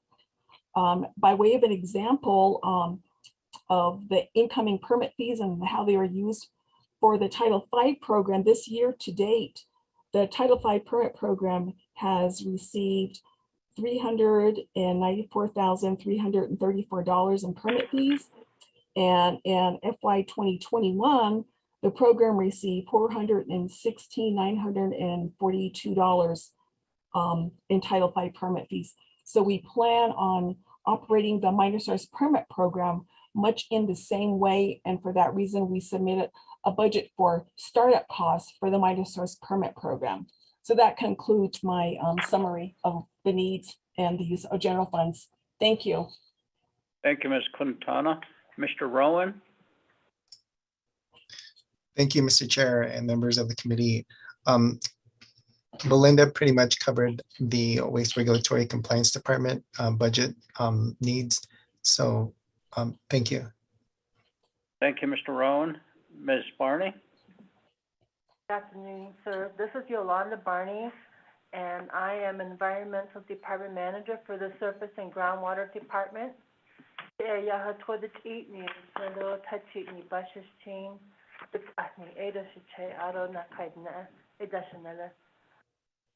Canyon, but I live and reside here in the area. The programs that I do manage are working very, very hard to be self-sustaining. There are some special revenues that we generate so that we're able to support the programs. There's quite a bit of different types of need in terms of developing programs to address septic tanks and wastewater, and those ones are not funded by US EPA, but we're actually generating funds for a self-sustaining program so that we can address some of those concerns. I really want to make sure that you all know that septic tank and septic collars, we do have the regulations, and we are going to be proceeding with getting those ones to the 30-day comment period so that we'll be able to maybe receive comments and move forward with the 164 review process and get those regulations in place. They also include the reclaimed water regulations that NQA is very much interested. So we are moving forward with some of those. We are also seeking delegation from US EPA for the NPDES program, and that one there is overseeing wastewater treatment plants. And that particular package has been submitted to US EPA, and we hope to receive primacy for that particular program as well. Thank you. Thank you, Ms. Barney. Ms. Shirley, does that complete the presentation from Navajo EPA? Yes, sir. I don't have anything else to add, so thank you. Thank you. Ms. Shirley, you probably have listened to the previous budget hearings today. We would like for you to review your packet that is before us and make sure all your I's and T's are dotted, as well as signatures and dates are correct on them. And any exhibits that need to be replaced or updated, please take care of that before we get to the regular scheduled RDC meeting. And then we will have all the corrections and exhibits in place at that time. Ms. Shirley. Chair, with that, I do have one, we do have a revised Exhibit A, just to note that, sir. Okay, thank you for letting us know that. Honorable members of RDC, any comments or questions? Roshan Idol Kitty Korobe Beso okay go ben Kitnahasnegi.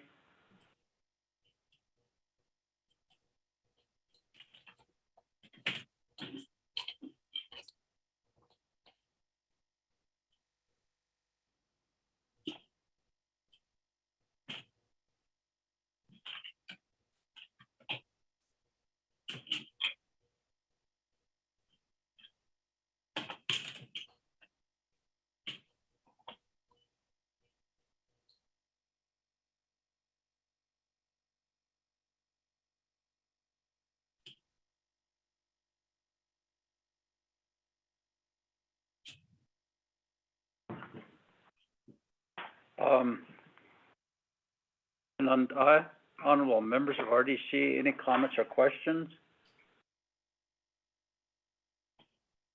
Honorable Stewart.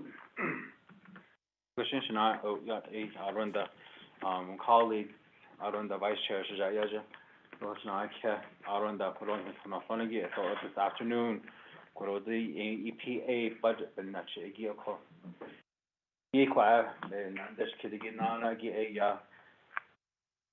within the vision of EPA, there are several positions that are open. Management positions that these budgets are put in place here. Where does it have in the criminal enforcement? Each of these budgets, they have listing a position and assignment. Are there no people in that position, in that program? If not, then why is there a budget for that program? And how long has that program been vacant? And then the other one, what is the major need for minor source permit program? If those are under the other programs that I see, the permit status is in there as well.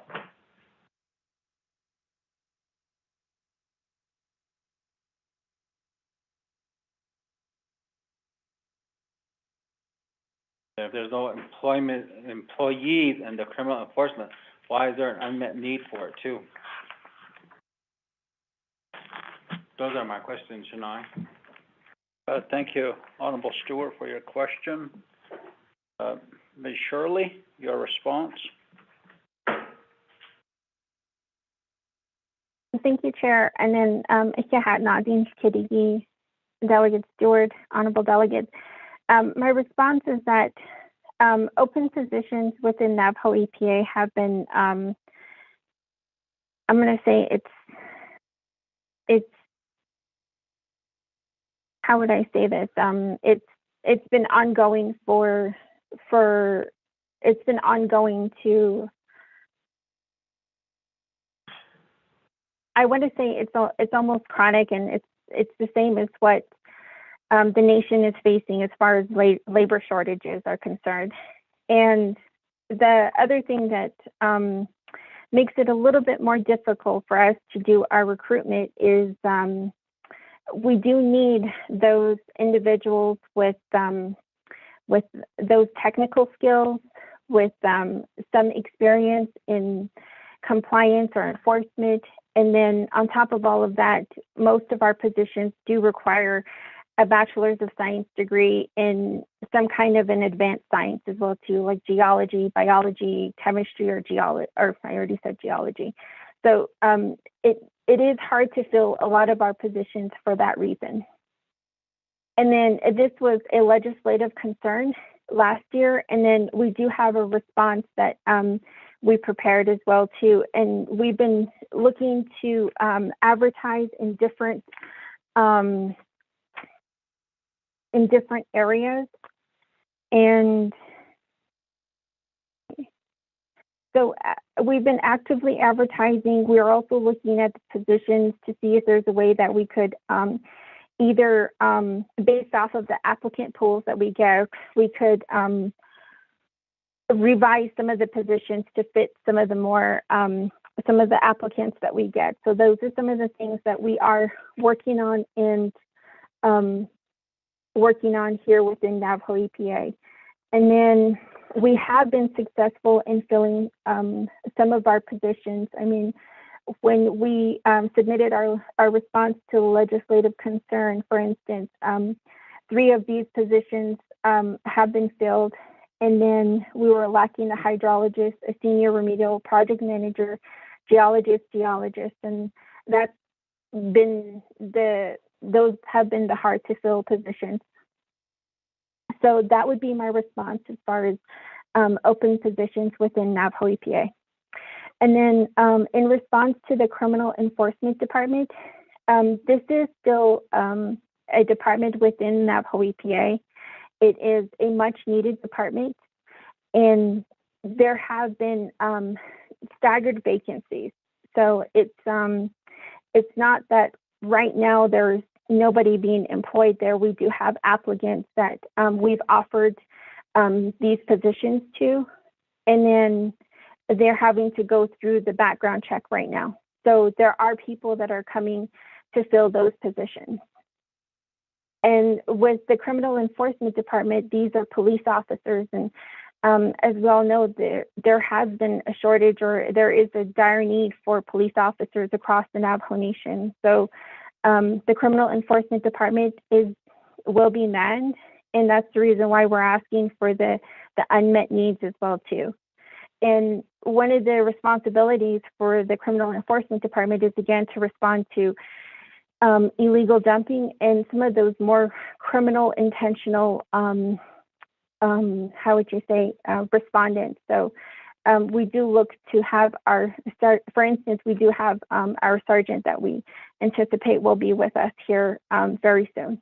And then I would like to offer up to my oversight committee here. I'm sure Mr. Warren Roan or either that Eugenia Quintana could elaborate or add additional comments to these questions too. And then the minor source, Ms. Eugenia Quintana is the how would you say, the expert on the minor source program. So.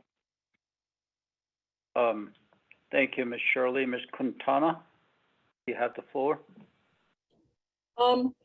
Thank you, Chair and members of the Resources Committee. I would like to take a little bit of time to elaborate a little bit on the status of the minor source permit program and the unmet needs budget that we submitted. We are requesting a little bit over $142,000 as an unmet need. We tried this last year. We were unsuccessful in obtaining any funding through the unmet needs process. As some of you are very aware, the Navajo Nation has proposed a rule to establish a minor source permitting program under our Navajo Nation Pollution Prevention Control Act. Currently, the Navajo Nation does not have the authority to regulate minor sources of air pollution on the Navajo Nation. The process that's in place right now is that there's a current rule that's called the Tribal Minor New Source Review Program for Indian Country. That's a current federal rule that regulates the minor sources on the Navajo Nation. So after issuing our own minor source program regulations, what we want to do is we want to implement this program in place of the federal government. We will get that authority from the federal government to do this on our own. This is important to us because it will give the Navajo Nation greater control over its air resources. And it will also allow the Navajo Nation to regulate emissions of air pollution that may impact the environment and public health and welfare on the Navajo Nation.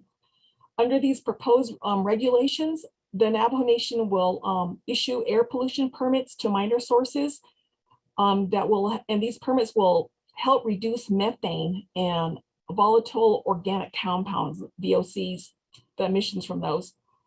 Under the proposed rule, the minor sources must not emit more than 5 tons per year of VOCs in an attainment area.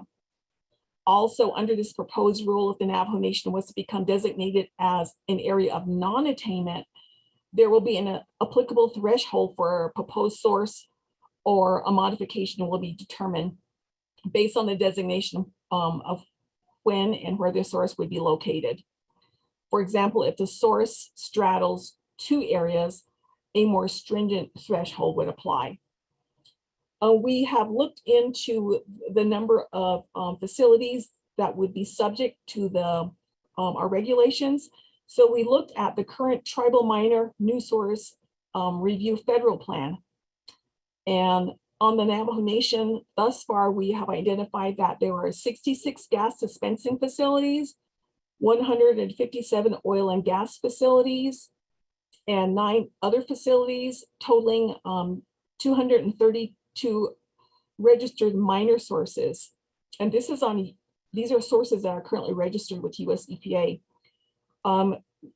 In actuality, we do not know an exact number. As we have continued to explore other sources, we know that there could be many other existing minor sources operating on the Navajo Nation, and these sources may not have registered with US EPA for one reason or another. So the universe of known facilities is really unknown right now, other than what we've been able to pull off the registration list that US EPA has. So what this proposed rule will also do is going to help us track oil and gas emissions from wells. It's going to help us monitor the types of oil and gas wells. And we will also be able to retain location information of these oil and gas wells. And all this information will really help us with establishing a foundation for future assessments and future recommendations on reducing emissions, and also help with reducing methane emissions by identifying the oil and gas facilities on the Navajo Nation through this permitting process. So we do have like future plans on how the nation can work with industrial sources such as oil and gas facilities, agriculture, businesses, and even homes to lessen emissions. So the unmet needs budget, what we are asking for is for funding to fund 1 environmental specialist position and some operating funds such as travel, a little bit for office and other operational supplies, some funding for media, training, background check, required insurance premiums. We also were asking for $52,000 for contractual for attorney costs to continue to assist us with collaborating with US EPA's attorneys in finalizing any changes to the regulations. Whenever these proposed regulations get to the RDC, when RDC reviews and approves these regulations will go to US EPA. Simultaneously, there will be something that we call a treatment as a state application that goes to US EPA. This has already been prepared.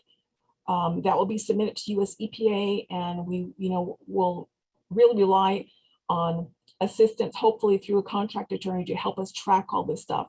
someone who's already familiar with US EPA attorneys and can help us answer questions and just keep everything, current on with US EPA side and with our side as well.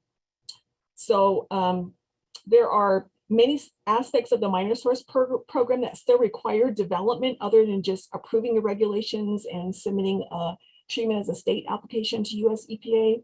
There are other things that need to happen on the ground right here within the nation, such as developing permit applications for the categories that will be subject to this permitting.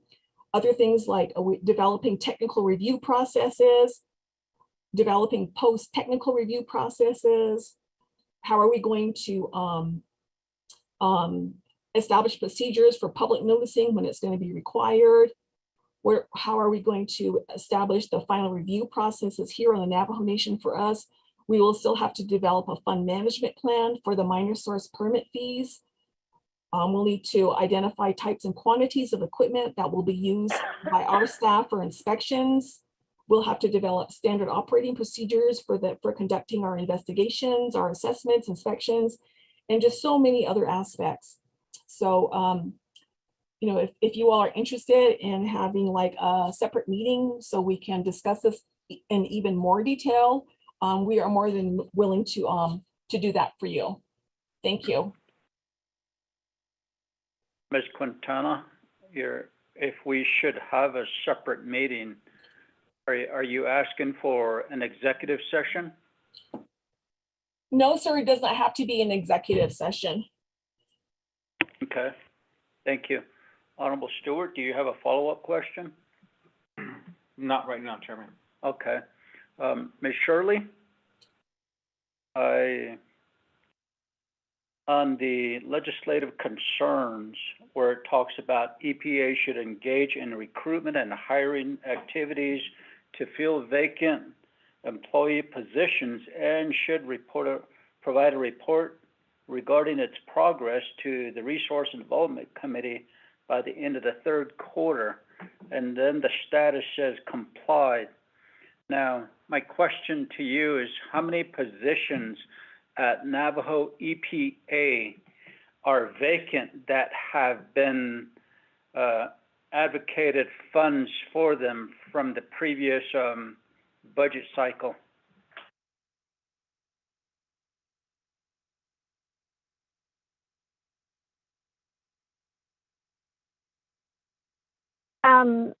May I provide a written response to that one, Chair? The reason why I say that is because, for instance, in the legislative concern, there was 1, 2, 3, 4, 5, 6, 7 positions that were advertised, and then of the 7, 3 were filled. So that leaves us with 5. But I know that I also have to consider our ARPA positions at the moment too. So would a written response suffice to that question? Ms. Shirley, how long would the response take in written form? If you would give me to the end of the day, I would ask, what I would ask is of the department managers to forward me the numbers, and then I can compile, and that would be the best way to go about it. Because off the top of my head, I couldn't say how many positions we had filled or what might have changed as well too. Because for instance, Mr. Warren Rowan here, I know that he had a position that he's worked to reclassify. So I don't know if he has that position filled as of the beginning of the year, or either that it was recent. Ms. Shirley, the reason I'm asking also is the reason why we have budget hearings is to make sure that we have information available as based also on the oath that you have just taken. And earlier I did indicate that if there are any I's and T's that need to be dotted and crossed, as well as exhibits that need to be changed. And your response pretty much was that you have a revised Exhibit A. And the reason why we have budget hearings is to make sure that we receive these information when we ask questions. And when we get to the Resource and Development Committee regular meeting, then we expect everything to be complete. We allocate money to our programs that we are the oversight over, so we could see clearly how much and why we are appropriating these funds for our programs that are under us, Ms. Shirley. If we should need to go into executive session, we could also do that. Just let me know. One of the ways that we could do this immediately is to ask the department managers to see what positions they have available. Or so, for instance, within administration, we had 3 positions that were budgeted last year, and those are still. I don't have any vacancies, for instance, in administration. Thank you, Ms. So Shirley. And then I don't know what Eugenia's numbers look like, Warren or Yolanda's numbers would look like. Thank you, Ms. Shirley, for your response. Ms. Khan, are you on the call still? Yes, Mr. Chair, I am here. Thank you, Ms. Khan. As our attorney, could you make clarifications on the rules of order for conducting budget hearings on number 8 as well as number 10? Yes, just a minute. Let me pull up that document. Just a minute. Okay.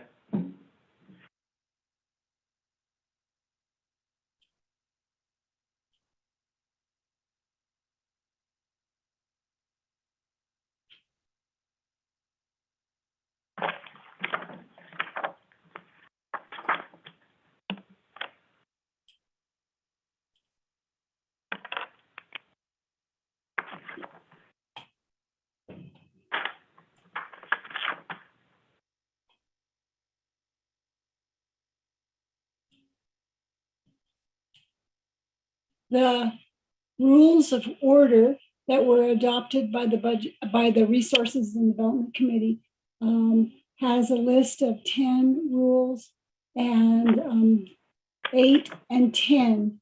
Number 8 reads, testimony shall be pertinent to the issues identified by the committee. Testimony shall not include matters that are currently in litigation or in the grievance process, except as they relate to the financial impact for budget hearings. As I have been, Mr. Chair, as I have been listening to this discussion, the issue that is currently being discussed is the legislative concern that was identified in the 2022 budget. And that was with regard to, I don't have that language right before me, but as I'm listening, it has to do with the need to for Resources and Development Committee to receive an update on the certain unfilled positions. And Rule 8 says the testimony, in this case, the testimony that Ms. Shirley is providing is to be pertinent to the issues identified by the committee. In this case, the unfilled positions that were identified in the 2022 budget. Testimony shall not include matters that are currently in litigation. My understanding is I haven't heard anything that this is in the unfilled positions are in any way in litigation or in the grievance process. So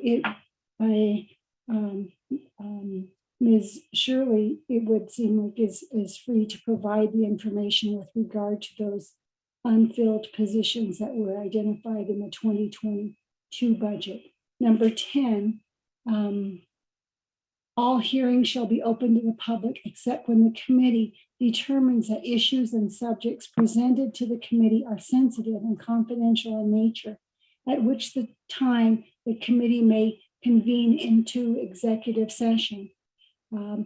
I might have missed something, but I did not hear anything that would indicate that this is a sensitive or confidential subject or disclosing of information. If that was the case, the committee could think about going into executive session to hear this information with regard to the unfilled positions that were identified in the 2022 budget. Mr. Chair, I will look up, if you will give me time, I will research the 2022 budget and see exactly what the condition of appropriation was with regard to the particular unfilled positions in the Navajo Nation EPA. It will just take me a little while to go to the Navajo Nation DIBS website, and I can pull up last year's budget. Thank you, Ms. Kahn.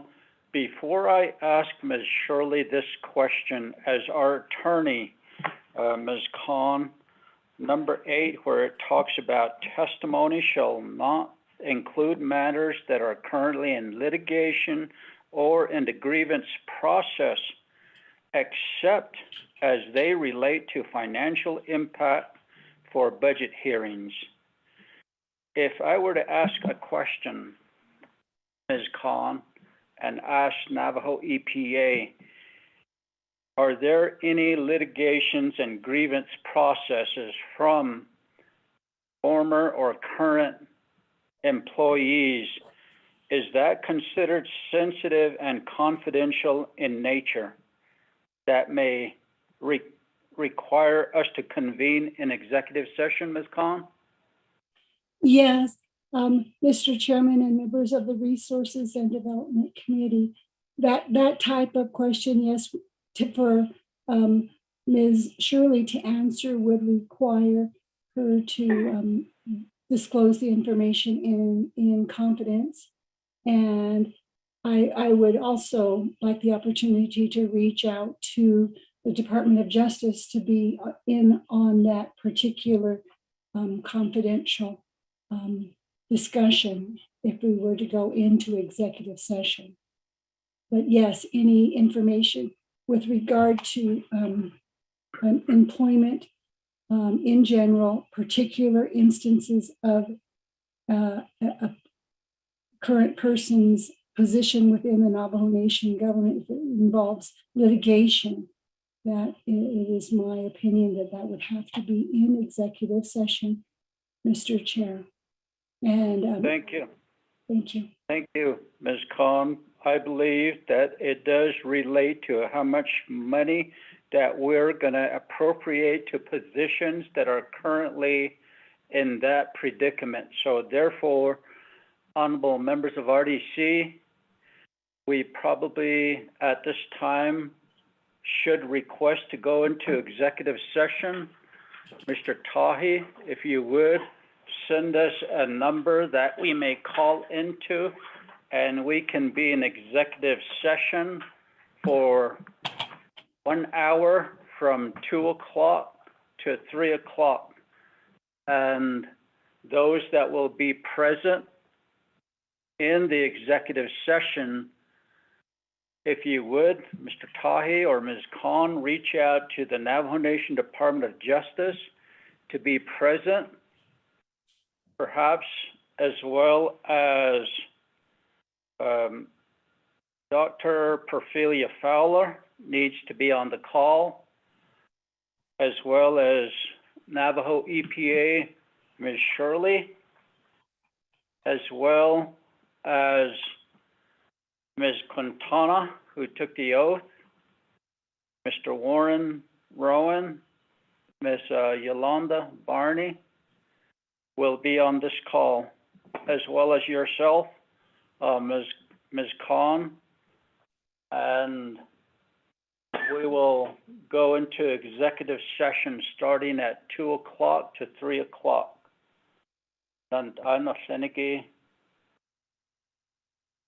Honorable members of RDC, do you have any other recommendations that need to be on this executive session?